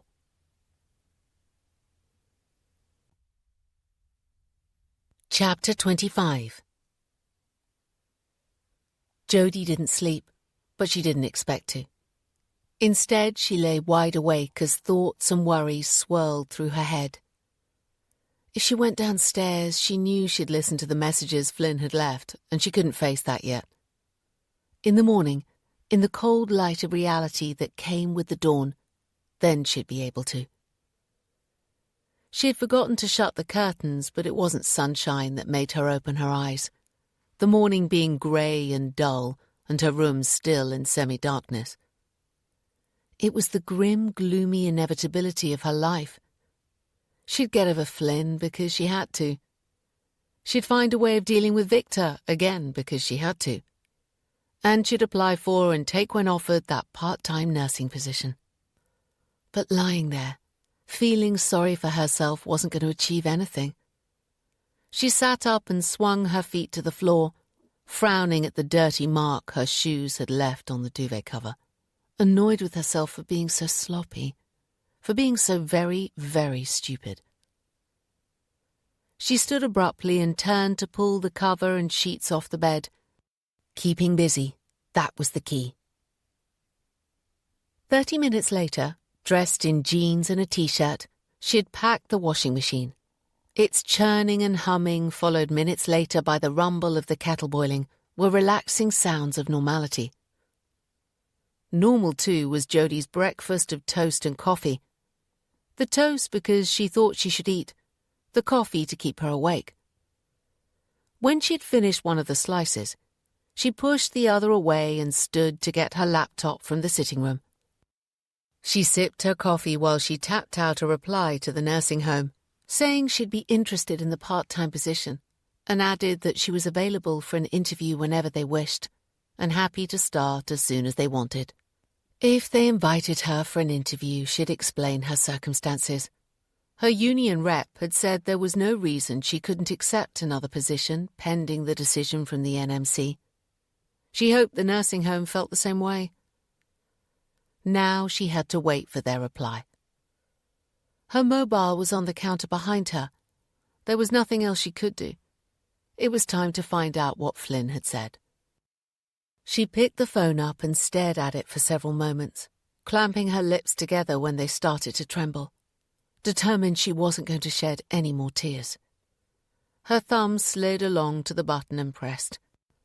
There were 8 missed calls, 7 voicemails, and several texts. Leaving Flynn's for last, she listened to a voicemail from the recruitment agent, Nate. He sounded puzzled and asked her to give him a ring to discuss the interview. She guessed Graham Barker hadn't yet told him the situation. She deleted the voicemail and his contact details. He'd get the message. A missed call from Rivka would be her friend ringing for a chat. Jodie would call her later and fill her in on the latest chapter in her increasingly ridiculous life. Then it was down to the ones from Flynn. The first voicemail was shortly after he'd arrived at her door. 3 more followed in quick succession, increasingly worried and puzzled. The next, if the voices and background sounds were any indication, was made on the train on his way home. And the final voicemail, she guessed, was in his apartment. The background quiet, his voice somber. I don't know what's happening, Jodie. Please ring me. I'm worried about you. His text messages echoed the voicemails until a final one sent earlier that morning. I thought we had something special. Maybe I was fooling myself. I don't understand how you could simply cut me off like this. Please get in touch. Tell me what I did wrong. Aha. She put the phone down on the table and pushed it away. What I did wrong. She grabbed the phone and without thinking sent a text. You lied to me. Then she deleted his details and blocked his number. She wished it were as easy to delete him from her head. The day loomed ahead of her. It was tempting to ring Rivka and see if she'd be free for lunch, but she was afraid to. Afraid she'd break down and sob at the mess her life had become. A ping told her she had an email. and she was surprised when she looked to see it was a response from the nursing home, asking when she'd be free for an interview. Why not today? She sent off an email saying she'd be happy to attend whenever suited, but that she was free for the rest of the day. The reply came several minutes later. Interview at 2 p.m. Something was going her way. The jacket and trousers she'd worn the previous day were too creased to wear. She did a quick search through her wardrobe, discounting most of her clothes as being too casual, finally settling on a fine knit white jumper and beige skirt, her tan raincoat on top, and she'd look okay. There were hours to get through first. She made her bed, unpacked the washing machine, drank copious amounts of coffee, and read a crime novel by one of her favourite writers. But even Jenny O'Brien's latest couldn't stop her thoughts from drifting to Flynn, and the what might have been, and to the aching sense of loss. The nursing home was about a 25-minute walk away. Determined to make a good impression by arriving enthusiastically early, she pulled her raincoat on at 1:15 p.m., grabbed her bag and keys and opened the front door. She'd been so lost in thoughts of Flynn, so full of gut-churning. Take a slow breath and allow this gentle interlude to steady your heart before the story continues.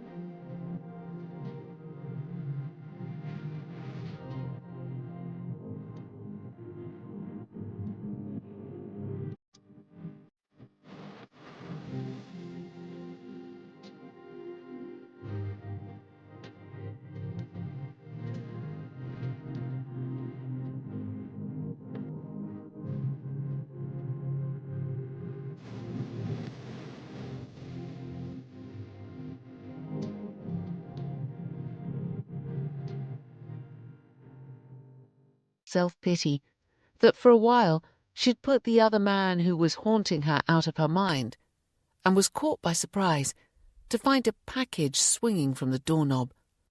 More damn shoes. Anger flared.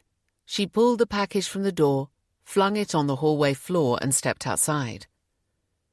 Tension gripped Jodie. Quick, jerky steps taking her down the street.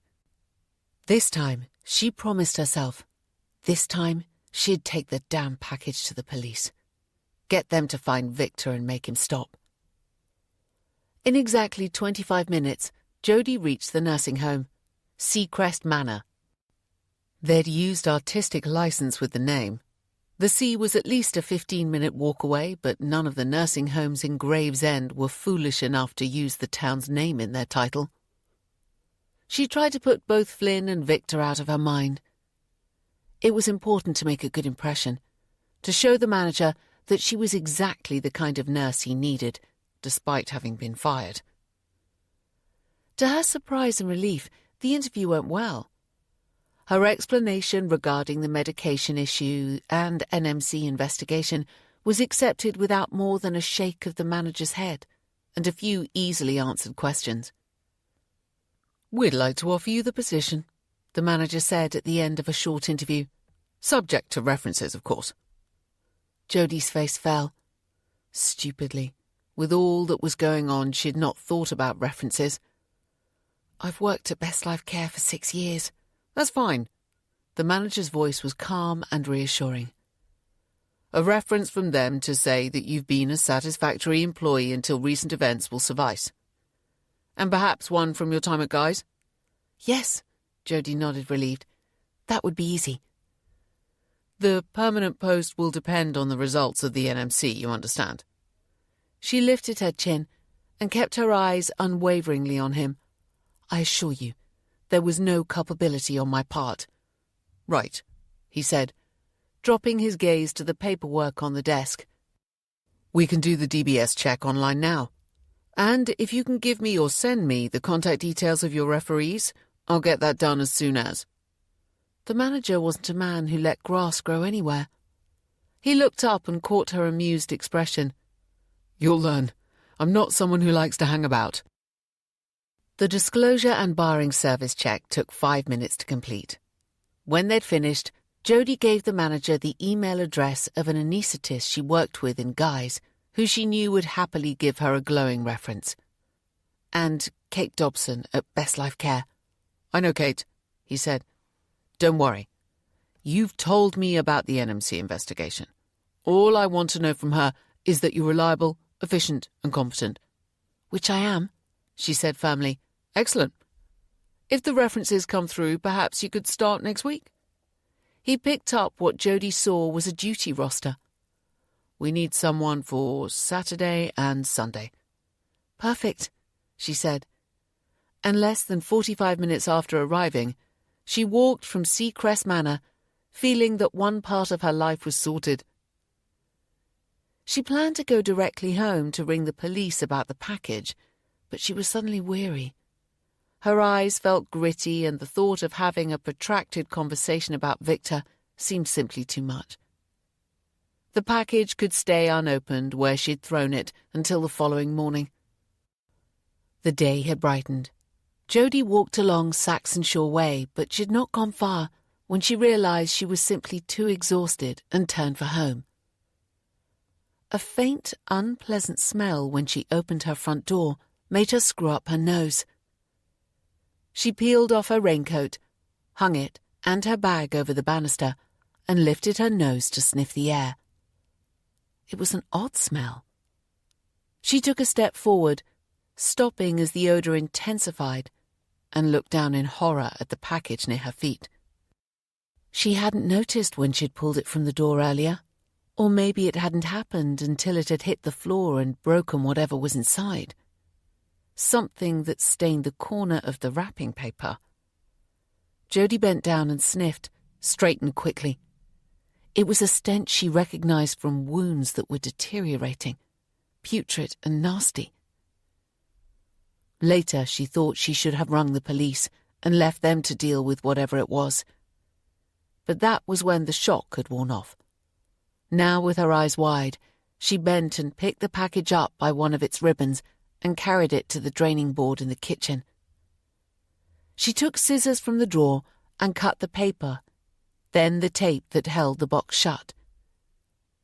It looked the same inside as the last two, the same blue tissue paper.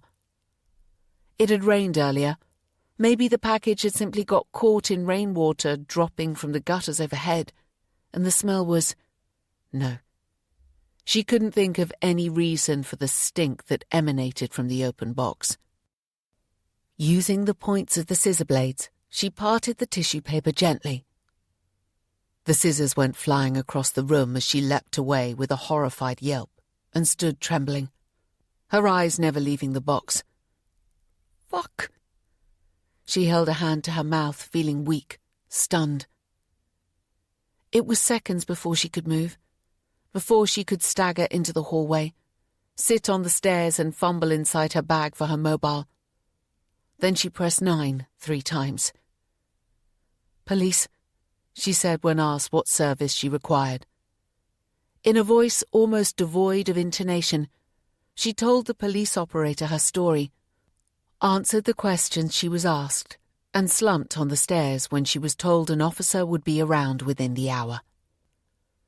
Jodie didn't move while she waited. A wave of self-pity rolled over her and she gulped, pressing her lips together to prevent a howl of anguish.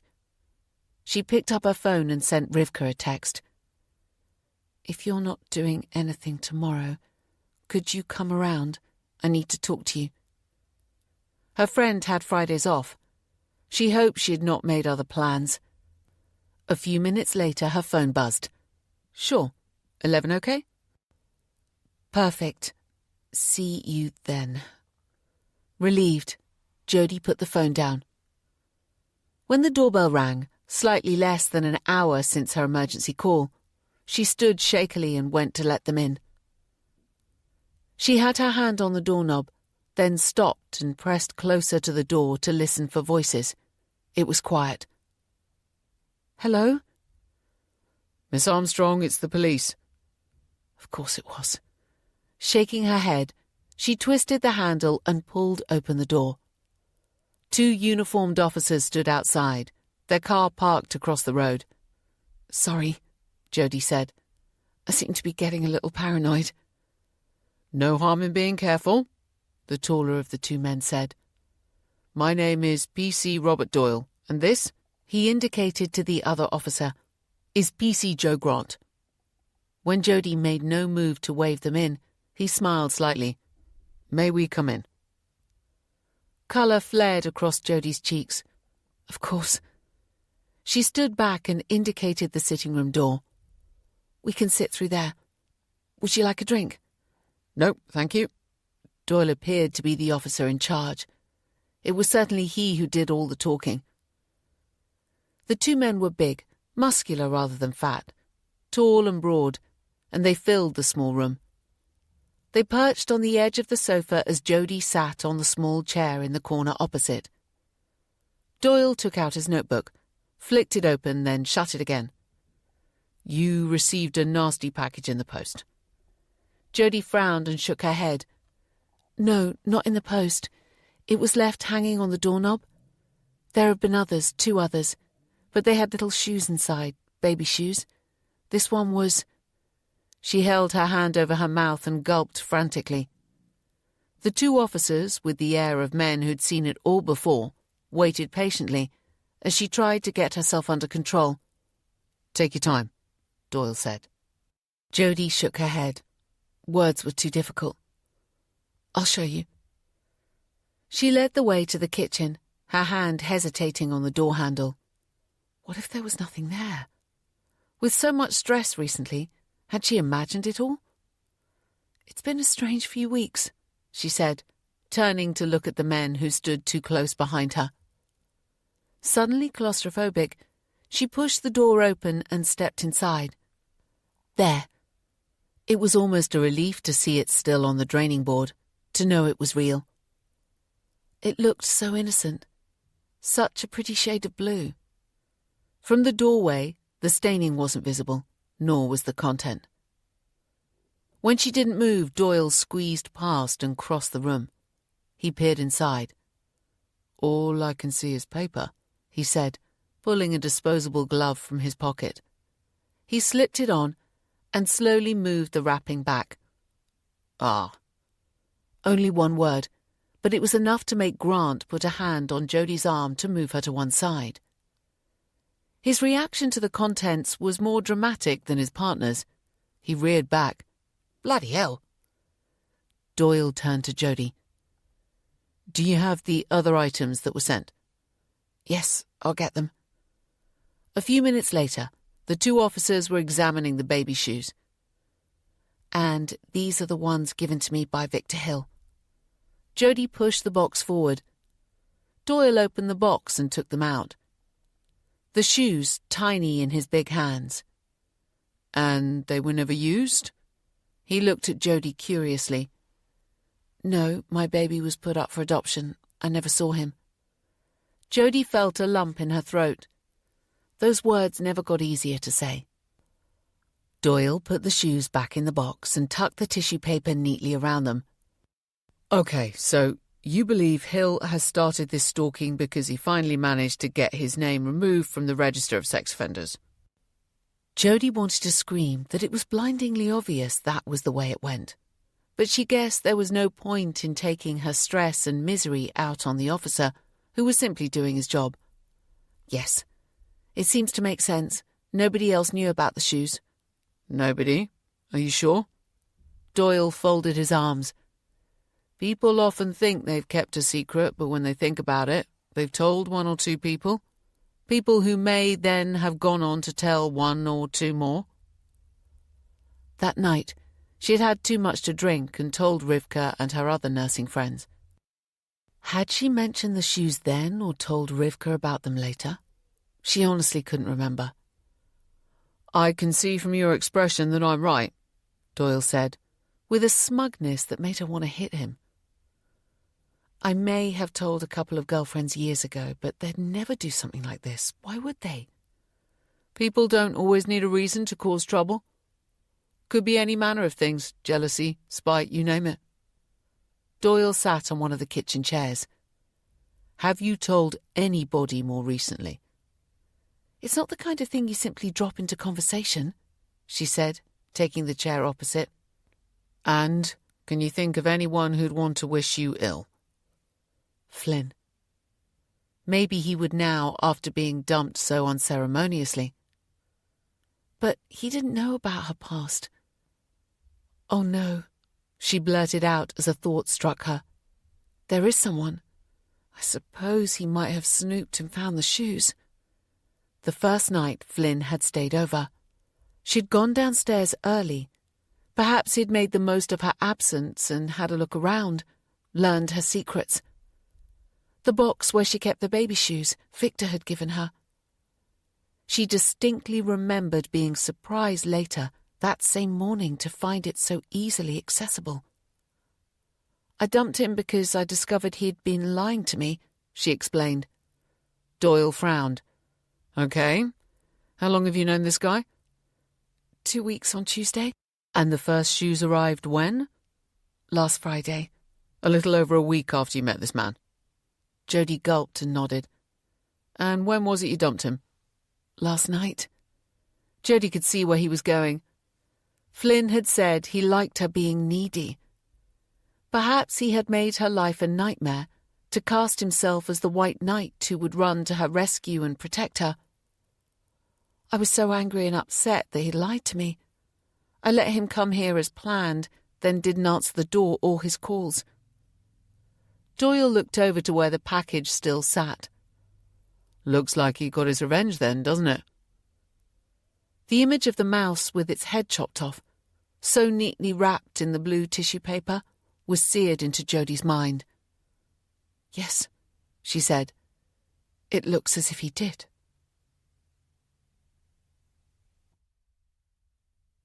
Chapter 26. Tell me everything you know about this man Flynn, P.C. Doyle said, taking out his notebook.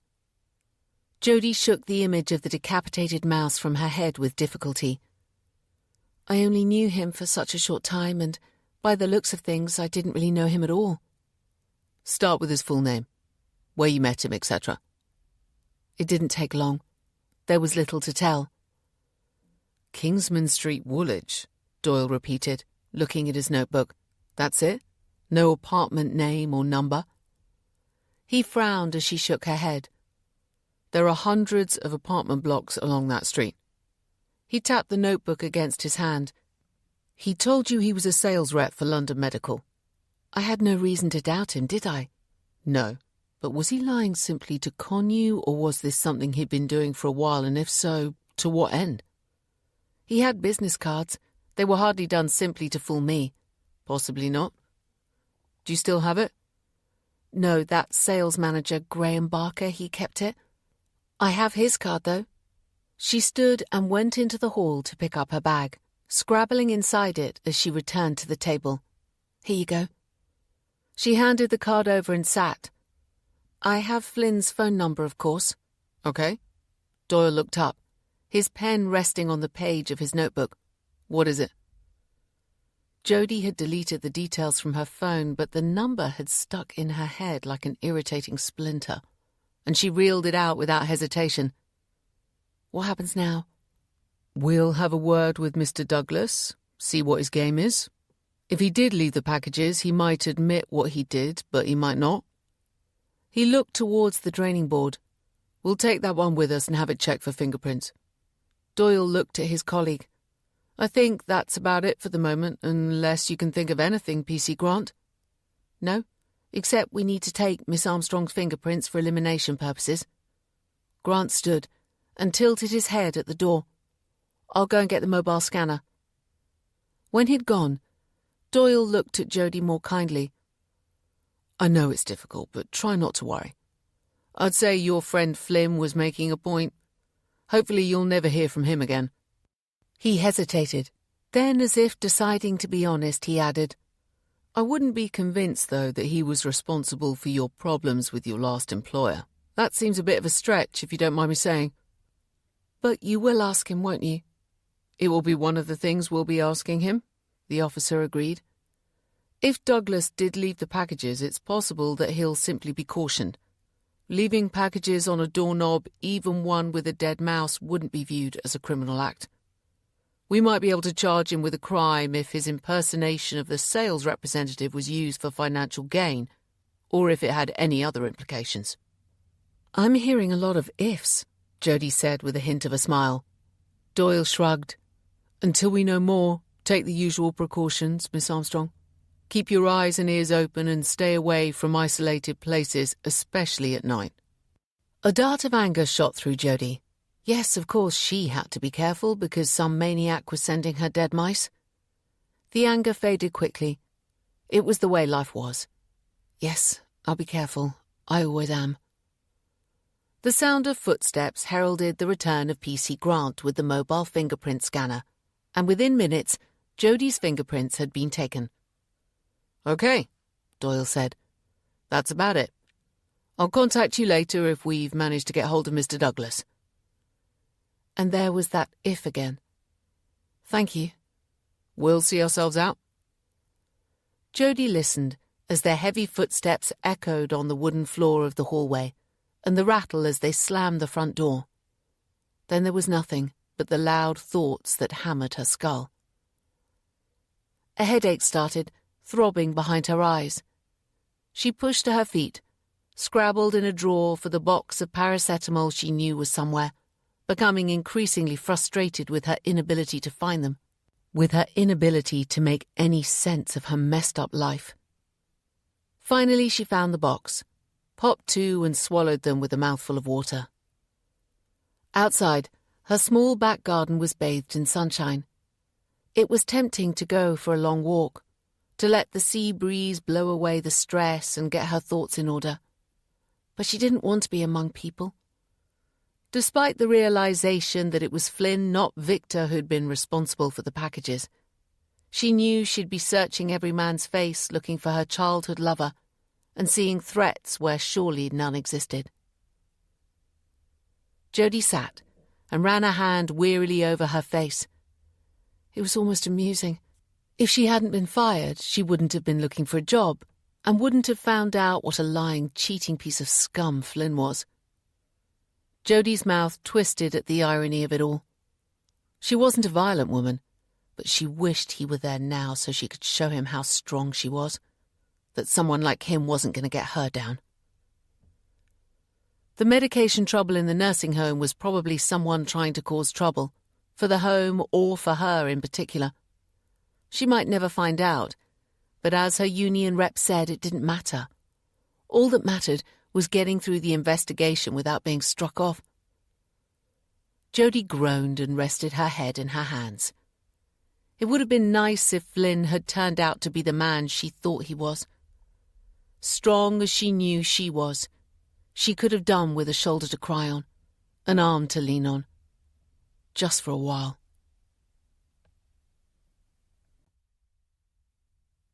Chapter 27. Victor lay on the bed in his poky bedsit, hands clasped behind his head, his eyes shut.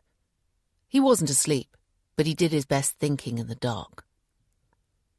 He'd followed Loverboy from Jody's house, keeping a careful distance, but he needn't have bothered. The man kept his head down the entire journey, only looking up when the train approached. Victor didn't know the details, but he guessed, for whatever reason, Jody had dumped him. Satisfaction shot through Victor at the thought. He'd been right. The man hadn't been at all suitable. Curiosity lingered, driving Victor to follow him, changing trains, trailing after him, until eventually the man left Woolwich Arsenal Station and trudged down the street with Victor a few steps behind, walking slower than he'd thought possible. He dropped behind when the man turned into the quieter Kingsman Street, then raced to catch up as he headed towards the door of an apartment block. Instinct made Victor reach into his coat pocket for his set of keys and hurry after him, rattling his keys in front of his face and shouting a cheery, "Thanks, can you leave it open for me?" as Loverboy opened the door. The man didn't turn to look, and Victor put his hand on the door before it clicked shut. Loverboy could have let an axe murderer into the apartment block. Victor would have tutted had he not been grinning at the success of his ruse. He listened to the heavy slap, slap of the man's soles echoing on the concrete steps of the narrow stairwell, and waited till he rounded the first turn before following, slowly and quietly. On the 4th floor, when the sound of footsteps faded, Victor ran to catch up. He pushed open the heavy fire door and peered around the edge, swearing softly to see the corridor in each direction empty. He waited a second then, convinced he heard the rattle of keys. He let the door swing shut and walked towards the sound, reaching the corner in time to look around the edge and see the man disappear inside one of the apartments. Victor strolled casually down the corridor, noted the number on the door, then retraced his steps downstairs. In the small entrance lobby, post boxes were set into the wall on one side, all neatly numbered. He located the box allocated to apartment 426, and with a glance around to ensure nobody was entering, slid his fingers inside and fished out the post. Letters to 2 different people, both men, Mark Talon and Flynn Douglas. One of them was the man he followed. Victor memorized the names, shoved the post back into the letterbox and left, humming under his breath. Back in his bedsit, he pulled out his laptop. Persistence was his biggest strength. He started with Facebook, quickly dismissing 30 Mark Talons and the 20 Flynn Douglases. There were, of course, some who didn't include photos, but Victor, remembering the smug arrogance of the man, knew he was the type who'd want to show off his handsome face. Victor persevered, and an hour later he'd found him. Victor zoomed in on the photograph. Younger, but there was no doubt, Flynn Douglas. He'd obviously tried his hand at modelling unsuccessfully. The last photo was dated 3 years before. A failed model. Victor smirked and sat back. A failure. No wonder Jody had dumped him. Victor's curiosity was satisfied. He shut the laptop and lay back to think. Chapter 28. On Friday morning, after a night haunted by headless mice chasing her around Cliff's Fort, a red-eyed Jody didn't bother to get dressed. She pulled on a robe instead and went downstairs to wait for Rivka to arrive. Her friend, as was her custom, was a little late, and, as was also her way, rang the doorbell several times, the sound ricocheting in Jody's skull as she hurried to open the door before the bell was rung again. Rivka bustled through the open door with a wide smile. "Sorry I'm late. The phone rang as I was heading out. My mother." "Come on, I'll make you some coffee," Jody said, heading back to the kitchen. Rivka flopped into a chair and leaned her elbows on the table. "She's impossible to get away from. I kept telling her I had an appointment. She loves you. Yes, I know." There was silence for a few seconds. Jody kept her attention on what she was doing, but she could feel her friend's eyes assessing her. "You probably know this already," Rivka said quietly, "but you look like shit." Jody managed to smile at the blunt assessment. She brought everything to the table and sat opposite her friend. "You'll need caffeine to hear this," she laughed. "Actually, you'll probably be wishing for a drink, but I guess it's too early even for us." "That bad?" "Let's say that my life appears to be going from bad to worse." Jody lifted her mug and took a mouthful. Rivka reached across the table and squeezed her other hand. "Now you're really worrying me. Tell me." Jody took a deep breath and told her friend about the visit to London Medical, her realization that Flynn had lied to her, the package that had been left the previous morning, and the visit by the police. "Flynn left the first packages so he could be my white knight, and the last as punishment for my dumping him. She picked up her coffee again and sipped as she watched shock and disbelief flicker across her friend's face. Quite a tale, eh? I'm stunned. You can imagine how I felt opening the box, half expecting to find more shoes and finding a mouse instead with its decapitated head resting in a puddle of blood. Stop, Rivka said, holding her hand over her mouth. So Victor, he wasn't involved with the packages at all. She frowned at the thought of something else. The medication issue in the nursing home. Was that Flynn too? Jody played with the handle of her mug. I don't think so. Possibly it was someone in the home trying to cause problems, and I happened to get caught in the crossfire or something. She held up a hand. Nothing seems to make sense, so that does as well as anything else. Okay, what now? The police will talk to Flynn. Hopefully he'll admit it and will be cautioned and told to leave me alone. But he was impersonating someone. Jody smiled at her friend's outrage. It depends, seemingly, on why he was doing the impersonation. If it was simply to impress me, then no crime was committed. Rivka's eyes widened. He left you a decapitated mouse. Revenge for chopping him out of my life. Maybe he thought it was appropriate. Anyway. Jody reached for the coffee pot and topped up both mugs. He's out of my life. She lifted her mug and took a sip. Right, let's talk about something else. How's Tasha? It had always been the perfect question. Rivka switching from worried friend to adoring girlfriend in a heartbeat. Jody answered on cue, asking appropriate questions and pasting a faint smile in place. You're not fooling me, you know, Rivka said a while later. I don't think you've heard a word I said. You were saying how wonderful Tasha is. It was a safe bet that her friend was saying something along those lines. Jody smiled when Rivka laughed and nodded. It was impossible to spend time with her and not be cheered up. For goodness sake, she barely knew Flynn.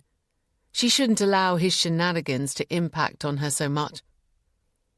When Rivka was ready to leave, Jody jumped to her feet. Give me 2 minutes to get dressed and I'll walk to the station with you. I could do with some fresh air and exercise. They chatted about nothing in particular as they walked, the way old friends did. At the station they hugged. Thank you for coming, Jody said. Talking really helped. Flynn will soon be a distant memory.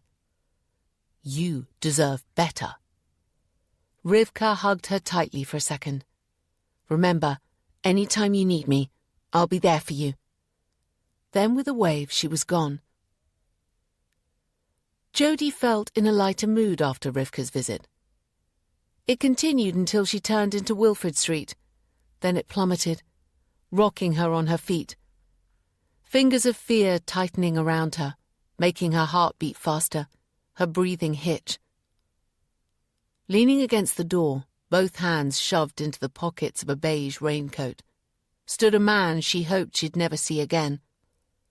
As soon as he saw her, Flynn straightened. He kept both hands in his pockets. Perhaps he thought it was less threatening, but it wasn't. Jody stopped, her eyes flicking from side to side, wondering if she should try to run for it or if... Her hand fumbled for the catch of her bag. She should ring for the police. A spurt of anger fought its way through the fear and strengthened her resolve. She refused to be a victim, to be the needy woman he'd wanted to make her. With her chin high, she strode to the door of her house, stopping a few feet away from a grim-faced Flynn. What do you want? I had the police on the phone to me, then spent an hour being interrogated by them. He took a hand from his pocket and ran it through his hair. They accused me of leaving threatening parcels on your door. Not threatening, she broke in. At least not at first. But the last one, that mouse, that was threatening, wasn't it? And you think I sent that? Seriously? How could you think such a thing? What did I ever do that you would lie about that? Jody shook her head. It wasn't a lie. I found a parcel tied to my doorknob yesterday. There was a dead mouse inside. I didn't send it. He turned and walked away, long, angry strides that took him almost to the corner where he stopped. Keeping his back to her, his shoulders heaving. It was the perfect opportunity. Jody pulled out her house keys, opened her front door, dashed inside and slammed it behind her with a triumphant yelp. But her satisfaction was short-lived. Flynn had looked upset, shocked even.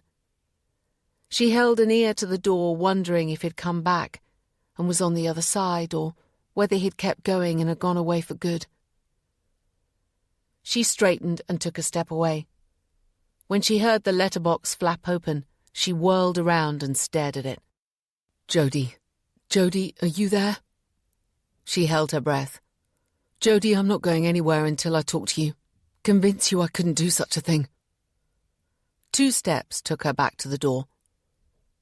Why would I believe anything you said, Flynn Douglas, the important sales rep, eh? Except you aren't, are you? You're a liar. She could hear the bitterness in her words and shook her head. Go away, Flynn. She wanted him to leave. It was too hard being close to him, seeing the man she thought he was and trying to remember the reality. He was a liar. Please, leave. The bitterness had faded, her words now laced with sadness and a hint of despair. I can't, Jody. I'm going to stay until you listen to me.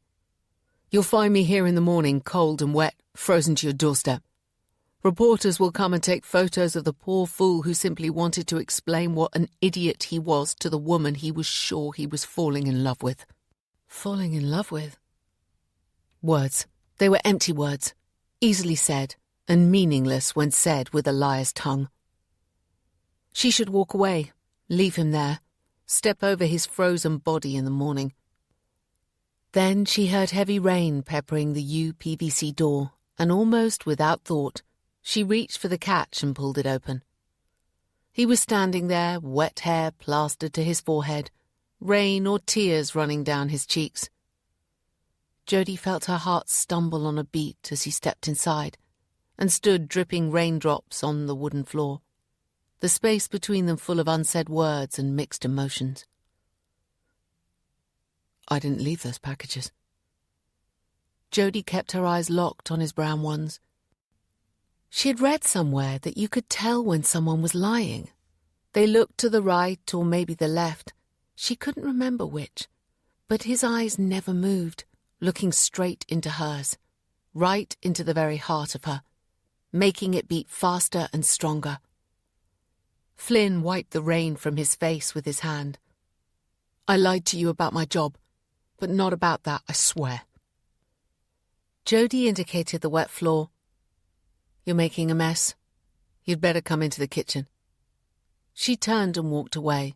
A loud sigh tugged at her heartstrings, and she knew she was weakening fast. Flynn took his wet shoes and coat into the small utility room off the kitchen, hanging the coat on one of the pegs and looking around for somewhere to put his shoes before leaving them on the back doormat. He stood in the doorway staring at her, looking ridiculously vulnerable in his socked feet. Sit down, for goodness sake. Jody was angry with him for his lie, irritated with herself for her weakness, and completely exasperated at the situation they were in. I should never have let you in. I'm glad you did, Flynn said, taking the seat opposite. You should have told me about the packages, what you were going through. I thought it was that nursing home mess that had you stressed and sad. Jody shrugged. It was both. The packages started arriving shortly after I met you, so... You told the police I was sending them? Had she? Hadn't it been the police who'd come to that conclusion? She was so weary. The first 2 weren't distressing, just a silly gift. It wasn't quite a lie, not exactly the truth. But the one yesterday was a dead mouse, and it upset me, so I rang the police. She held her hands up. They asked me about anyone or anything new in my life, and I told them about you and your lie. It was funny, but until then, Until they pointed out that the packages had started after I met you, I hadn't thought there was any There isn't, he interrupted. I swear. They had nothing to do with me. Jody gave a half smile. I believe you, but you did lie about your job. She saw a mix of emotions chase across his face. Shame and sorrow mixed with defiance. I went for a job interview with London Medical, she said, and watched the defiance fade away. Fine, yes, I lied, okay? He got to his feet abruptly, took a few steps across the room and turned to look at her. I'm a support worker in Guy's hospital. A support worker? He pressed his lips together, an orderly, a porter, whatever you want to call it. I know what a support worker is, she snapped. But I don't understand why you lied and said you were a sales rep. Flynn returned to his seat and sat heavily. I'm working on the wards these days, but last year I was working in the operating theatres, and I used to chat to the sales reps who came in to talk to the anaesthetists. Their jobs sounded so exciting with their conferences and sales meetings in foreign countries. Plus, they always looked smart. He raised both shoulders, dropping them with a sigh. I liked talking to people, and I thought it would be something I could do, so I applied for a couple of positions. But you weren't offered a job? Jody said when silence stretched too long. They didn't quite laugh at me at the interview, but I could tell they wanted to. I didn't have any qualifications, and all the reps had degrees and what have you. That's something else I lied about, since I'm being honest. I never went to university. I left school at 16, you see. He straightened the lapels of his jacket. I'd spent all my money on a posh suit for the interview, and afterwards I went to a pub to drown my sorrows and met a woman. We got chatting. I really liked her, and when she asked me what I did for a living, I told her I was a sales rep for London Medical. And she was impressed. Yes, especially when I told her I was just back from a sales meeting in Prague, and that I was heading to Paris the following week. We went on a few dates, but there was no real connection. Flynn ran a hand over his head. The next weekend I went out and met another woman and told her the same story. I don't understand why you felt you had to pretend. What's wrong with being a support worker? Nothing. And I like what I do, but it can be a dull, monotonous job, and it's poorly paid. He straightened the knot of his tie. When I put on my suit, it's as if I become a different person. I talk to people about sales meetings in Vienna and Copenhagen and conferences in Boston and New York, and I see them thinking, wow, this guy is so fascinating. Jody gave an uncertain laugh. Hadn't she thought exactly that? Would it have made a difference if he'd told her he was a support worker? She didn't think so. His stories were fascinating, but it had been his smile and quick wit that had attracted her. I bet you could talk about things that happen in Guy's and people would find it equally fascinating, she said. It wasn't what you were talking about that kept me listening to you. It's the way you told the stories. My time as a sales rep has come to an end anyway. That guy that interviewed you, Graham Barker, he rang me and told me he'd report me to the police if I kept on with it. Flynn wiped a hand over his mouth. I knew then, of course, why you'd dumped me. I wanted to explain, but you'd block me. Then this morning the police rang, and I had to go to the station. He grimaced. It wasn't pleasant, but I think I eventually convinced them I'd nothing to do with the packages you'd been getting. And the medication problem at the nursing home? Did you have anything to do with that? Flynn looked genuinely shocked. You think I'd have got you fired? Why? Why would I do such a thing? Jody felt colour wash over her cheeks. She'd been wrong. Her reasoning skewed. You said you liked needy women. I thought maybe it was your way of keeping me like that. He shook his head slowly, frowning. That was after you got fired. You sounded so upset that I came straight over. I can't remember what I said. I was simply trying to be supportive. There's nothing wrong with that, is there? His frown deepened. I'm sure I never referred to you as being a needy woman, though. That sounds insulting. It did. And now she couldn't remember if he'd used the expression or not. That evening, he'd called over, she'd needed his support, and he'd given it. He was right. There was nothing wrong with that. I'm sorry, she said. Everything's got on top of me recently. My thinking isn't straight. But you do believe me, don't you? Yes. She'd been stupid and messed up the best relationship she'd had in a long time. Across the table she saw Flynn's handsome face, his warm brown eyes fixed on hers. There was a hopeful light in them.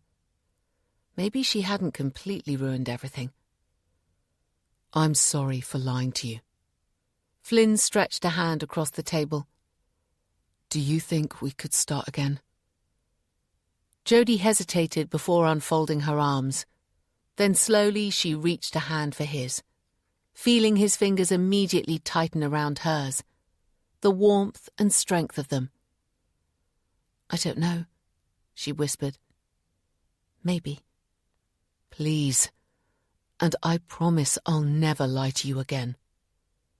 It was then that Jodie should have told him the truth about her life, but she didn't want to spoil the moment. Anyway, although she didn't know it, it was already too late.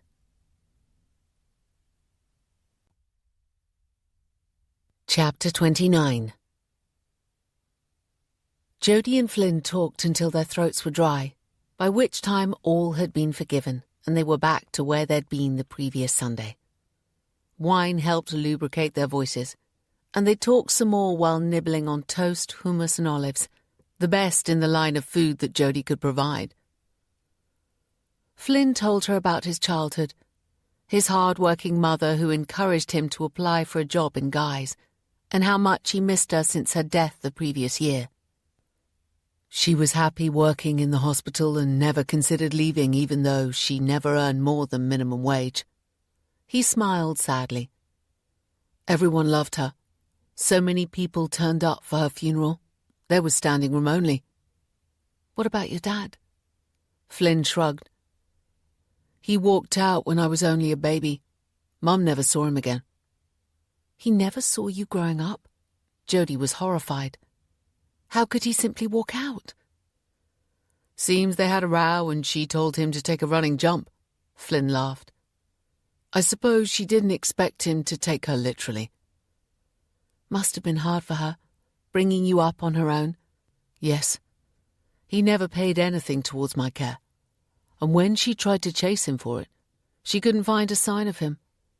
Social services tried to, but wherever he'd gone, he was out of their reach. They were sitting on the sofa, the lights out, Jodie's head on Flynn's shoulder. When she heard his soft, "What about you?" she thought it was time for the truth, or at least a version of it. My dad died of cancer when I was 13, so it was just Mum and me. When I was 20, she had a heart attack. She never recovered, and my world fell apart. She felt his arm tighten around her and took a deep breath. A version of the truth. It would do. I got pregnant, but didn't feel able to keep the baby and give him the life he deserved, so I gave him up for adoption. She felt Flynn move, then the touch of his lips on her hair. That was a very brave decision, and can't have been easy. Jodie heard the echo of her cries, her begging words, felt again the wrench at never having seen the child she'd borne. No, it wasn't easy, but it was for the best. She knew she'd given the impression she'd had the baby when she was older, after her mother died, not as a child, too young to understand the repercussions, but enough to feel loss. She tensed, waiting for him to ask if she had any regrets. But instead of asking about the past, Flynn caressed her neck with his fingers and said, Are you in touch with your son? No. The family who adopted him moved abroad and there was no contact. Anyway, I wanted a clean break. It seemed fairer. The lie came easily as it always did. She was an expert in lying to herself, and it appeared she wasn't too bad at lying to others either. But now that Flynn knew most of it, she could put it behind her. Some day, if they lasted, she might tell him the rest of her story. About Victor. Maybe. Flynn started, a frown creasing his forehead. Jody held her hand up to stop him. Sorry. Do you mind if we don't talk about it anymore? He looked for a moment as if he was going to argue, but then shook his head. Another day. She got to her feet and held out her hand. We'd better get some sleep. She tilted her head.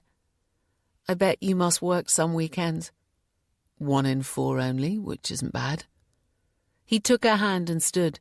This weekend isn't one of them. Good.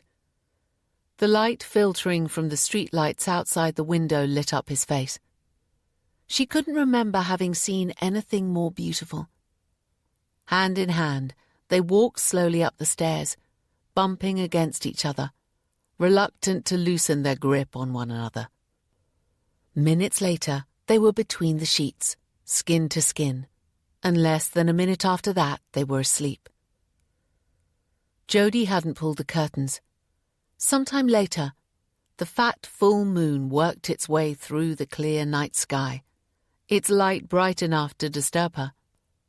Her eyelids flickered as her weary body warred with a suddenly alert brain. Something was wrong. She was trapped. Her eyes flew open, her body tensing to run. Then she laughed softly and very gently removed Flynn's heavy arm off her stomach. She turned to look at him. This was meant to be. Hadn't she known it from the beginning, that connection with him from the first meeting? The digital clock on her bedside table said 4:15. It was way too early to be awake, but sleep had deserted her. She thought about the unexpected events of the previous day, how fast it had turned from disaster to delight. Her hand crept over the wiry hairs on Flynn's chest. Then she lay back and tucked her hands behind her head. Perhaps she should have told him the full story about the child she'd borne when she'd still been a child herself. She consoled herself by thinking that she hadn't lied, not really. The digital clock taunted her, 4:20. The room was too bright. Perhaps she'd get back to sleep if she pulled the curtains. Instead, she lay staring at the man in the moon and suddenly thought of Victor. It must have been he who had sent the packages. Maybe he who had planted the medication.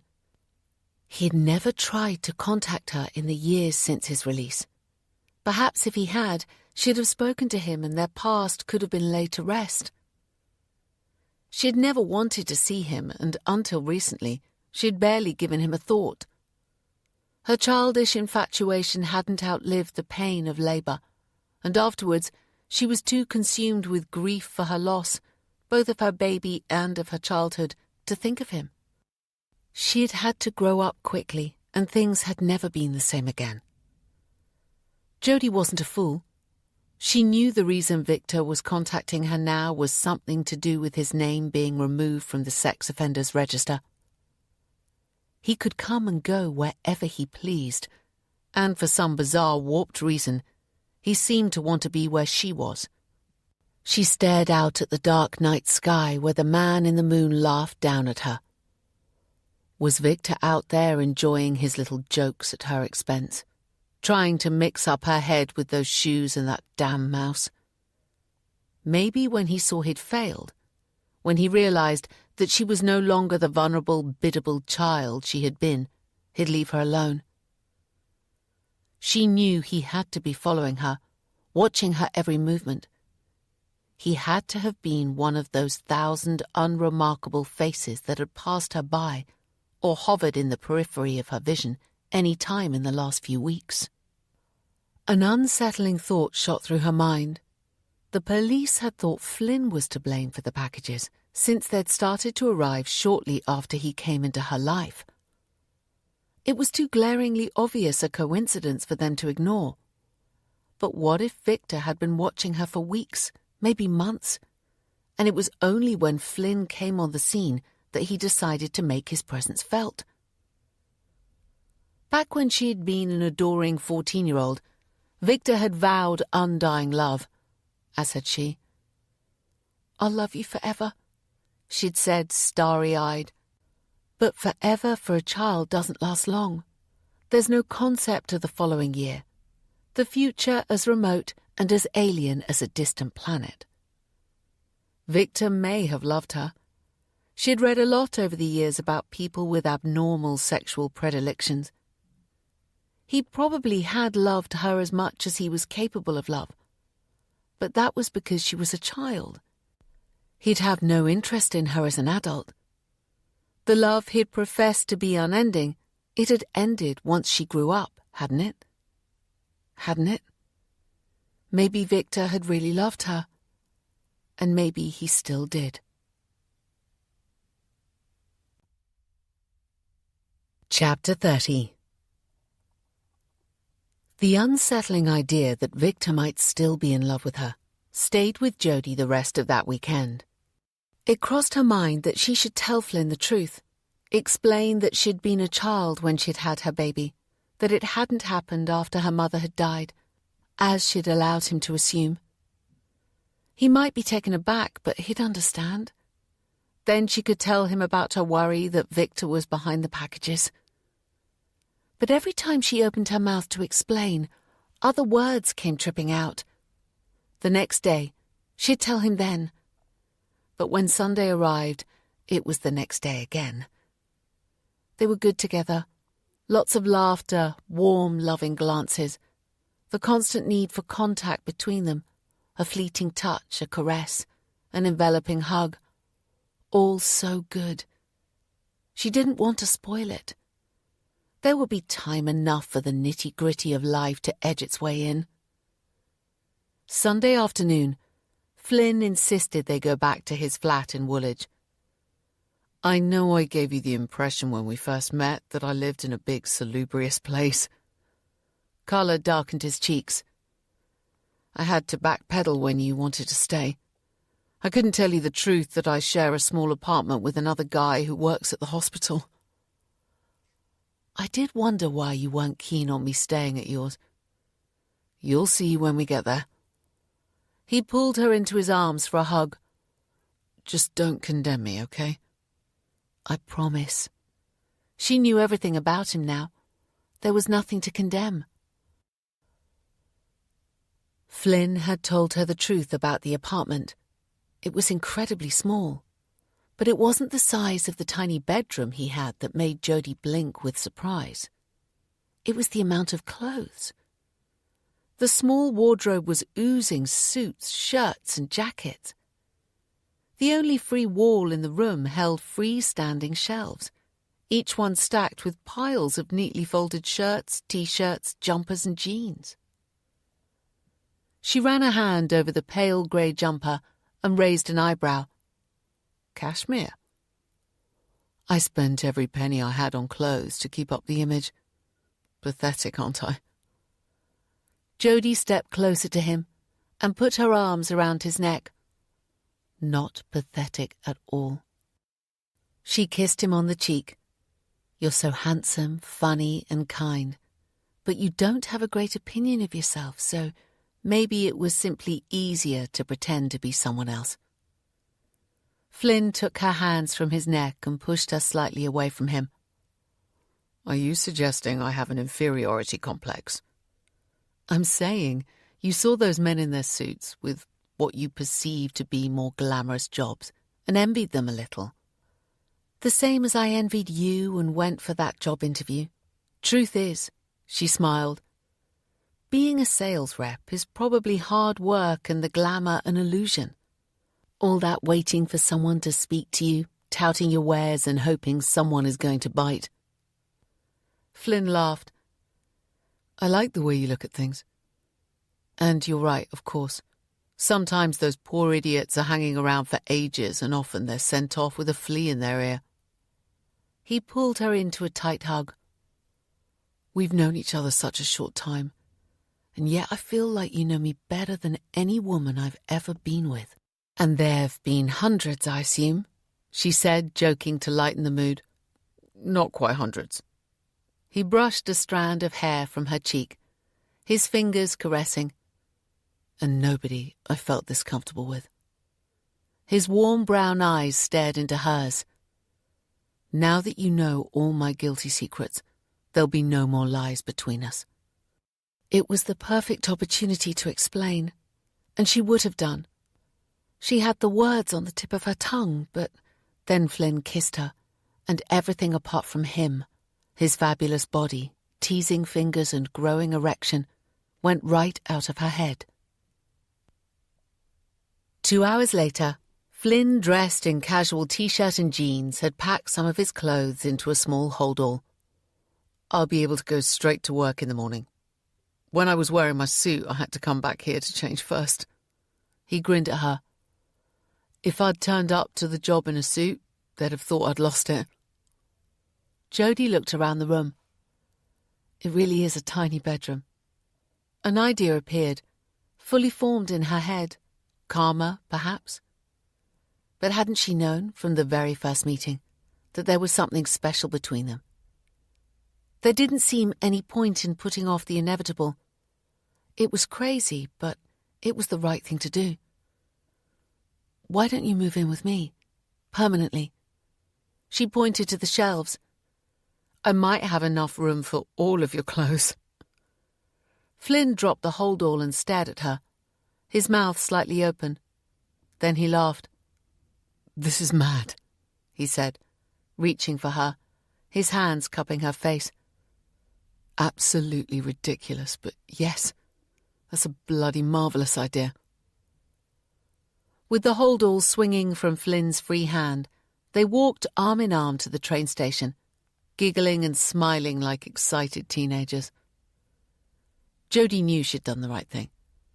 Euphoria carried her along, and it wasn't until they were crossing the concourse of the train station, swimming against the tide of travellers who'd recently arrived, that she remembered she still hadn't told Flynn the truth about her past. He needed to know. What if the packages from Victor kept coming? She'd have to explain somehow, and the longer she left it, the more difficult it would be. Victor. His face was there again in every man of a certain age. Her eyes narrowed as each approaching face in the crowd came into focus, looming towards her, only to be discounted at the last minute. Then her eyes flicked quickly to the next and the next. Not one of these men looked at her, but that didn't make them any less unsettling. Any of them could have been Victor playing a cleverer game. She turned around abruptly, startling Flynn, who looked at her with a worried expression. You okay? He said, squeezing her hand. You look like you've seen a ghost. She returned the pressure. Sorry, I thought I saw someone I knew. And maybe she did. Maybe she'd looked right into his eyes as he approached, or when she'd turned around. His eyes could be on her right at that moment, his footsteps echoing hers. He could be staring at her hand clasped in Flynn's and thinking about the next stage in his weird campaign to frighten her. When she pulled her hand away, he stopped, the corners of his mouth downturned. You've changed your mind. There was a sadness in his eyes that washed away thoughts of Victor. How could Flynn, so charming and handsome, have such poor self-worth? No, she said, reaching for his hand with both of hers. I haven't changed my mind at all.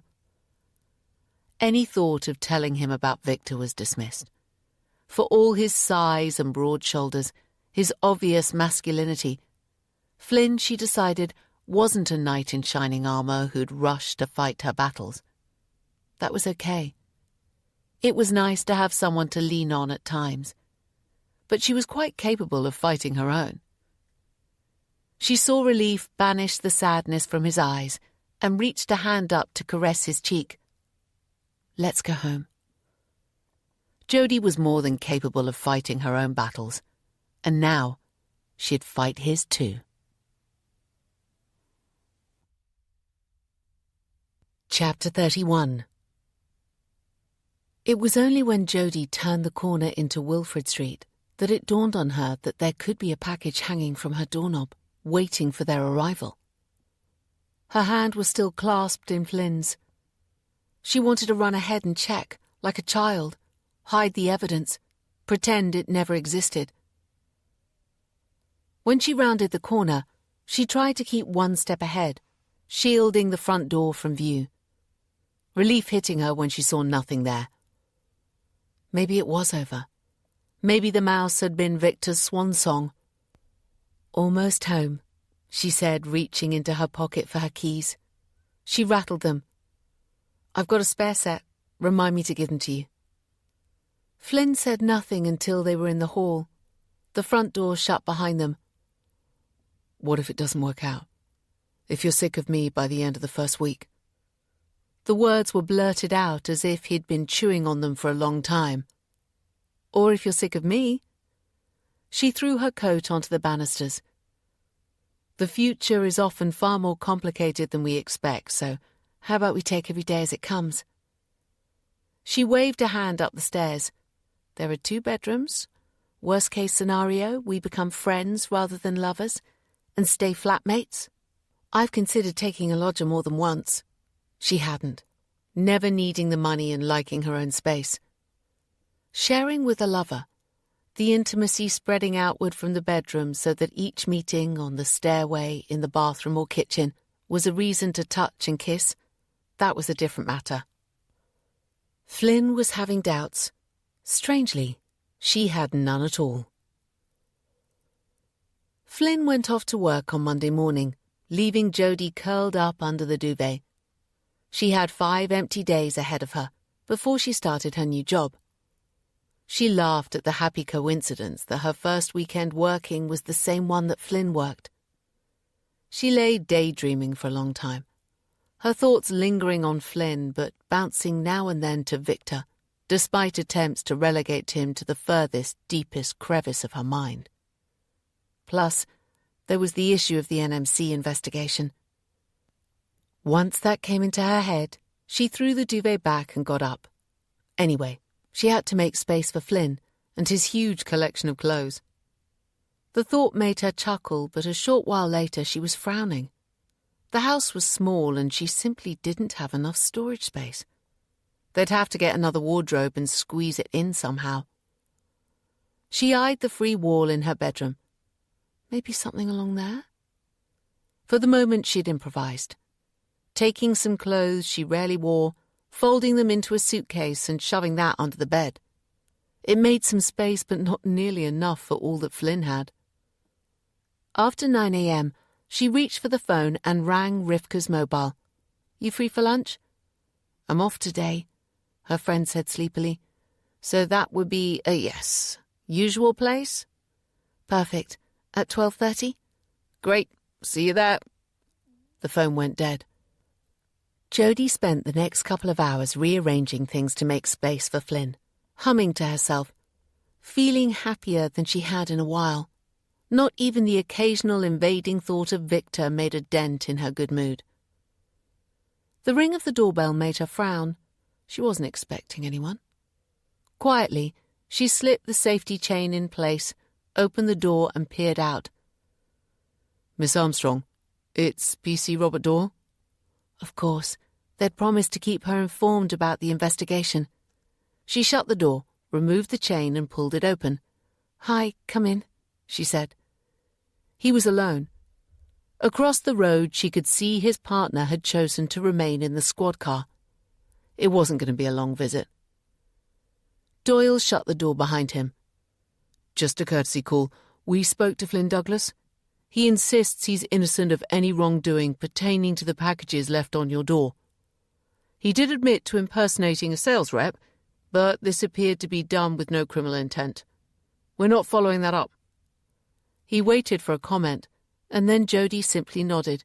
He continued, "Have you had any further packages?" "No, there's been nothing.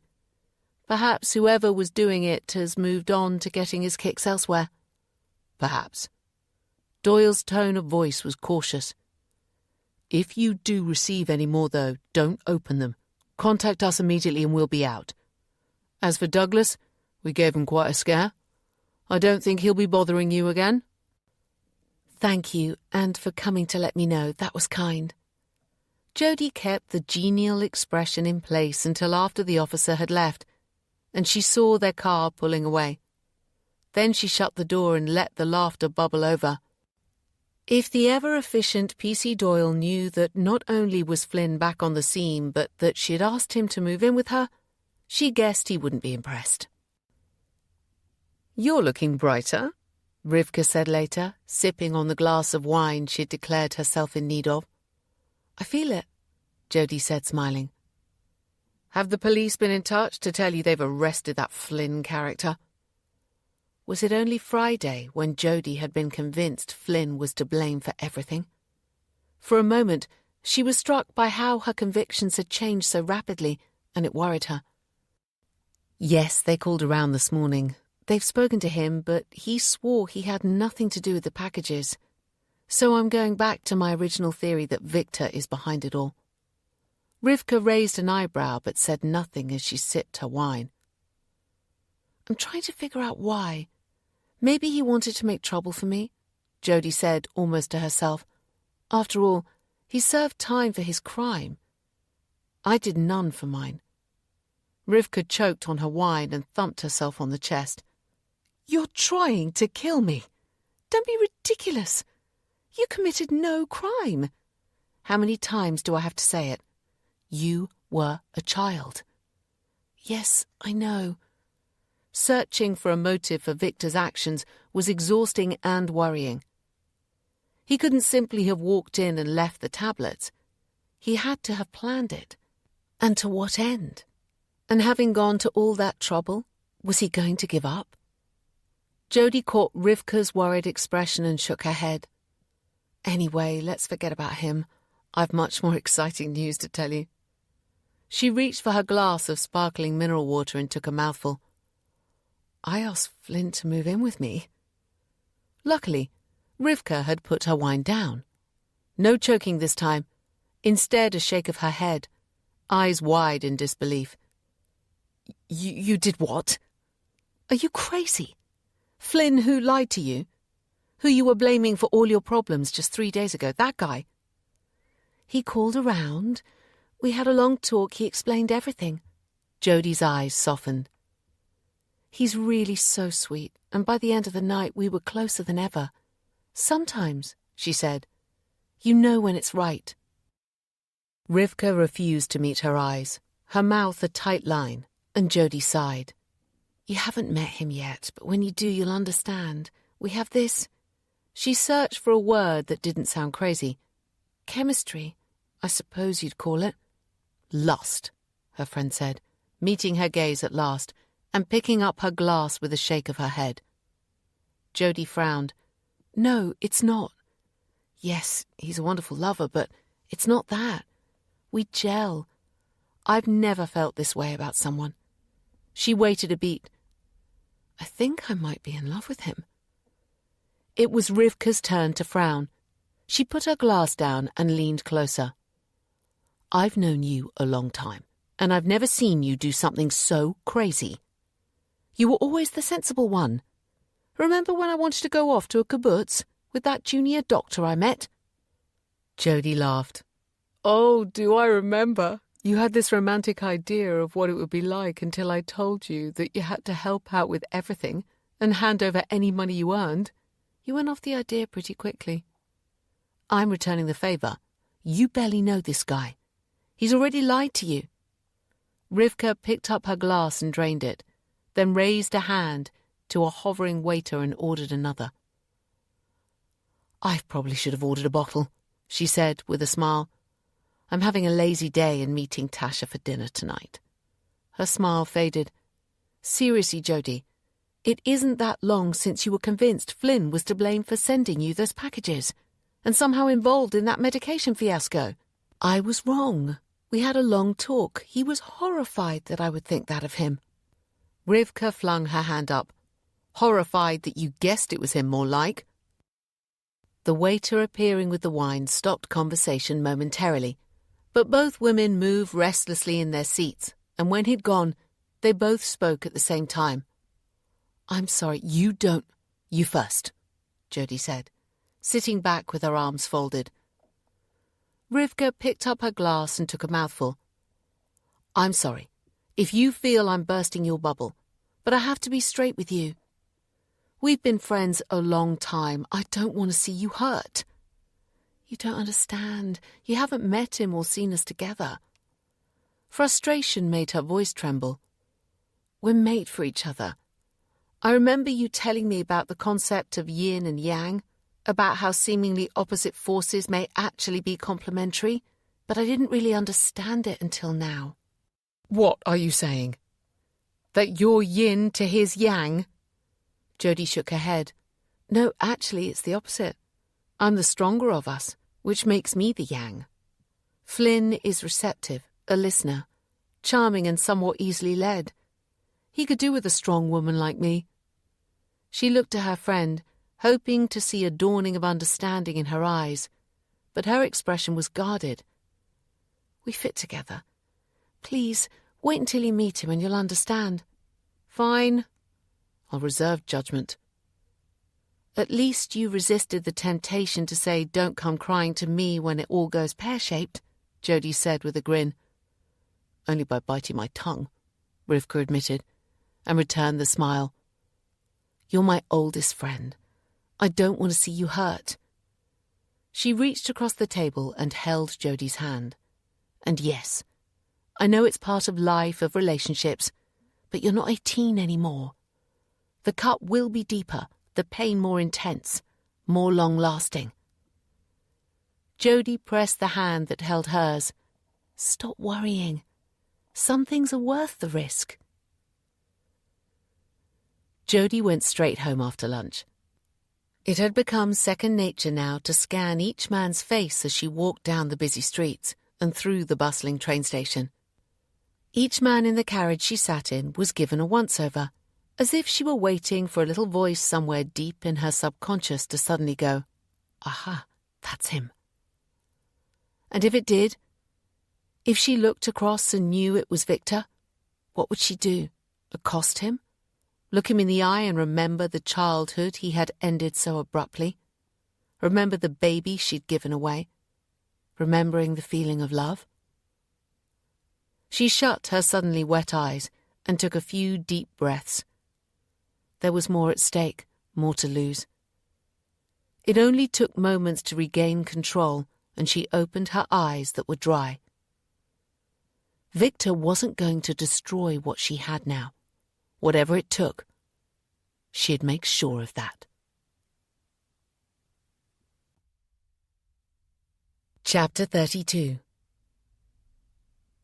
It had amused Victor that Jody had called the police, and he wondered what they'd said.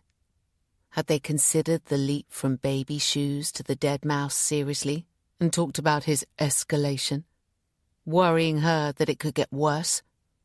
Or had they dismissed it all as a foolish prank? His curiosity about Flynn hadn't been completely satisfied by finding out where he lived and learning his name. But there was nothing else to be learned on social media, and eventually his interest in the man waned. Flynn was, after all, out of Jody's life and no further interest to him. Jody was just where Victor wanted her to be, alone and unsettled. He'd done an internet search and discovered all he needed to know about the NMC investigation. Nothing was going to happen for months. Jody would be stuck in Gravesend. It was a good time for him to take a holiday. Victor had developed a soft spot for Dubai while he was keeping an eye on Jody and had visited numerous times. The next day, he was on an Emirates flight back. He lay stretched out on the lounger by the rooftop pool of the same 5-star hotel he stayed in every visit. his body toasting to a pale beige. Every hour, almost to the minute, he stood in his badly fitting swim shorts and dived into the pool. He did 10 lengths, frowning at those in the pool who dilly-dallied and got in the way of his smooth breaststroke. Within a couple of days of his arrival, other visitors in and out of the pool had learned to stay out of his way. Victor didn't notice. His mind was totally occupied with thoughts of Jody and what he was going to do next. 2 weeks later, Victor packed his bags and took a flight back to London, although he still hadn't come to any decision about the next step with Jody. He felt relaxed. He never tanned, but his skin had taken on a faint milky coffee stain akin to the jaundiced hue of liver complaints.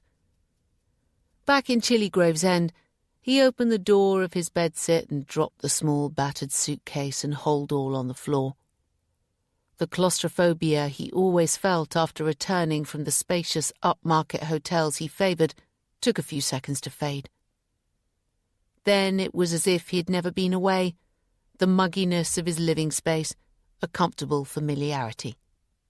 He unpacked his few items, threw clothes into the washing machine, and lay down on his bed to shut his eyes after a journey that was more wearisome than usual, thanks to delays at every stage. To the hum and rattle and roll of the washing machine, he fell asleep. It was dark when he awoke, irritation sweeping over him when he checked the time and discovered it was midnight. He wanted to visit Jody's house, see if he could catch a glimpse of her. He'd have to wait until the morning and stand in his usual spot. He had seen her go to that other nursing home and guessed it had been for an interview. She was a good nurse. He watched her long enough to have come to that conclusion. They would have offered her the job. He was sure of it. She may have already started. He needed to follow her to be certain. At 7 a.m. he dressed carefully, layered a long-sleeved T-shirt under his shirt before he slipped on a jumper and finished with his warmest jacket. A scarf around his neck and a beanie hat jammed on his head, and he was ready for what could be hours of waiting. He walked the 15 minutes to the corner of her road, shoved his hands in his pockets and shuffled from foot to foot, his eyes never leaving her front door. He wasn't kept waiting long. Only 10 minutes later the front door opened, and for a minute he was fooled. He'd expected to see Jody, and he assumed the person who came out wrapped up against the autumnal chill was her. But the form was too big, too wide. And when he turned, when he saw who it was, anger warmed Victor from the inside. He unwrapped the scarf and pulled off his hat as he watched Flynn Douglas walk away. Rage cleared his mind and twisted his mouth. He knew exactly what he was going to do.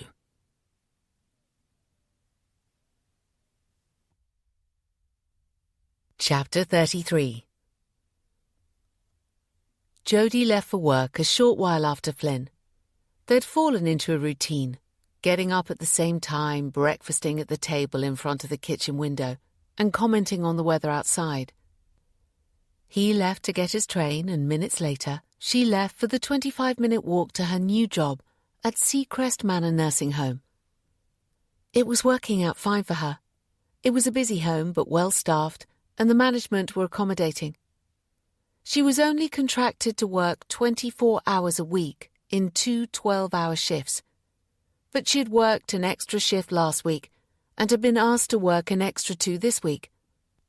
Most of these extra shifts were at the weekend, a nuisance since Flynn was often off, but she needed to take every opportunity to show the management that she was exactly what she knew herself to be, a good, reliable nurse. Happy enough at work but glowing at home, Flynn was a dream to live with.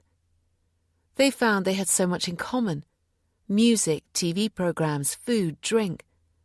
They liked nothing better than to settle down in the evening to watch and dissect their favourite Scandi crime series. "It's perfect," she said to Rivka on the phone the end of their first week.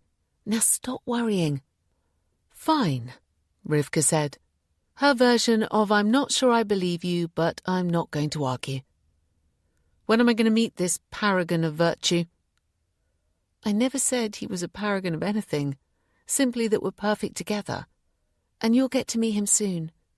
I've been busy with this new job, as you know. In fact, Jodie was putting off a meeting between her friend and Flynn for as long as possible. He was handsome, charming, kind, everything she'd ever wanted in a man, but he wasn't an intellectual, and she knew the very clever Rivka would find his conversation a bit lacking. "Why don't I have you both over for dinner?" Oh dear, Rivka and Tasha? Poor Flynn. She wasn't going to put him through that yet. That would be lovely, maybe in a few weeks, when everything is more settled. Well, okay. If he's still on the scene in a few weeks, we'll have him over. That had been a week ago. Jodie was, if anything, more sure she'd made the right decision. She couldn't remember feeling so content, as if she'd been missing something all these years, and Flynn filled that gap. It turned out he was a far better cook than she, and more romantic. The first time she had come home following a 12-hour shift to find candles lighting, a bottle of her favourite red wine waiting, and dinner ready to be served. She started to cry, shocking poor Flynn, who stood there blinking in confusion. She hurried to reassure him that they were tears of happiness. Then they sat and ate the delicious food, drank the wine, and she thought that life couldn't get any better. There had been no more packages left on her door, and Victor was beginning to fade into the background where he belonged. She'd had a few conversations with her union rep about the NMC investigation, but things were progressing with the speed of a wet week in January. "It's the way it is," he told her, as if that meant something. "The longer the better. It gives you time to get more good feedback from your new employer." Patience. It wasn't chief among her virtues. She wanted the investigation over, to be able to get on with her life without it darkening the horizon. That morning, the manager at Seacrest Manor had said he was delighted she'd joined the team. On the advice of her union rep, she asked him to put the comment in writing. Despite the manager's quick assurance that he would, it galled Jodie to have to ask. And she put the nausea that gripped her in the afternoon down to that. The next morning, when nausea woke her up before the alarm, she brushed it off as stress from having to work 2 12-hour shifts back to back. On the third day, when the nausea disturbed her sleep again, she wondered if she caught a bug and lay beside the sleeping Flynn with a hand on her forehead, trying to decide if she had a temperature or not. There was a thermometer in the kitchen drawer.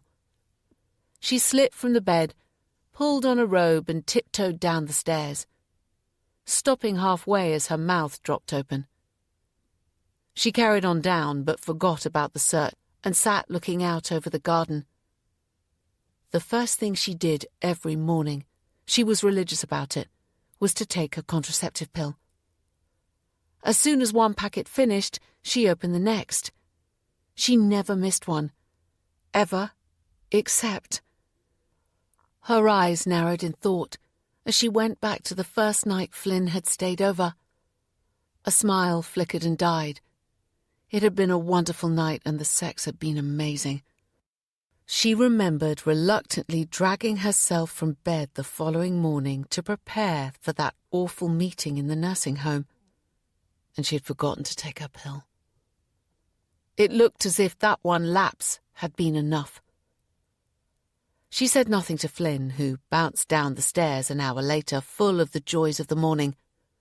As usual, he brought an instant smile to her lips. "You're up early?" he said to her, leaning down to plant a kiss on her cheek. I woke early, decided to get some coffee and watch the day dawning. She was frequently a poor sleeper, so her comment caused no concern, and Flynn busied himself making toast. He spooned instant coffee into a mug, holding the jar and spoon up as he looked at her, You want more coffee? No, thanks. I've already had a mug. The nausea had faded, but she didn't want to risk it returning and having to explain or lie. If she was right, she wanted time to adjust to the thought before she told him. Once the words were out, there'd be no going back. Any plans for the day?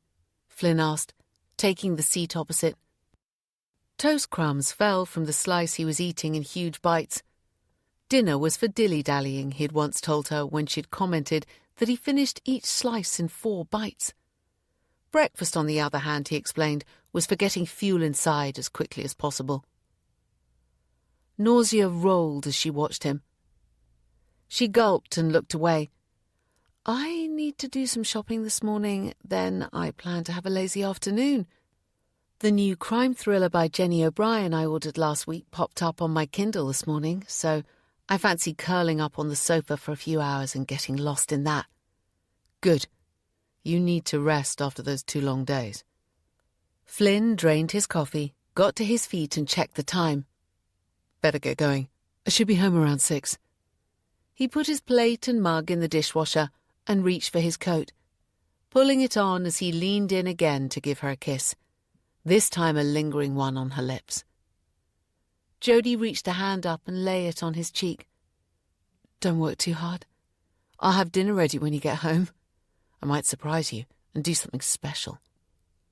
She laughed and whacked him across the arm when he mimed vomiting. Cheeky, I can cook. Of course you can, he grinned. I might get a McDonald's on the way home all the same. He was still laughing at his own joke as he walked down the street, turning every few steps to look back and wave at her, as she stood in the doorway waving him off. Her smile faded as she returned to the kitchen. The nausea had completely subsided, so she made a slice of toast and a mug of coffee, and sat looking out at the garden. Garden. It was a yard, only a few feet across. Not enough space for a child to play. A child, her second chance. A brother or sister for the man who was probably strolling on Bondi Beach, maybe with his girlfriend, maybe with his own child. The thought tugged at her heart. All she'd missed out on. She put her coffee down and rubbed her hands over her belly. As if she'd guessed, it had happened that night. It was a little over 4 weeks ago. Early days. Anything could happen. Her hands rested on her flat stomach. No, nothing was going to happen. She was going to have this baby. A child with a man she loved. A second chance. She deserved it. She wanted it.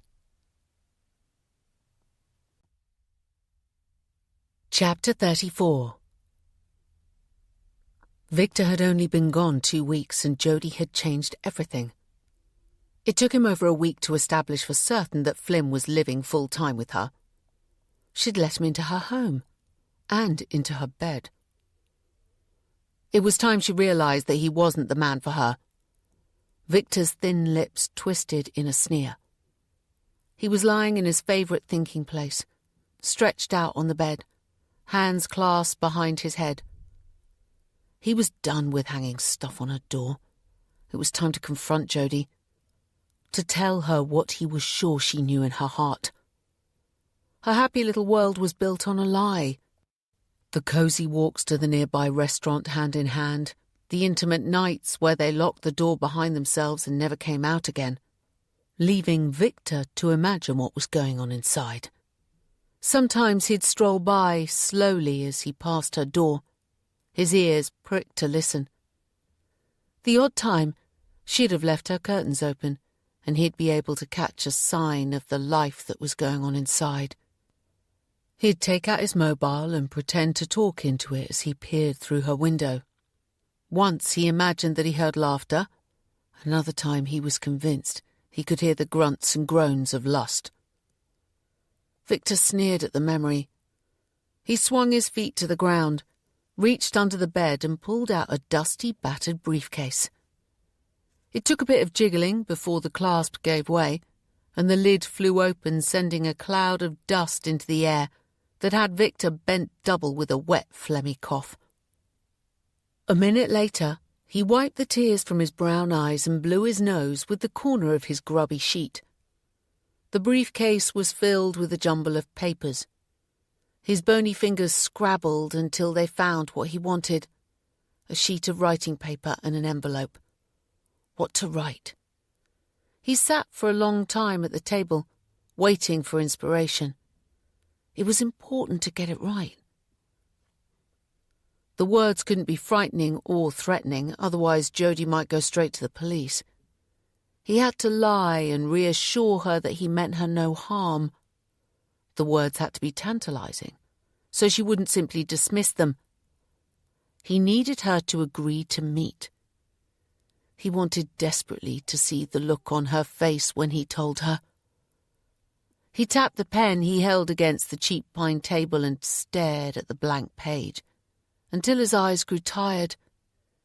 Maybe in the morning, when he was fresh, the right words would come.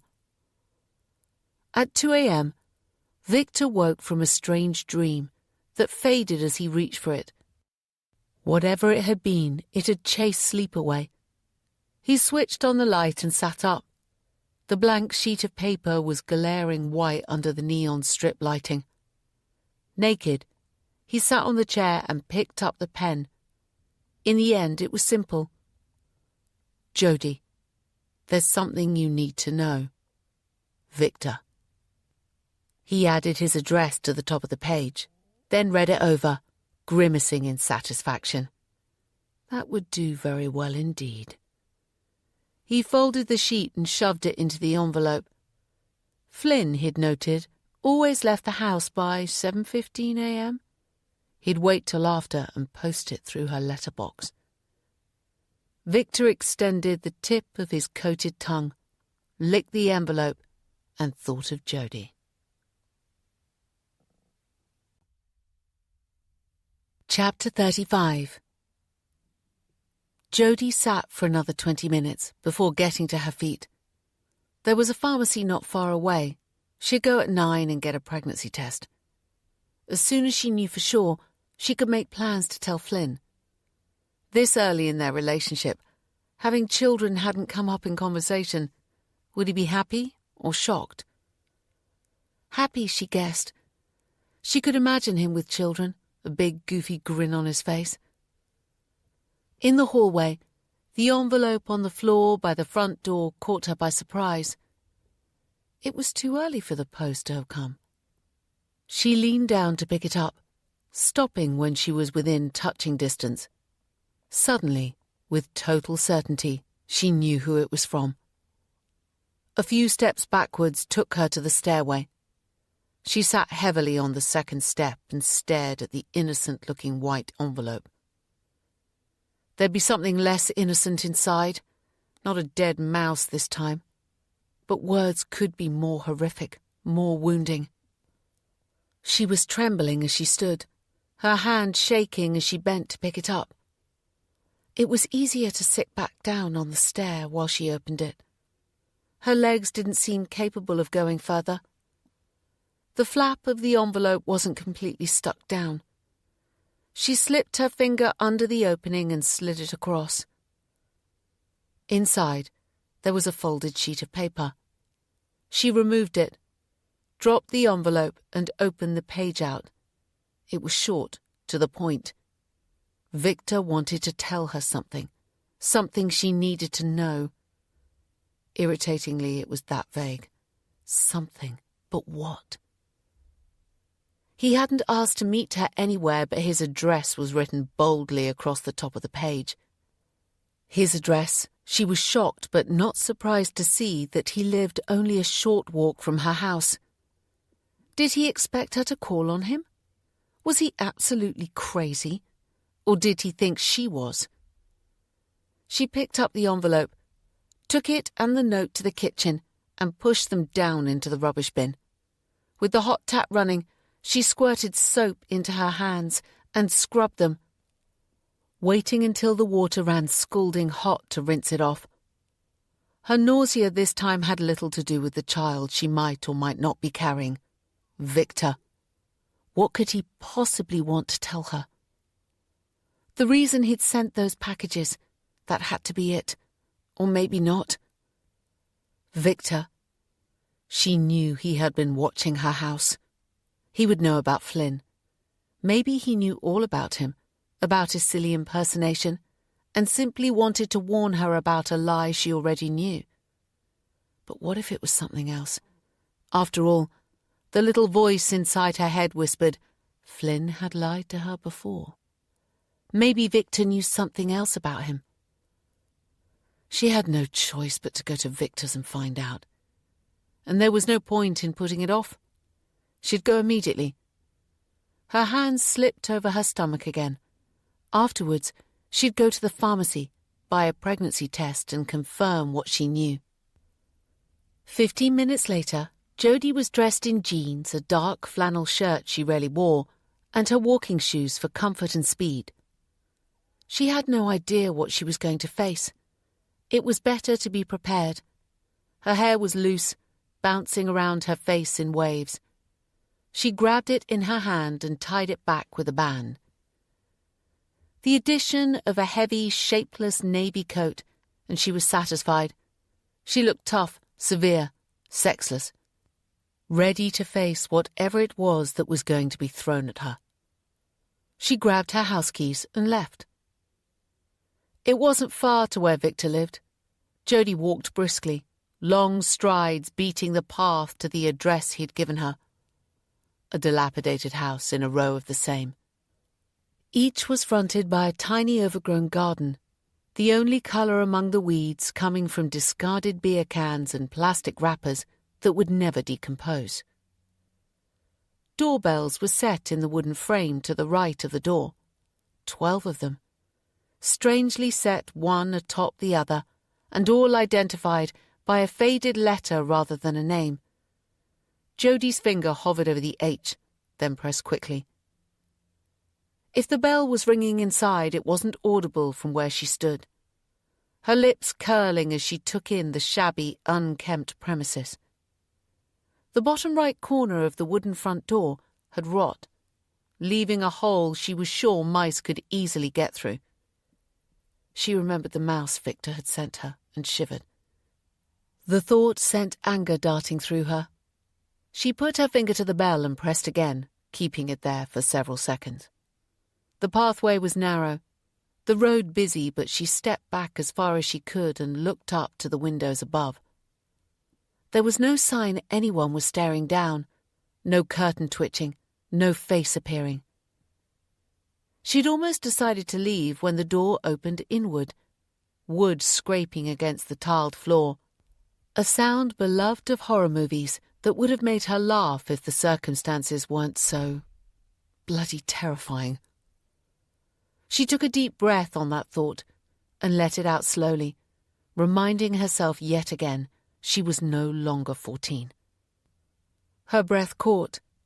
The man who stood there, one hand on the door, the other raised palm outward in a static wave, looked old and frail, his jaundiced skin telling Jodie, the nurse, that there might be something seriously wrong with him. She had anticipated not recognizing Victor, but there'd been a part of her that had thought she'd see something of the young man she had adored in the man he had become. And there was nothing. She wasn't even 100% sure that it was Victor standing there. It's been a long time, Jodie. His lips parted in the semblance of a smile. What? You don't recognize me? Prison tends to have that effect, my dear. The daily fear wears you down and ages you. How do I know? That I'm Victor. His smile broadened. I suppose you're going to have to trust me. Jodie looked up and down the street. This was a bad idea. If she chose to go in, wasn't she putting herself in a very precarious position? Victor looked old and frail, but maybe it was an act he was putting on. Her eyes narrowed. That peculiar hue to his skin, though, that didn't augur well. When Victor stood back and waved her in, she took a final look around and stepped inside. The door slammed behind her. Her yelp of shock an automatic response. She turned and glared at him. A single bare bulb hung from the high ceiling of the narrow hallway. It provided little illumination, creating unsettling shades and shadows, and leaving the corners where anything could be hiding in complete darkness. Even in the poor light, she could see Victor's gleeful smile at her discomfort. "Sorry, the door is rotten. It's hard to shut." He indicated the stairway behind. "I'm on the 3rd floor. No lift, I'm afraid." Jody followed his slow ascent, trying not to breathe too deeply. There was a pervasive smell of damp and rot, but there were others more subtle, but equally noisome, that made her stomach flip-flop. She needed something positive to cling to. After this, she'd confirm what she knew and start planning for her future. On the 3rd floor, Victor pushed open a fire door. Almost there. At the end of a narrow corridor, he stopped. Ta-da! He grinned, opened the door and waited for her to step through. The line of a poem she'd learned as a child popped unexpectedly into Jody's head. "Come into my parlour," said the spider to the fly. She could remember no more, couldn't remember the fate of the poor fly, and felt foolishly grateful she didn't. She'd like to have been able to say "very nice" or something somewhat appreciative of the space she found herself in, but there was nothing she could say about the poky bedsit. A single bed, stretched across one wall, a cheap pine table and a single chair filling the space between it and the tiny kitchen. Pity swept over her. Unbidden, she didn't want to feel sorry for him, but the one chair told a sad tale of lonely meals for one. Apart from the entrance, there was only one other door. She assumed it led to an equally small bathroom. "Have a seat." Victor pointed to the chair. "Would you like a drink? I have a nice whiskey." The metal chair squeaked as she sat on the edge, tension keeping her upright. "This isn't a social call, Victor. Tell me what you want to tell me and I'll be on my way." It took effort to keep the trembling from her voice, her words coming out harsh and cold as a result. "No ramble down memory lane, then," he said. He perched on the side of the bed. "As you wish." He stared at her silently. "You've barely changed, my dear. You still look as beautiful as you did when we were together." Jody shivered at the hint of lust in his words and looked towards the door. Nobody knew where she was. This had been one of her worst ideas. She took a nervous step towards it. Her head jerked back when Victor got to his feet. "Am I making you uneasy?" he asked with a twist of his mouth. "I never used to." She stepped back, folded her arms and looked at him coldly. "That was a long time ago. I was a child, easily swayed." She watched as he dragged a scruffy case from under the bed. "I kept it safe for you," Victor said, sitting back on the bed. "It wouldn't do if my proof went missing, would it?" He kept his eyes on her as he opened the case, each clasp releasing with a loud snap. His grin grew wider, and it was clear to Jody that he was relishing the drama of it all, enjoying her undivided attention the way he always used to. She was fixated by the battered case and fascinated by his long fingers as they opened it. He was watching her, as she was watching him, a weird tableau out of time. Victor reached into the case without taking his eyes from her. "Here it is." He pulled out a small photograph. "Are you sure you want to see it?" Of course she didn't, and did. "I'm not playing games, Victor.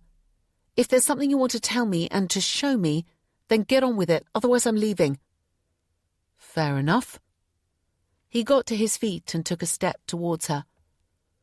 The room was small, stuffy.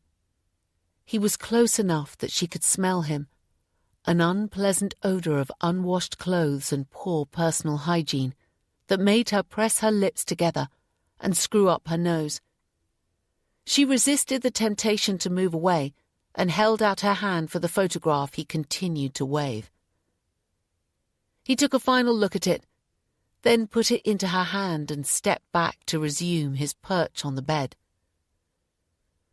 Jodie waited a beat before looking at the photograph.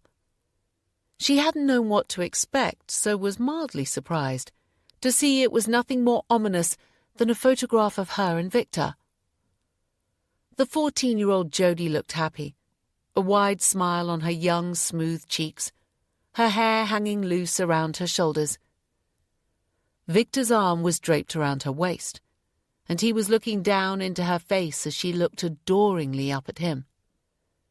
She had been so young, so innocent. Jodie's fingers tightened on the photograph.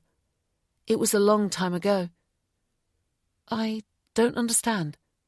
She frowned and looked at Victor sitting on the edge of the bed like a goblin, an expectant smile on his lips. Why are you showing this to me? His smile grew, and he pointed to the photograph. Don't tell me you don't see it, Jodie. Look at the love that is shining between us. It never faded, not in all these years. We loved one another then. We still love one another. Jodie dropped the photograph as if it had burned her, a half laugh of disbelief, half cry of despair coming from her clenched lips. You're mad, she said, backing away. Chapter 36. Victor bent and picked up the discarded photo. You know I'm right. That man, that Flynn, is just a boy. You need an older man. You always did. He watched as Jodie tried to fight the truth. She'd understand eventually, the same way he did. It was why he'd never been able to let her go, why he'd followed her for years.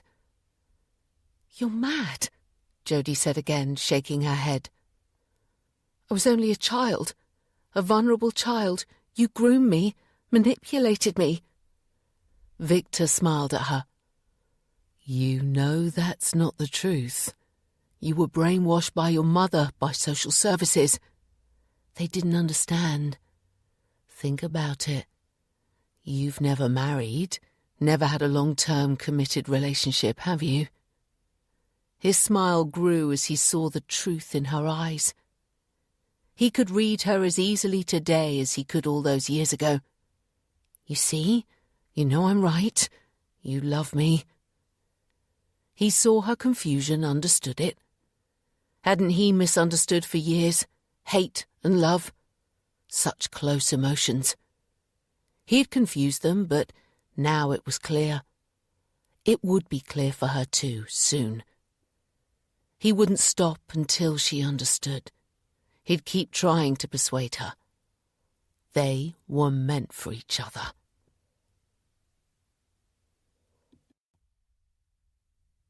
Chapter 37. A shaky step took Jodie nearer the door. The only emotion I feel for you is pity. You're deluded, sick. You're sick, Victor. He got to his feet and moved towards her. I haven't aged well, I'll give you that. But when I was younger, you adored me, swooned when I touched you. When he reached a hand for her, she stumbled backwards, her mouth twisting in disgust. The tip of Victor's tongue appeared and slid from one corner of his mouth to the other. Jodie shook her head. This couldn't be happening. How stupid she'd been to come here. Feeling the room spin, she reached for the door handle. She had to get out of there. But Victor, as she'd suspected, could move faster when he wanted to, and she felt her arm caught in a grip that shocked her with its strength as he pulled her into his embrace. She'd been wrong. This close to him there was no sign of illness. His skin colour might be odd, but there was no yellow in the white of his eyes. She'd been fooled. Or maybe She'd simply seen what she wanted to see. "You know I'm right, Jodie," Victor said, his fingers tightening on her arm, hurting. "You love me, I know you do." Jodie was almost overcome with the smell that came from him with every word, a foul stink that made her weak. She reached down for every atom of strength she had and lifted her chin. This close, she could see flecks of green in the brown eyes that were boring into hers, and fought to meet them without wavering. Show no fear. It was the way to fight monsters. "I was smitten with you when I was a child, a vulnerable child who'd lost her father the year before and was easy game for a manipulative sleazebag." Victor's face moved closer, his lips parting. Jodie was horrified and nauseated to see the raw meat gloss of his tongue. She would rather die or fight. She drew her free arm back and drove the heel of her hand into his chest with as much strength as she could gather. The force of the blow, or perhaps the surprise of it, worked, and Victor released her arm, stumbled backwards and fell to the floor. Jodie wanted to hit him again, wanted to keep on doing so, wanted to shout and scream, kick him, stamp on him, let the anger she hadn't realized she had stored for all those years to erupt in one huge volcanic explosion. She took a step towards him, then took 2 steps back, all anger suddenly dissipating. "I was a child," she said, and felt the release of those lingering hints of guilt that she was somehow to blame. A very young 14-year-old, and you took horrendous advantage of my innocence, my youth, my vulnerability. She stepped closer again, her lip curling in a sneer, when she saw fear creep across his face. "You are a monster, Victor. Worse, a craven monster who preys on the weak and defenseless. That was why you sent me those packages before your declaration of—" She lifted her index fingers to make quotation marks in the air. "Love. You wanted me weak, scared, anxious." She used the toe of her shoe to prod his leg. "But I'm none of those things." A few steps backward took her to the door. She reached for the handle without taking her eyes off him. "I'm going. I don't want to see you again. If I do, if I even see you in the distance, I'll go to the police and complain that you're stalking me." Without another word, she opened the door and hurried down the corridor. She took the stairs 2 steps at a time, almost tripping over herself in her haste to leave. By the time she reached home, she was shaking from a combination of anger, relief, and disgust. Her fingers fumbled with the house key, panic in every breath. Inside, she slammed the door behind her, reached for the safety chain and slid it into place. Only then did she feel safe. It was an hour before she calmed down, an hour she spent stomping around the house, unable to settle to do anything.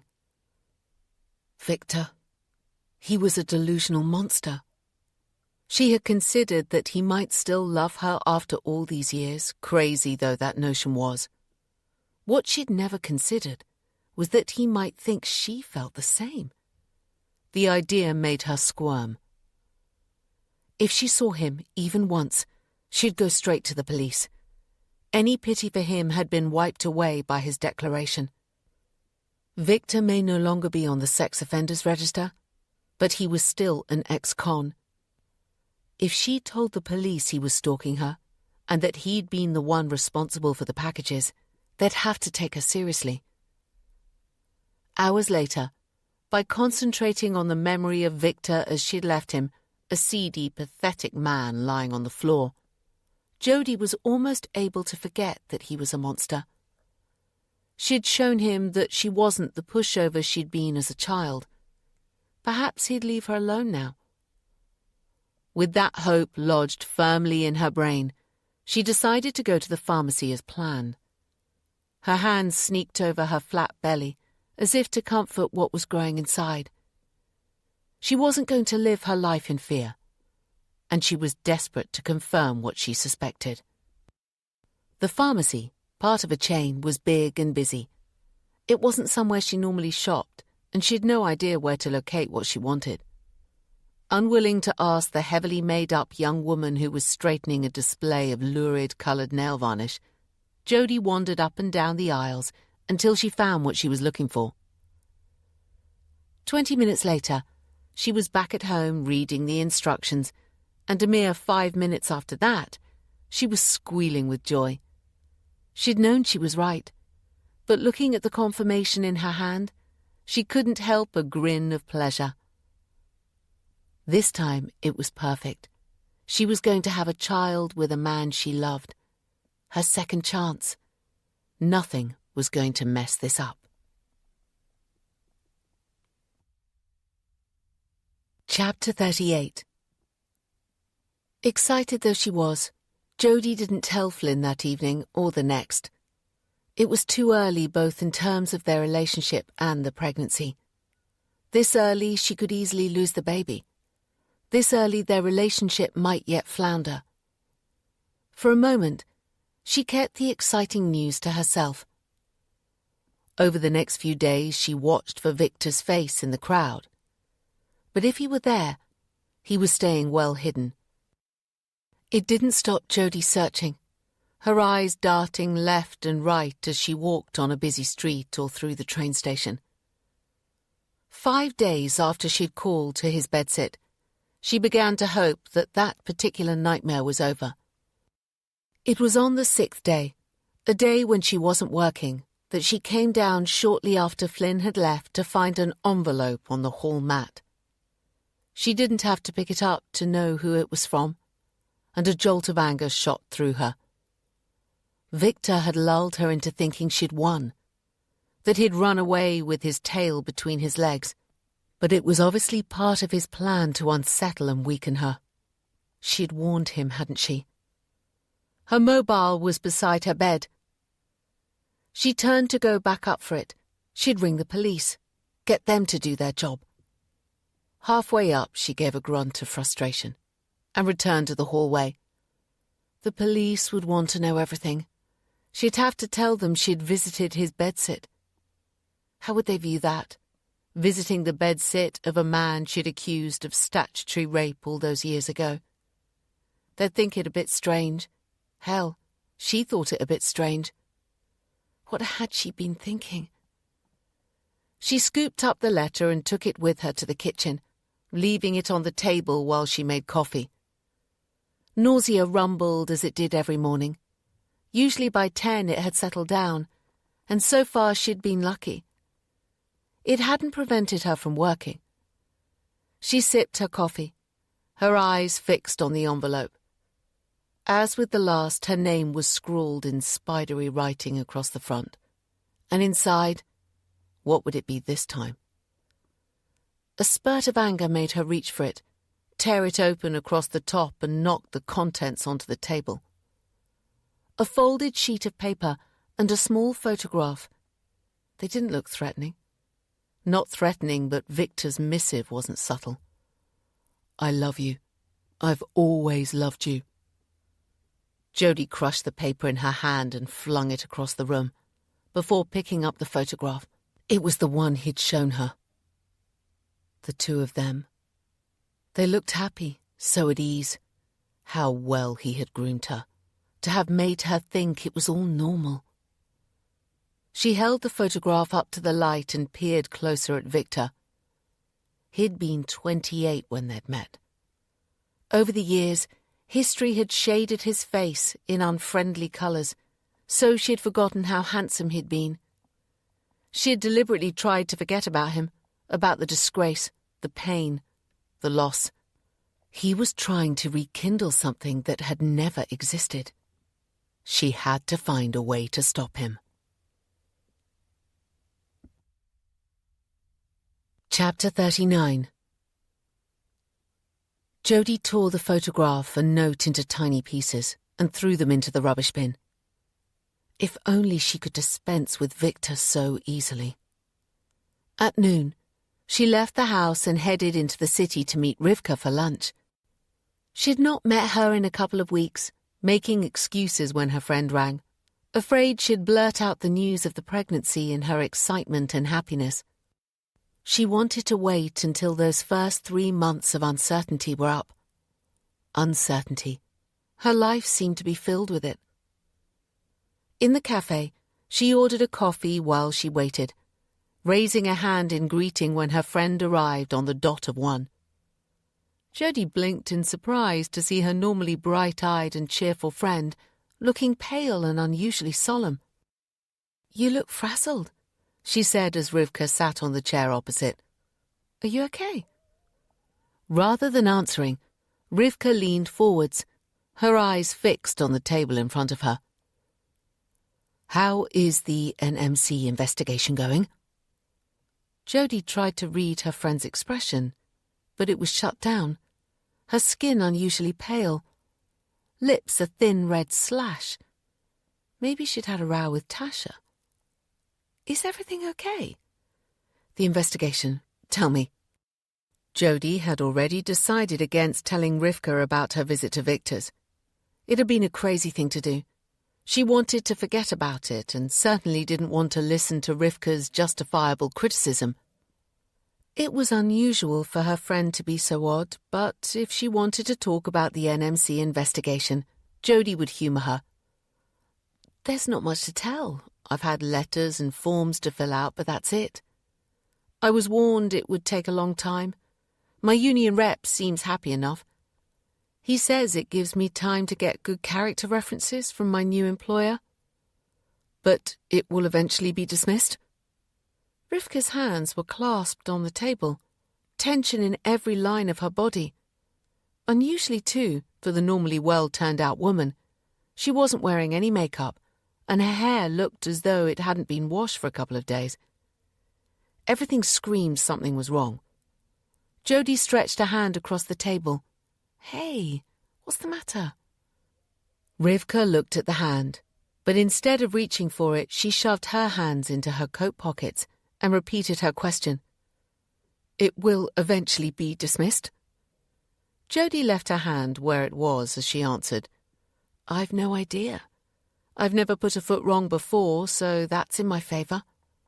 The home can't prove it was me who left the medication in the room, but the NMC may come to the same conclusion that the home did and lay the blame squarely on my shoulders." "Then you could still be struck off?" "Yes, I suppose I could." Jody shrugged. "I'm hoping not, obviously." She tapped the table gently with her extended hand. "Are you going to tell me what's wrong?" Rivka lifted her chin and looked at her with tear-filled eyes. In all the years Jody had known her, she'd never seen her look so utterly sad. "Rivka, what the hell is going on?" "If you had a letter from the person who put the tablets in the resident's bedroom, would that exonerate you completely?" So many things had bowled Jody over in the last few weeks. She should be used to the sensation of falling into a deep pit. But this was Rivka, her rock in an increasingly unstable world. Unable to formulate a rational question, Jody fell back on, "I don't understand." Rivka pulled her hands from her pockets. One held a rather battered, creased envelope. "Here." Another damned white envelope. Jody had had her fill of them. She shook her head, knowing by her friend's grim expression that the contents were going to shake her. But she wasn't being given a choice. Rivka pushed the envelope into Jody's hand and sat back, her chin on her chest. The envelope wasn't sealed. Jody pulled out a folded sheet of writing paper and with a glance towards Rivka unfolded it and read.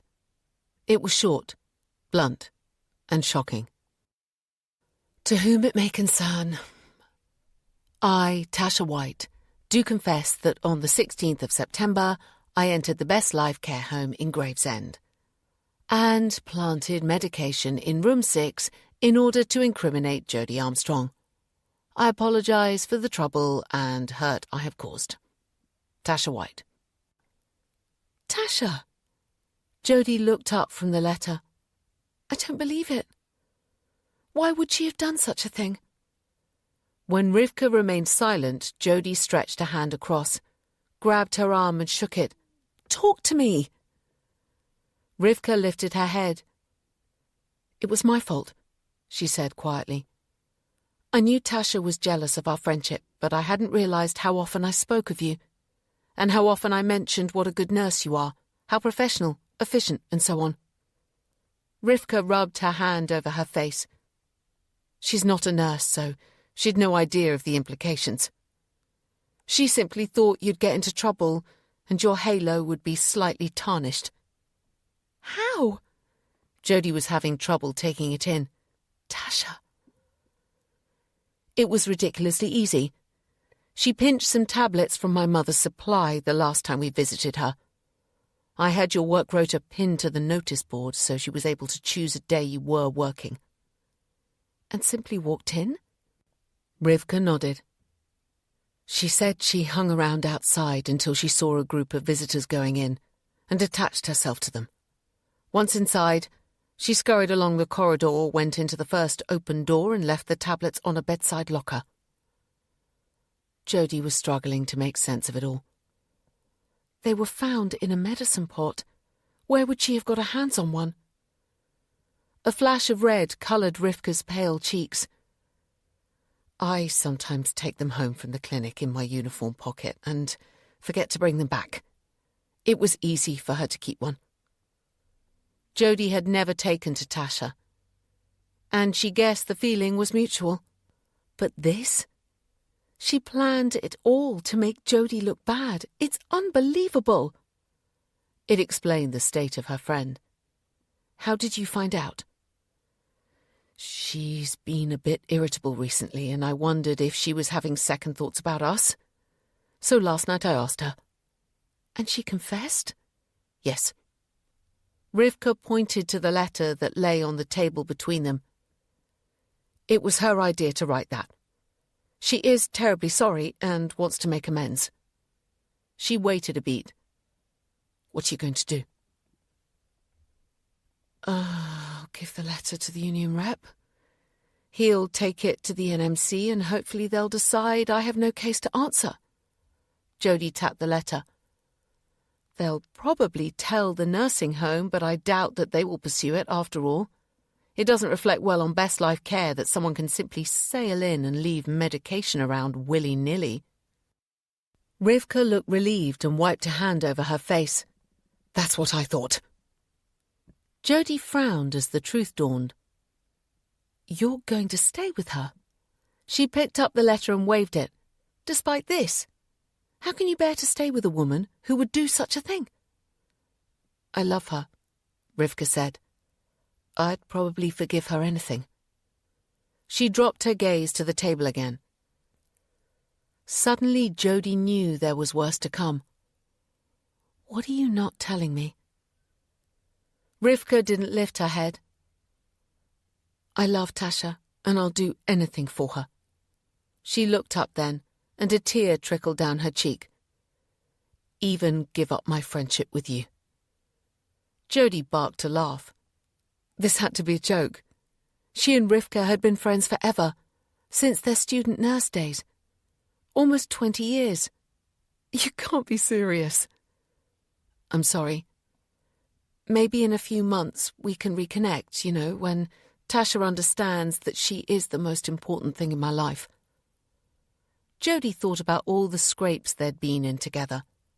The hours they'd spent laughing, talking and growing up. The secrets and lies they'd shared. Maybe they were all grown up at last. The letter sat on the table between them. Jody took it, folded it, put it into her pocket and got to her feet. I hope it all works out for you, Rivka. Jody turned and left the cafe. Chapter 40. Jody wanted to wail and gnash her teeth, get very drunk, go around to Rivka and Tasha's apartment and smash Tasha in the face with her fist. But she did none of these things. She'd promised to cook dinner, and that was what she was going to do. She shopped for the easiest meal she could think to make. The loss of her friend, and of the years of friendship weighing her down with every step she took through the supermarket, as she tossed items inside willy-nilly. "Very nice," Flynn said that evening, cutting into fillet steak. Jodie had given herself the smaller fillet and less of the roasted vegetables. She pushed the food around the plate, taking minuscule pieces and swallowing them almost unchewed. She'd filled her wineglass and left it undrunk. It was easier. Flynn, she knew, wouldn't notice that she wasn't drinking, and she wouldn't have to lie. Lie. She'd been so horrified at Flynn's deception, and it shocked her that she was willing to lie rather than tell the truth about the pregnancy. It was too soon. That was what she kept telling herself. But was that it, really? Or was she afraid he'd balk at the thought of their having a baby? She nodded in reply to a question Flynn asked, his face animated, eyes sparkling. She loved him. The thought rocked her. She loved him, and she'd do anything for him. The anger she felt towards Rivka faded to a deep sadness. Jodie understood. She'd do anything now to keep Flynn by her side. A wave of nausea hit her, and she dropped the fork, shaking her head and forcing a smile when Flynn stopped speaking and looked at her with concern. "You okay?" "Yes, sorry. I had lunch with Rivka earlier. I think I ate something that didn't agree with me." "You're not finishing that?" Flynn waved a fork at the meat she'd barely touched, and when she shook her head, he speared it with a grin. "More for me." "I might not see Rivka for a while, actually," she said, feeling the raw sting of the words as she said them. "It seems Tasha is jealous of me." "Really? "But you and Rivka have been friends for years, haven't you?" "Yes, but it's all come to a head." She took a sip of her wine, wishing she could knock back the glass. "The medication that was left in the nursing home?" She waited to get Flynn's full attention before continuing. "It was Tasha. She confessed. She wanted to get me into trouble, to tarnish my halo," Rivka said. "Not fired," she added quickly, as if that made all the difference. Flynn raised an eyebrow. "Wow, that must have come as a shock." "A bit." Jodie remembered Rivka's sad face and reached for the wine. Her fingers played with the stem, but she didn't lift the glass. Flynn was working his way through her piece of steak and didn't appear to notice. "You'll be able to get the case against you dropped, won't you? Maybe get your old job back." "Probably yes and definitely no," she said. "I couldn't go back there. Anyway, I'm fine where I am." She filled his wine glass and sat back in her chair. "Let's talk about something more cheerful. I was thinking that maybe next summer we could go on a nice holiday." He mumbled through a mouthful of food. "Devon, maybe?" She smiled. "I was thinking of further than that." "Abroad?" He stopped chewing and looked at her with wide eyes, as if abroad was an alien concept. "Yes. Don't you like to travel?" He shook his head slowly. "In the UK, yes, but I've never been outside. Don't see the point, really. There's so much to see here." Shock silenced her. He'd never been outside the UK. How had she not known this about him? "Because you barely know him?" a little voice whispered in glee. "Don't you want to go to Italy, France, or Spain even?" He stopped with the fork halfway to his mouth. "Nope. I've seen it all in the movies." There wasn't much to say to that. She'd seen Venice, Florence, Paris, even Amsterdam in movies. There was little comparison to the reality of walking through them, of lingering over coffee in one of their magnificent squares, and watching the world go by. "You do have a passport, though, don't you?" "Sure," he shrugged. "I got it when a few mates were talking about going to Benidorm last year. In the end, nothing came of it. Suited me. We stayed in the UK." But Jodie loved to travel. She had pictured the 2, 3 of them, exploring the world together. Then Flynn smiled at her and reached across to take her hand in his big warm one, and she melted. She was being an idiot. So he didn't fancy travelling. She loved him. She'd love him in Devon. Hell, she'd love him no matter where he wanted to go. Later, curled up on the sofa, her head nestled into his shoulder and her hand resting on her belly, she thought of Rivka. It wouldn't have been easy for her friend to do what she'd done, to give up their friendship for love. Then Victor's seedy face appeared in her head. He'd not given up his campaign. The letter and photograph had proved that. What could she do to make him understand? Flynn laughed at something on the TV. She looked up at him and smiled, the smile fading as she realized that, like Rivka, she'd do whatever was necessary. Chapter 41. Flynn had given up his share of the flat and moved all his belongings into Jodie's house. They'd laughed as they'd tried to fit all his clothes into the wardrobes and single drawer that Jodie offered him. "We'll have to get more furniture," Jodie said, squashing his underwear down with a hand and pushing the drawer shut. "Maybe we could have a look in the shops at the weekend." They had, and eventually, after 3 shops and much opening and shutting of doors, they'd purchased another wardrobe. It was being delivered that day. Between 10 and 2, they'd promised, but it was 5 past the later hour when the doorbell finally rang.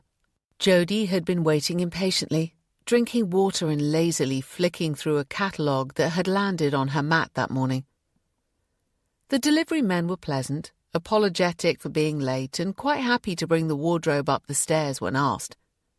It came in 2 pieces for easy transport, an upper part for hanging clothes and a lower part for drawers. Within a few minutes, they had it in position and joined together. Jodie checked her watch. She wanted to surprise Flynn by having all his belongings neatly put away by the time he arrived home. That gave her a little over 2 hours, no problem. Most of his suits on hangers had been left lying on the spare bed. By the time they were hanging up, there wasn't a lot of space left on the rail, but there were still the drawers below to fill. She took the clothes that had been jammed into the drawer of the dresser in handfuls and put them into the lower drawer. She was removing the last few items when she came upon a small plastic wallet and, naturally curious, opened it. She wasn't expecting to find anything exciting. There were some credit card statements, a dental appointment card that made her smile, and right at the back, Flynn's passport. She still couldn't believe he'd never used it, and shook her head before pulling it out and flicking it open. Unsurprisingly, he took a good photo. Brown eyes looking straight into the camera, his expression serious, a hint of a smile lurking out of sight. Then she read the rest. The urge to vomit came suddenly. She dropped the passport, the wallet and the last items of clothing and rushed to the bathroom, where she dry-retched, finally bringing up the small amount of water she'd drunk. She slipped down to the bathroom floor, rested back against the side of the bath and wiped her hand over her mouth. It wasn't possible. Flynn swore he'd never lie to her again. Yet there it was in a legal document, proof that he had. In the cafe a lifetime ago, he'd said he was 28. The passport said he was 24. But unlike men, passports didn't lie. She was stunned into immobility by the ramifications of what she'd discovered, and was still sitting on the bathroom floor in the dim light of the early evening when she heard the key in the door. It was followed by the double clunk as Flynn took one shoe off, then the other, dropping them in the corner of the hallway. He'd assumed she'd be in the kitchen. "Jodie, where are you? Did it come? Oh, wow, that's fab." There was a creak of doors and the rattle of hangers before he called again. "Jodie." "I'm here." Her voice was lost, just like her. "Here." A little louder, enough to bring him to the doorway, concern etching his face to see her sitting there. "What's the matter?" He reached her, hunkered down and held a hand against her face. "Did you fall? Are you hurt?" "How old are you, Flynn?" "How old am I?" He took his hand away and got to his feet. "Seriously, you're sitting on the bathroom floor wondering how old I am. What difference does it make?" Her stomach flip-flopped. "You lied." It wouldn't have been a problem if he had been the only one who had lied. No, the problem was that so had she. Flynn sat on the floor beside her, reached across and grabbed her hand, keeping it in his as she tried to pull away. "That day in the cafe, you looked so sweet. I think I fell in love with you that minute. There was something about you that appealed to me, and when we talked it was so easy, and you were willing to lose it for the sake of a few years. I knew you were, so I added a few on." 4, she said, feeling the earth crack beneath her. "You added 4 years, to make you 28. My mother used to call them social lies. They're never meant to harm anyone." He leaned forward to look at her. "There's no harm done. So you're 10 years older than me, not 6. Does it really matter?" 14, she said, and the crack under her grew wider. "I'm 14 years older than you because, yes, I was conscious of the age difference, so I dropped a few years. I didn't think it would matter. I really didn't think it would." "It doesn't matter," he said, reaching for her other hand. 6, 10, 14 years between us. So what? I don't care. I love you. I've never felt this about anyone before." Jodie pulled her hands away and struggled to her feet, brushing him away when he tried to help. "You don't understand, Flynn." He didn't, because she had lied to him from the very beginning, and now it looked as if she was going to pay. She heard him sigh and follow her down the stairs. She'd have liked to drink.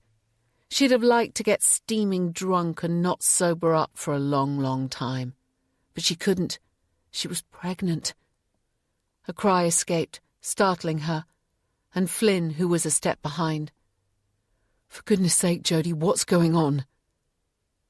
"You weren't the only one who was lying about who you were," she said, her voice tight and barely above a whisper.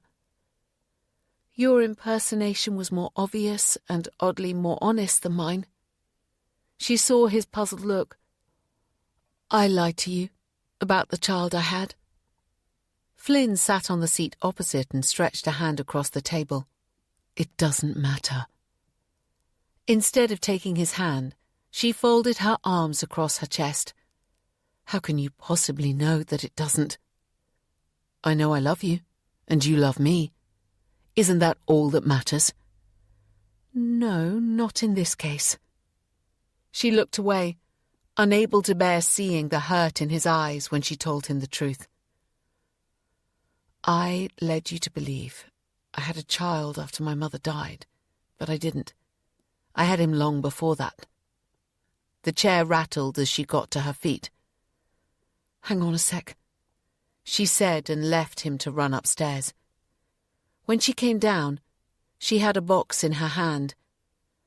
"The father of my child bought me these when I told him I was pregnant," she said, opening the box. "They were all he could afford to buy me." The shoes sat in the palm of her hand. The baby never got to wear them. Flynn reached for one of them. He took it and examined it, the shoe tiny in his big hands. "So little," he said, looking up at her with a smile. "You gave him up for adoption. Why didn't you put them on so he'd have something of yours?" "Because I wasn't allowed to see him." She took the shoe back and put both back into the lined box. "I was 14 when I had the baby, Flynn." She shut the box and held it to her chest. I'm old enough to be your mother. But you're not. He ran a hand through his hair. Your son is living abroad. I'm here. I know, but his being in Australia has nothing to do with anything. Australia? Jodie rubbed her eyes, suddenly so very weary, and it was a few seconds before she noticed Flynn's suddenly arrested expression. It was the first test of their relationship. She wondered if they'd make it. She linked her hands over her still flat belly, glad she hadn't told him. Whether they stayed together or broke up, nothing was going to interfere with their child. Flynn stood and took a few steps away before turning to look back at her. She'd never seen him look so serious, and felt her heart break. You're thinking of the reality of that 14-year age difference, aren't you? When you're 30, I'll be 44. When... He held his hand up, stopping her. I can do the maths, Jodie. That isn't what's worrying me. But he didn't seem to be able to find the words to explain what was. His face turning ghostly pale in the light that filtered through from outside. Sit down before you fall down and tell me, she said. It was better to know, better to feel the pain in one blow. Flynn sat and rubbed a hand over his face. Do you remember when I told you that my parents had a big row and she told him to take a running jump if he wasn't happy? You said she had never expected him to take her literally. That's it. That's always the bit of the story people remember. He shrugged. I've told it a lot of times, and not once has anyone ever asked me what they thought about. What was so serious that he would pack up and leave? Jodie didn't want to ask. She met Flynn's sad, serious brown eyes, and she didn't want to know. The truth was vastly overvalued. But she couldn't break her gaze, and finally he spoke. They had a huge row because Mum changed her mind. Flynn got to his feet, crossed to the sink and filled a glass with water. For a second he simply looked into it. Then he lifted it to his mouth and emptied it in 2 long gulps. He put the glass down and wiped his mouth with the back of his hand. I'm adopted, Jodie. The first time, when you said you'd given a baby up for adoption, I tried to tell you, but you didn't want to talk about it anymore and cut me off. He looked back at her then, a wealth of pain in his eyes. It's never been an issue for me, so I didn't think any more about it. He laughed harshly. Or I should say, it's never been an issue before. He pushed away from the sink and walked to the far end of the room, putting as much distance between them as possible. After they adopted me, my parents were supposed to emigrate. The plan was to go to Australia, but Mum decided it would be better to bring me up in the UK. That was what the row was about. Jodie stared, her mouth suddenly dry. How many families adopted babies with plans to emigrate immediately following adoption? Perhaps a few. How many of those had planned to go to Australia? Maybe some, or none. It's just a coincidence, she said, but she saw the truth in his eyes and felt it in her heart. This was why there'd been that instant connection between them, an unconscious recognition between a mother and a son. Maybe, he said. And Jodie knew from that one word that regardless, their relationship would never be the same again. We can get a DNA test done. It only takes a few days. Okay. He took a step in her direction, then shook his head and jerked a thumb towards the door. I need to get some air. He didn't ask if she wanted to come, and he never would again. The crack she'd felt opening under her feet hours before widened, and she felt herself slipping inside.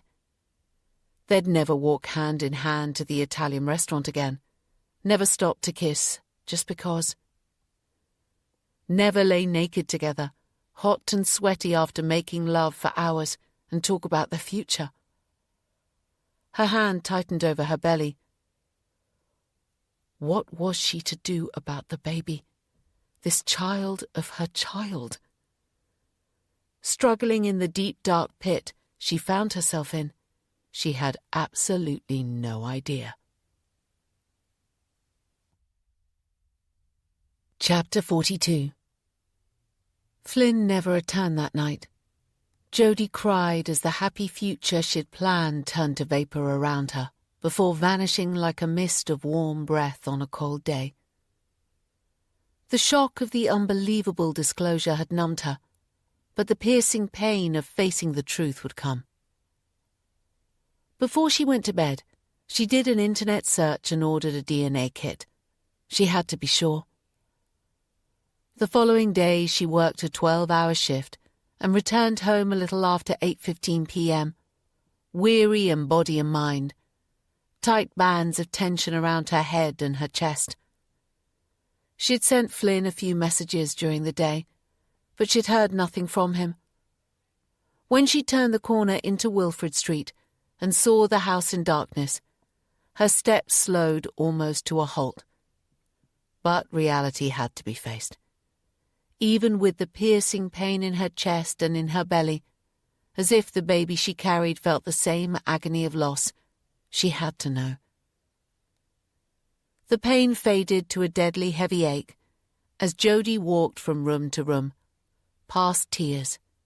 Flynn had been in while she was at work. He'd not taken everything. His suit still filled the new wardrobe, but all his other stuff was gone. She filled a glass with water and sat at the table. It was several minutes before she noticed the note propped against the kettle, but she felt no inclination to jump up and grab it. What could it say after all? That there was no way back from this? Eventually she stood and picked it up. She unfolded it, smoothing out the creases with one hand while she tried to read the words through tear-filled eyes.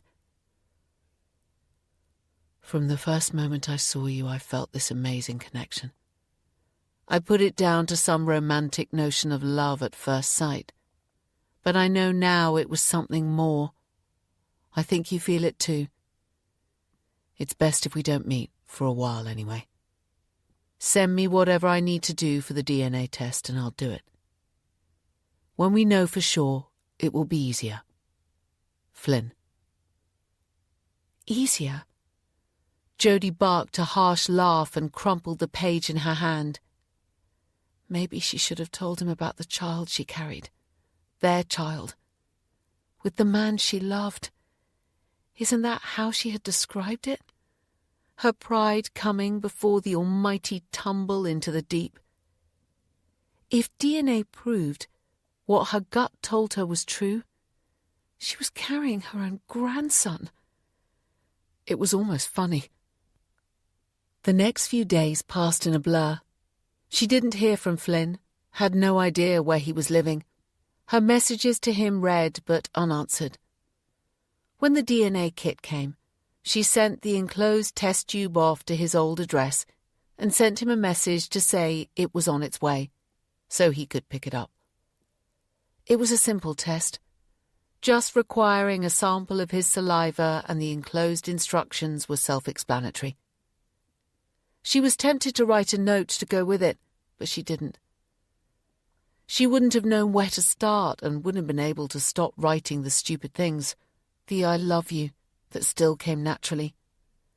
Words that were so heart-achingly unnatural, faced with what they guessed to be the truth. A day later, she arrived home to find an envelope with the test tube sitting on her doormat. He had enclosed a note. 3 words that made her weep. I miss you. She didn't crumple this one. Instead, she folded it and put it into the back pocket of her jeans. And later that evening, she took it out and read it again. He missed her. She had missed him for so many years. A bizarre circle that scrambled her brain. She folded the note again carefully, opened the baby shoebox and tucked it under the tissue paper. The DNA test went off the next morning. She paid a little more for the express service, which guaranteed results within 2 days. She told Flynn it would take a week. It would give her time to adjust before she had to tell him. Either way, she knew she would need it. She also needed time to decide what to do about the baby. It was early in the pregnancy. If the DNA results confirmed the worst, she had options. Or did she?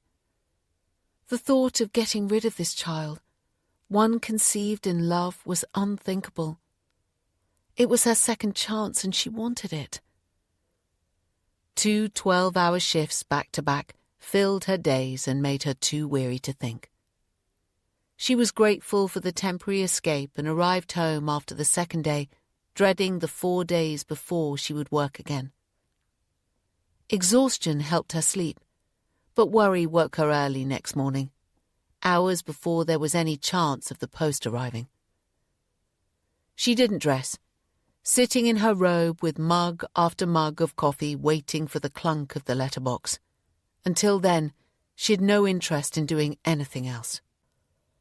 It wasn't until 11:10 that she heard what she'd been waiting for. It took another 10 minutes to gather enough courage to get up and take the few steps into the hallway where one single envelope sat on the mat. She picked it up, brought it into the sitting room and sank onto the sofa. Her eyes fixed on the logo on the top right corner, entwined DNA. It would be a helix of grief if the news was what she expected it to be. There was only one sheet inside the envelope. The company obviously didn't believe in wasting time. There was no pleasant greeting, no gracious thanks for her custom, just the results. In stark typescript on the white paper, there was a 99.5% chance that she and Flynn were related. The page floated to the ground, defying the weight of its news. It was ironic. A year ago, had she been told that the handsome, charming Flynn was her son, she would have been proud, delighted, and relieved. Now she was torn between the feelings for her son and the feelings for a man she'd grown to love, the father of her child. The house closed in around her, taunting her with glimpses of happy memories, echoes of Flynn's laugh in every corner. When her eyes kept filling, she knew she had to get out. She pulled on suitable clothes, and 10 minutes later she was heading for Cliff Fort, head down, hands jammed into her pockets. Unbrushed hair blew in rat's tails around her head, blinding her, strands sticking to her tear-stained face. Walking brought no relief. The view from the headland across the Thames brought no comfort.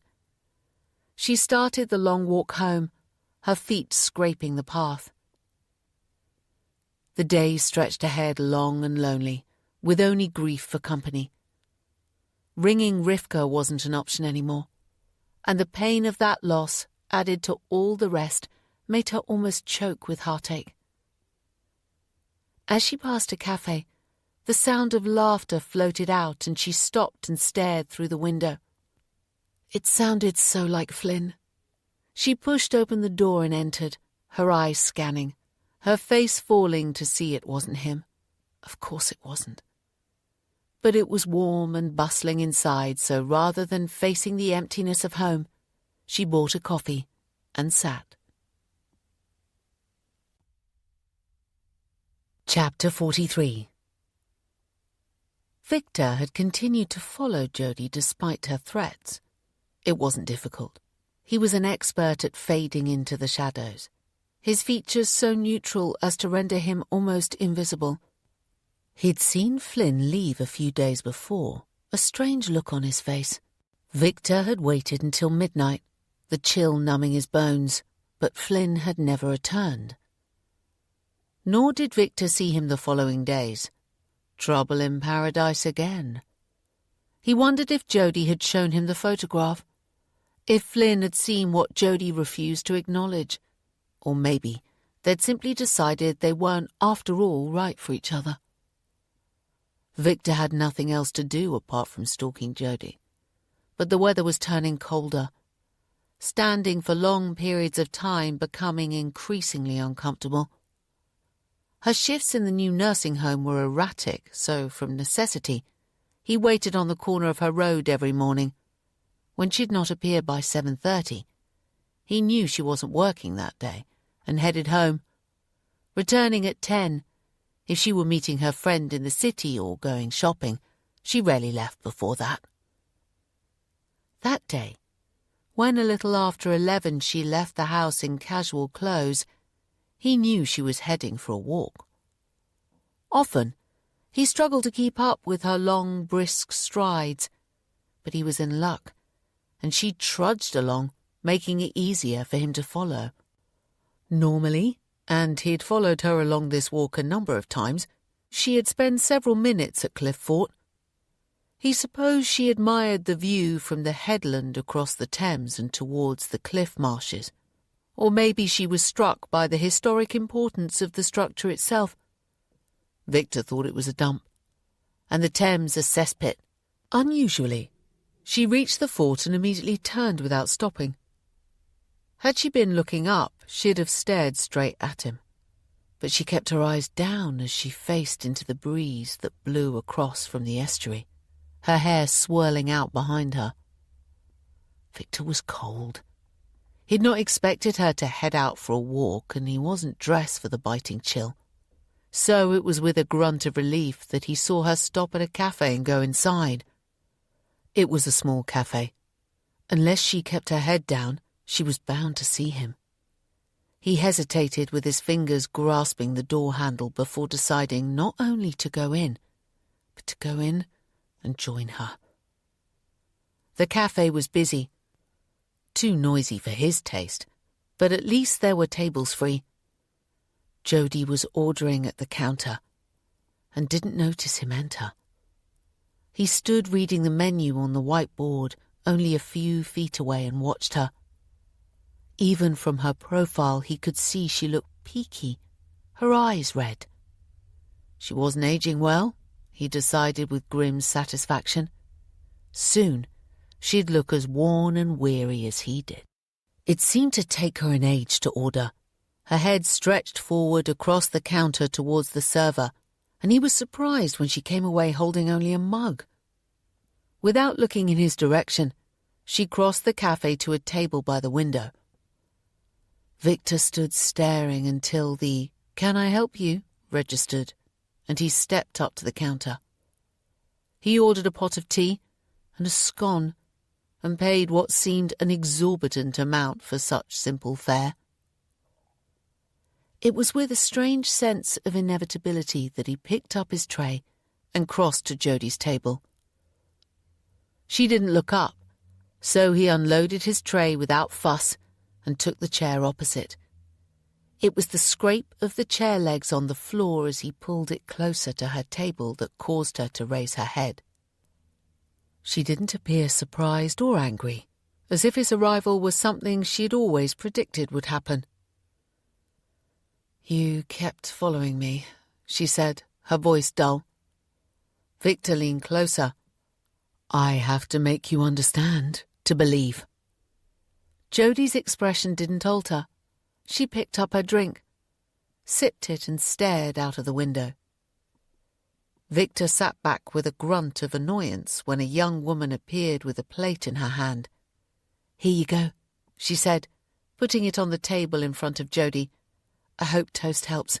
Morning sickness is the pits." Morning sickness? Victor stared at Jody, his mouth slightly open, eyes wide. "You're pregnant." Jody didn't answer him and turned back to look out of the window again. "This is why Flynn walked out on you?" Victor's lips curled in a sneer. "I knew he wasn't the man for you, but you don't need to worry. I'll stand by you.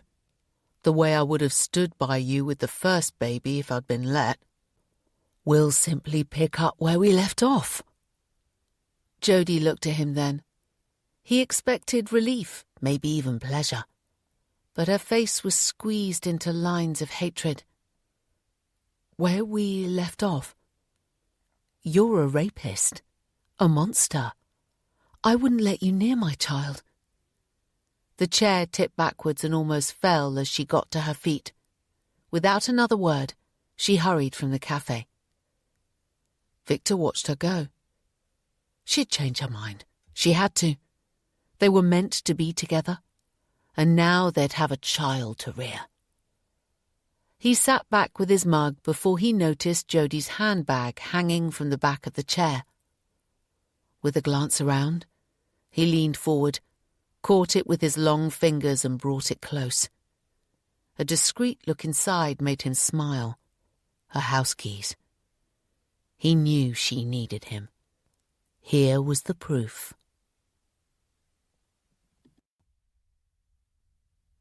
Chapter 44. Jodie almost ran the 2 miles to her house and arrived at her front door breathless, sweating and angry. With herself, with Victor, and even with Flynn, who was the only truly blameless person, his silly lies not counting.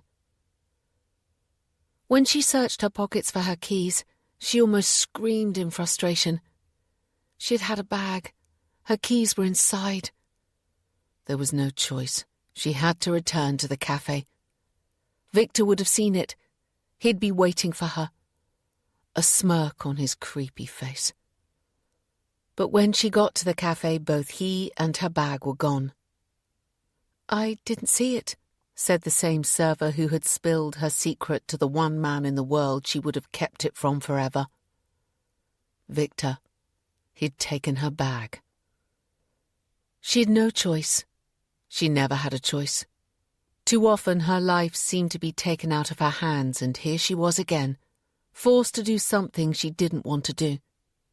Victor would be waiting for her in his flat. He would gloat that she needed him, and make of it something that it wasn't. He might even think she'd left her bag deliberately. She squeezed her eyes shut, horrified at the thought. But she was wrong. She walked around to his flat and kept her fingers pressed to his bell until it was numb. Then stood craning her neck to see if there was any sign of him at the window. She'd been so sure.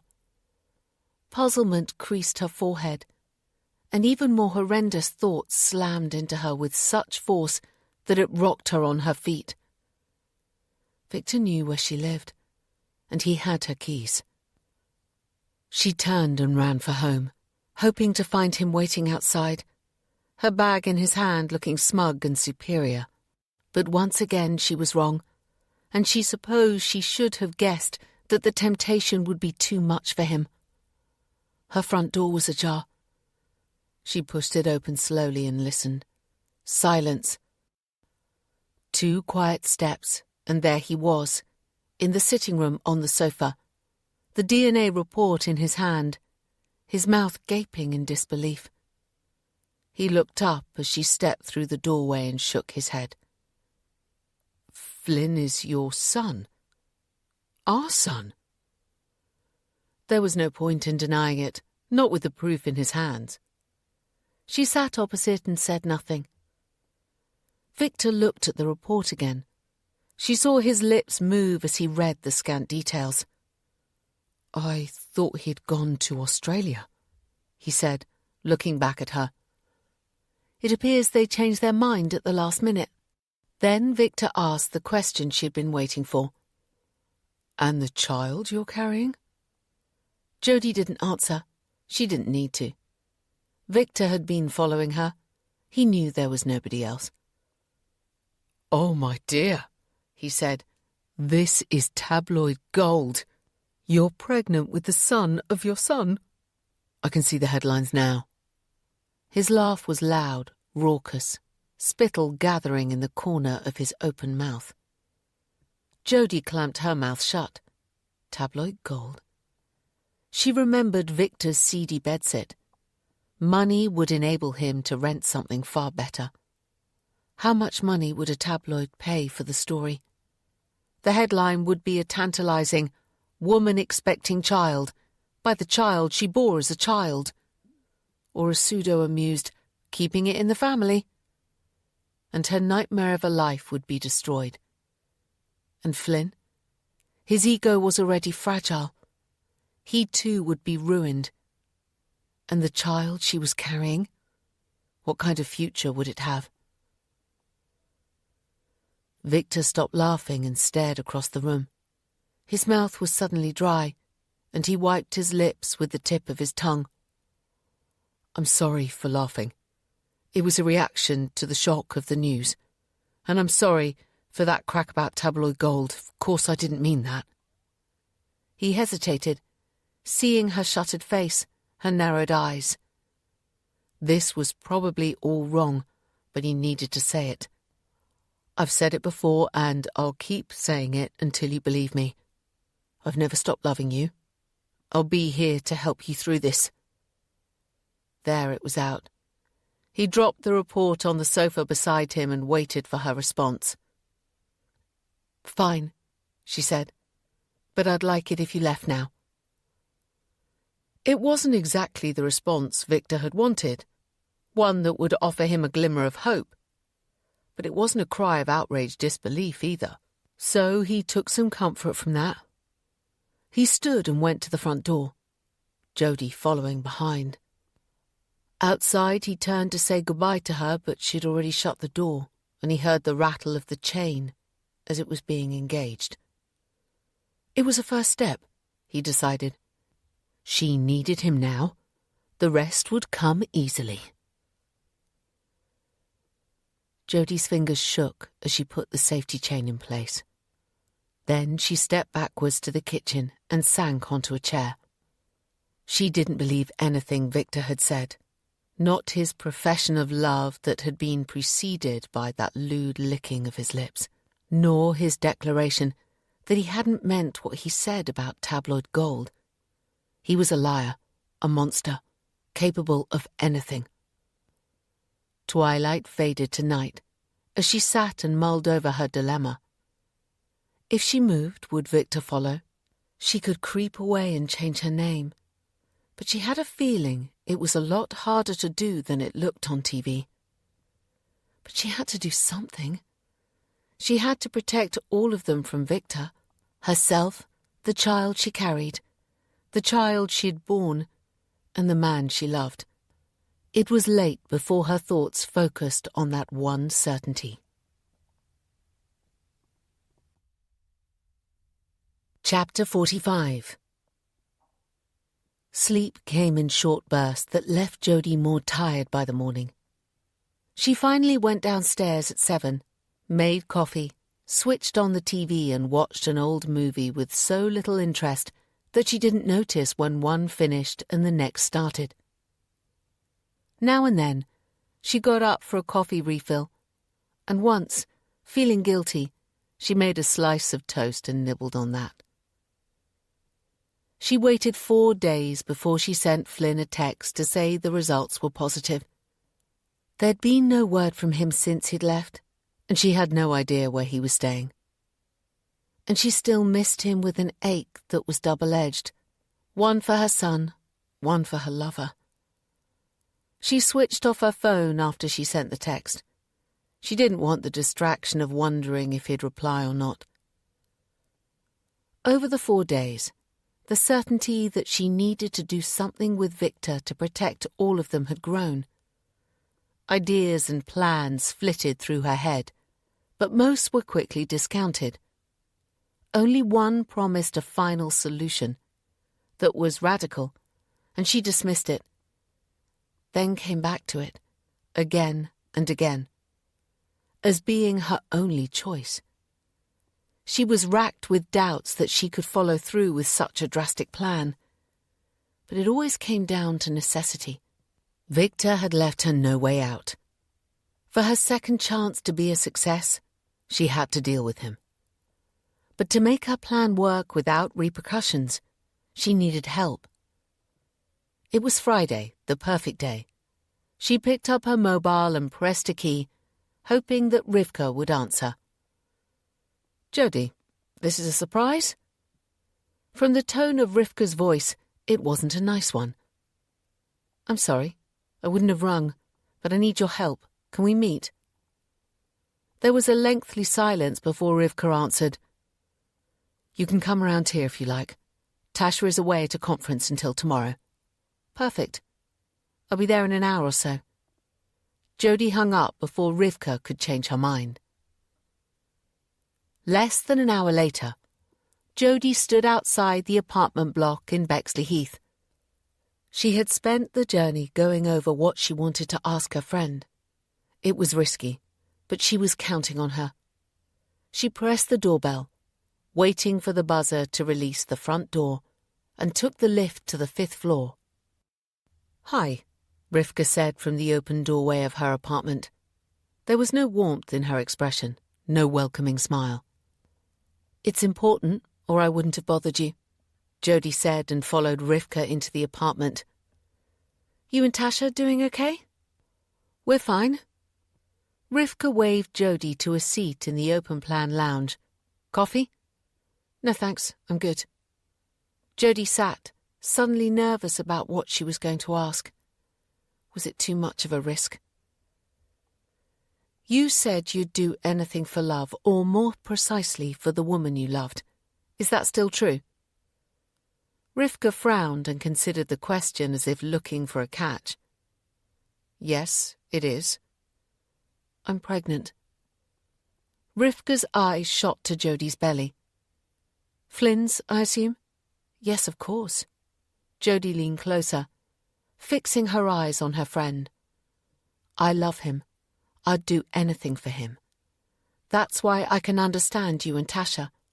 I mightn't like it, but I do understand." "Good." Rivka's frown eased a little. "Is that why you've come, to tell me that?" "No." Suddenly anxious, Jody got to her feet and paced the room. "I need to tell you a story. You might be a little shocked." She sat on the sofa closer to her friend. "Don't judge me, okay?" "You're worrying me now," Rivka said, shuffling away to put some distance between them. "You better tell me." Jody did, and as she told her tale, she saw her friend's eyes widen, her hand creeping over her open mouth. "Bloody hell," Rivka said when Jody had stopped speaking. "You can't seriously be thinking of keeping the baby. Have an abortion. You've plenty of time. I'll even go with you." "No, I want—" Rivka stood and spun round to look at her. "You are crazy. The chances of the child being born with physical disabilities of some sort are huge. I can't remember the statistics. Look them up. You can't take that risk. Anyway, bloody hell. Your son's child, that's gross." "No, it's not." Jody rested her hands on her belly and took a deep breath. "The baby is blameless," she said in a calmer voice, "and I'm going to keep it." She met Rivka's gaze and gave a tentative smile. "The baby will be fine. That's not the problem. It's the world he's coming into. At the moment, it's not safe." Rivka frowned again. "What are you talking about?" "Victor, I need to get rid of him. I've come up with a plan, but I need your help." "Get rid? Fuck. Do you mean what I think you mean?" Rivka backed away, shaking her head, her hands raised, palms outward. "I don't know who you are anymore. But if you think I'm getting involved in this, you don't know me at all. I know you're a woman who would do anything for the woman she loved, even to the extremes of cutting her best friend out of her life. What I want to do isn't much worse than that." Rivka glared at her in obvious disbelief. "You're not talking about simply cutting Victor out of your life, though, are you?" "It needs to be more permanent. I have too much to lose.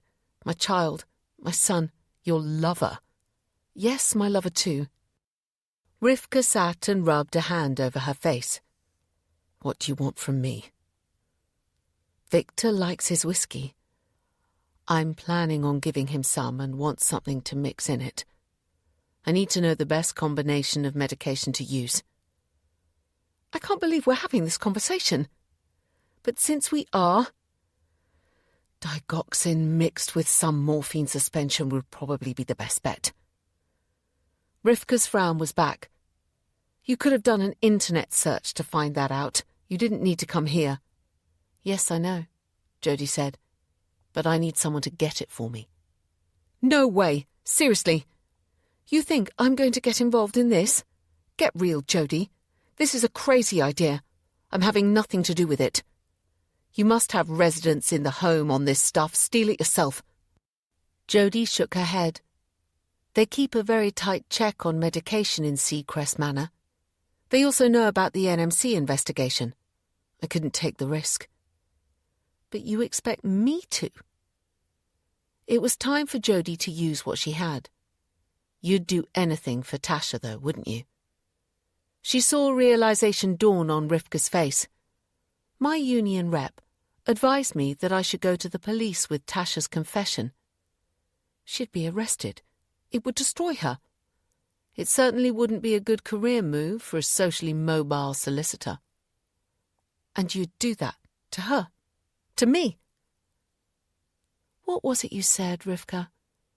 That you'd do anything for her? Well, I'd do anything for Flynn. Jody rubbed a hand over her belly. And for this baby. Victor is a monster. He'll destroy them. Victor's a monster, Rivka sneered. And your baby? You'll make it into the child of a murderer as well as the grandchild of a rapist. Is that really what you want?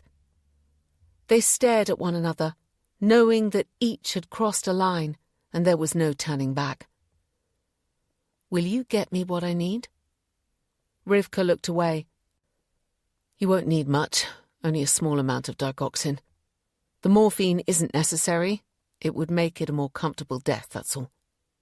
Jody nodded. Can you get me both? It'll take me a few days. I need to be careful. Rivka got to her feet. I'll drop it off at your house on Wednesday. She crossed the room to the front door and opened it. And I won't want to see you again. Ever. Jody stopped beside her and smiled sadly. How strange that it should be love that destroyed our friendship. Goodbye, Rivka. You won't see me again. Chapter 46. The following Wednesday, as Rivka had promised, Jody found a small package on her doormat. There was no note, nothing at all written on either the outside or on the small bottle it contained.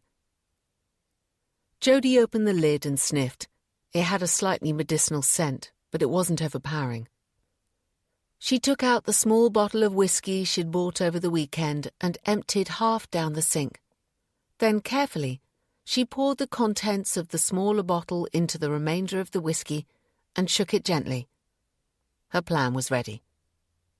The meeting with Rivka hadn't changed her mind. Not even the sneering reference to her being as much of a monster as Victor had. It wasn't true. She wasn't a monster. She was a woman protecting her children and the man she loved. The ache hadn't gone away. It hadn't even faded. How could it, when the love she felt for the man was so entwined with the love for her child? And when she faltered, when doubts piled themselves up, one atop the other, it was love that gave her strength. She dressed carefully. Black jeans, a dark grey jumper, a navy raincoat with a hood, and a navy wool scarf. The weather was in her favour. It had been bitterly cold recently, and everyone would be wrapped up warmly.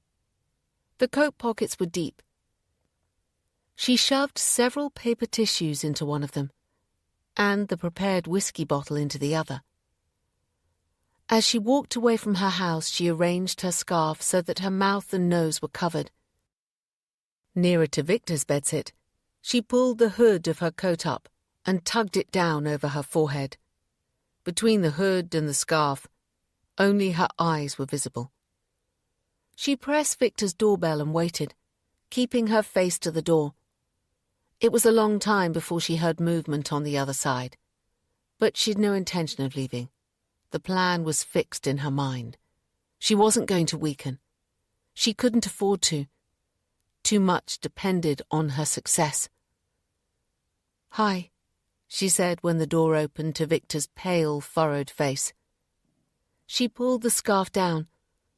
"Can I come in? We need to talk." She shuffled from foot to foot. "It's very cold out here." "Yes, of course, come inside." He stood back to let her pass through, but the puzzled expression didn't fade. "This is a surprise?" She said nothing, waiting for him to lead her up the stairs, praying that they'd meet nobody on the way. She followed him, and was relieved when she was safely inside his dingy accommodation. "Sit down, please," Victor said, waving to the single chair. "I'm glad you came. Would you like something to drink? A cup of tea would warm you up." Victor had obviously decided her visit augured good news, his puzzled expression giving way to one that was smugly satisfied. "That would be lovely." Jody forced a smile. She reached into her pocket for the bottle. "You mentioned you liked whiskey. Since I don't drink any more, or very little anyway, I thought I'd bring you this. It's been opened, but not much has gone." She held the bottle forward, keeping her expression carefully neutral. "You remembered," he said, taking the bottle. He read the label and smiled. "It's good whiskey, too." "Maybe I'll have a drop to warm up, for medicinal purposes, but only if you'll join me." "Medicinal purposes," he grinned. "The only reason I'd drink it too." He opened a cupboard, took out 2 small glasses and set them on the table. "Here you go," he said, pouring the whiskey into each. He handed her a glass and took his own. "What shall we drink to, my dear?" Jody wrapped her fingers around the glass. There was only one thing to drink to at that stage, wasn't there? "We should drink to love. It's what has brought us to this point after all." He hesitated, as if not entirely convinced of her sincerity. His eyes narrowed as she lifted the glass to her lips. "I suppose it is," he said, and raised his glass. "To love." "It's quite a smoky whiskey," Jody said. "I don't think it will do the baby any harm to have 1 or 2. She sat on the solitary chair and raised the drink to her lips again. Victor hovered, as if unsure of the next step. Only when Jody raised her glass once more did he cross to the bed and sit. She managed to fill the silence with ramblings about the baby and a few minutes later lifted her empty glass. "It's helping to warm me up already." She poured more into her glass, then got to her feet and walked over to Victor, with the bottle extended. His glass too was empty. She filled it to the brim. Back in her chair, she lifted her glass again. Here's to the future. When she put her glass down, it was empty. That is really good, isn't it? Victor drained the second glass. "Looks like we're going to get merry together," Jody said, crossing to fill his glass again. It took nearly an hour. The whiskey was gone. Victor's eyelids were drooping, and he'd flopped back on the bed. When he hadn't spoken or moved for several minutes, Jody got to her feet and edged closer to him. He was still alive. She could see the barely perceptible rise and fall of his chest. It was going to take longer. The whiskey she'd emptied on top of the paper tissues in her raincoat pocket was sending up noxious odours. She pulled them out and flushed them down the toilet in the tiny bathroom. Then she retreated to the chair and maintained her vigil. 4 hours later, she stood over his cooling body. She'd given him a painless, comfortable death. It was more than he deserved. But now he was out of her life for good. There had been no other way. Love. It was a powerful motive for murder. Chapter 47. 3 days later, Jody was lazily stirring a bolognese sauce when the doorbell rang. She wasn't expecting anyone and looked towards the hallway with a frown. When it rang again, She swore softly, dropped the spoon into the pot and switched off the gas. From habit, she slipped on the safety chain before opening, but when she saw who it was, she closed the door and undid it, the chain catching as she fumbled. "Flynn," she breathed, her face lighting with pleasure. If he were equally pleased to see her, there was no sign. His face more serious than she'd ever seen it. Dark circles under his eyes, his cheeks gaunt. There was no need to ask why. "Come in." He stepped into the hallway and waited while she shut the door, waiting to be told where to go, a stranger in the house they'd shared for such a short time. "Let's go into the kitchen," she said, feeling suddenly awkward. From their first meeting, conversation between them had flowed free and easy. Perhaps there weren't words for their predicament. "I'll make us a cuppa," she said, putting on the kettle. There was something reassuringly normal about a cup of tea. Her eyes flicked over him as she took out mugs and a teapot. He looked so woebegone, her heart ached. For her son or her lover. The thought made her squirm. "Here," she said a minute later, putting a mug of milky tea on the table in front of him and sitting with her own. Flynn sat staring at it. "I'm sorry," Jodie said, although she wasn't sure exactly what she was apologizing for. So much. Too little. "Yes," he said, and his fingers snaked around the mug. He picked it up and took a mouthful. "I'm glad you came. I was worried about you." He put his mug down with a clunk. "Why were you worried about me, Mummy?" He immediately held up his hands. "God, I'm sorry. So sorry. About everything." Jodie smiled sadly. "It's odd, isn't it? We both felt that strange connection from the very beginning. We simply didn't understand what it was. And now we do." Flynn looked her in the eyes for the first time since arriving. "Hard to believe, even now when I know the truth. I always imagined you with blonde hair and tanned skin running along Bondi Beach." Jodie tightened her hands around her mug. "Who was my father?" Jodie knew the question would come. She had prepared for it, had done some research and found a suitable name. "His name was Toby Wall. He was a boy in my class. We thought we were in love, you see, but we were kids. His family moved away shortly after and I never heard from him again.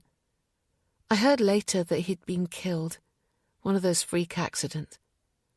She let that sink in before adding, "I thought adoption would give you a better life." "It wasn't a worse one," Flynn said with a shrug. "I grew up in a one-parent family in the end anyway." As with their child, Jodie's face tightened. Flynn didn't know about the baby, and she wasn't going to tell him. How could she? He was struggling to cope with her being his mother. How could she add to that by telling him that she was pregnant with his child?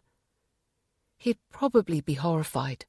Like Rivka, he might think it gross and insist she have the child aborted. No, it was better to keep her secret. She expected to hear any day that the NMC case against her had been dismissed. When it was all sorted, she was going to move away. She was thinking of Scotland. It was a long way from anyone she knew.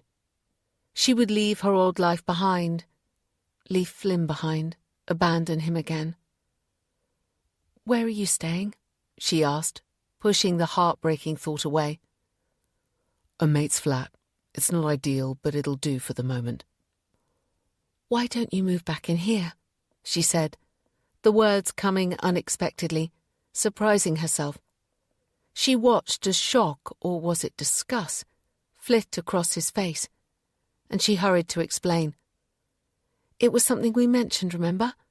If we didn't work out as lovers, we might end up being flatmates." She smiled at him. We never expected it to end quite like this, but... Flynn frowned. Won't it be odd? Odd? Living with her ex-lover, her son, the father of her child. It won't be for long. I'm thinking of moving to Scotland, but it will give you time to get sorted. Anyway, stay for dinner. I'm making spaghetti bolognese. He didn't reply. Jodie finished her tea in silence and stood to finish preparing dinner. She had made extra bolognese for the freezer. It would be enough for the two of them. 10 minutes later, she put a plate in front of him and handed him a fork. Enjoy. There was nothing said as they ate. The meal so different from meals they'd shared in the past where each mouthful was interrupted by words. Flynn finished his, scraping the plate. Maybe I could stay for a while. That would be good. She felt the tension relax a little. It wasn't going to be easy with this man she loved being so near, being so untouchable. It would take time for both to redefine their relationship. And maybe she'd reconsider telling him about the baby. Chapter 48. As the last refrain of the Dean Martin song faded away, Jodie dragged herself back to the present. If she hadn't stopped for coffee that day, she might never have met Flynn, and she wouldn't have this adorable child to love. She also wouldn't have been forced to do something so abhorrent that to this day she trembled when she thought of it. But she had no choice. She'd been a mother protecting her children. Victor would never have let them go, would have ruined them, haunted them. She'd never stopped loving Flynn. She probably never would, but it was getting easier.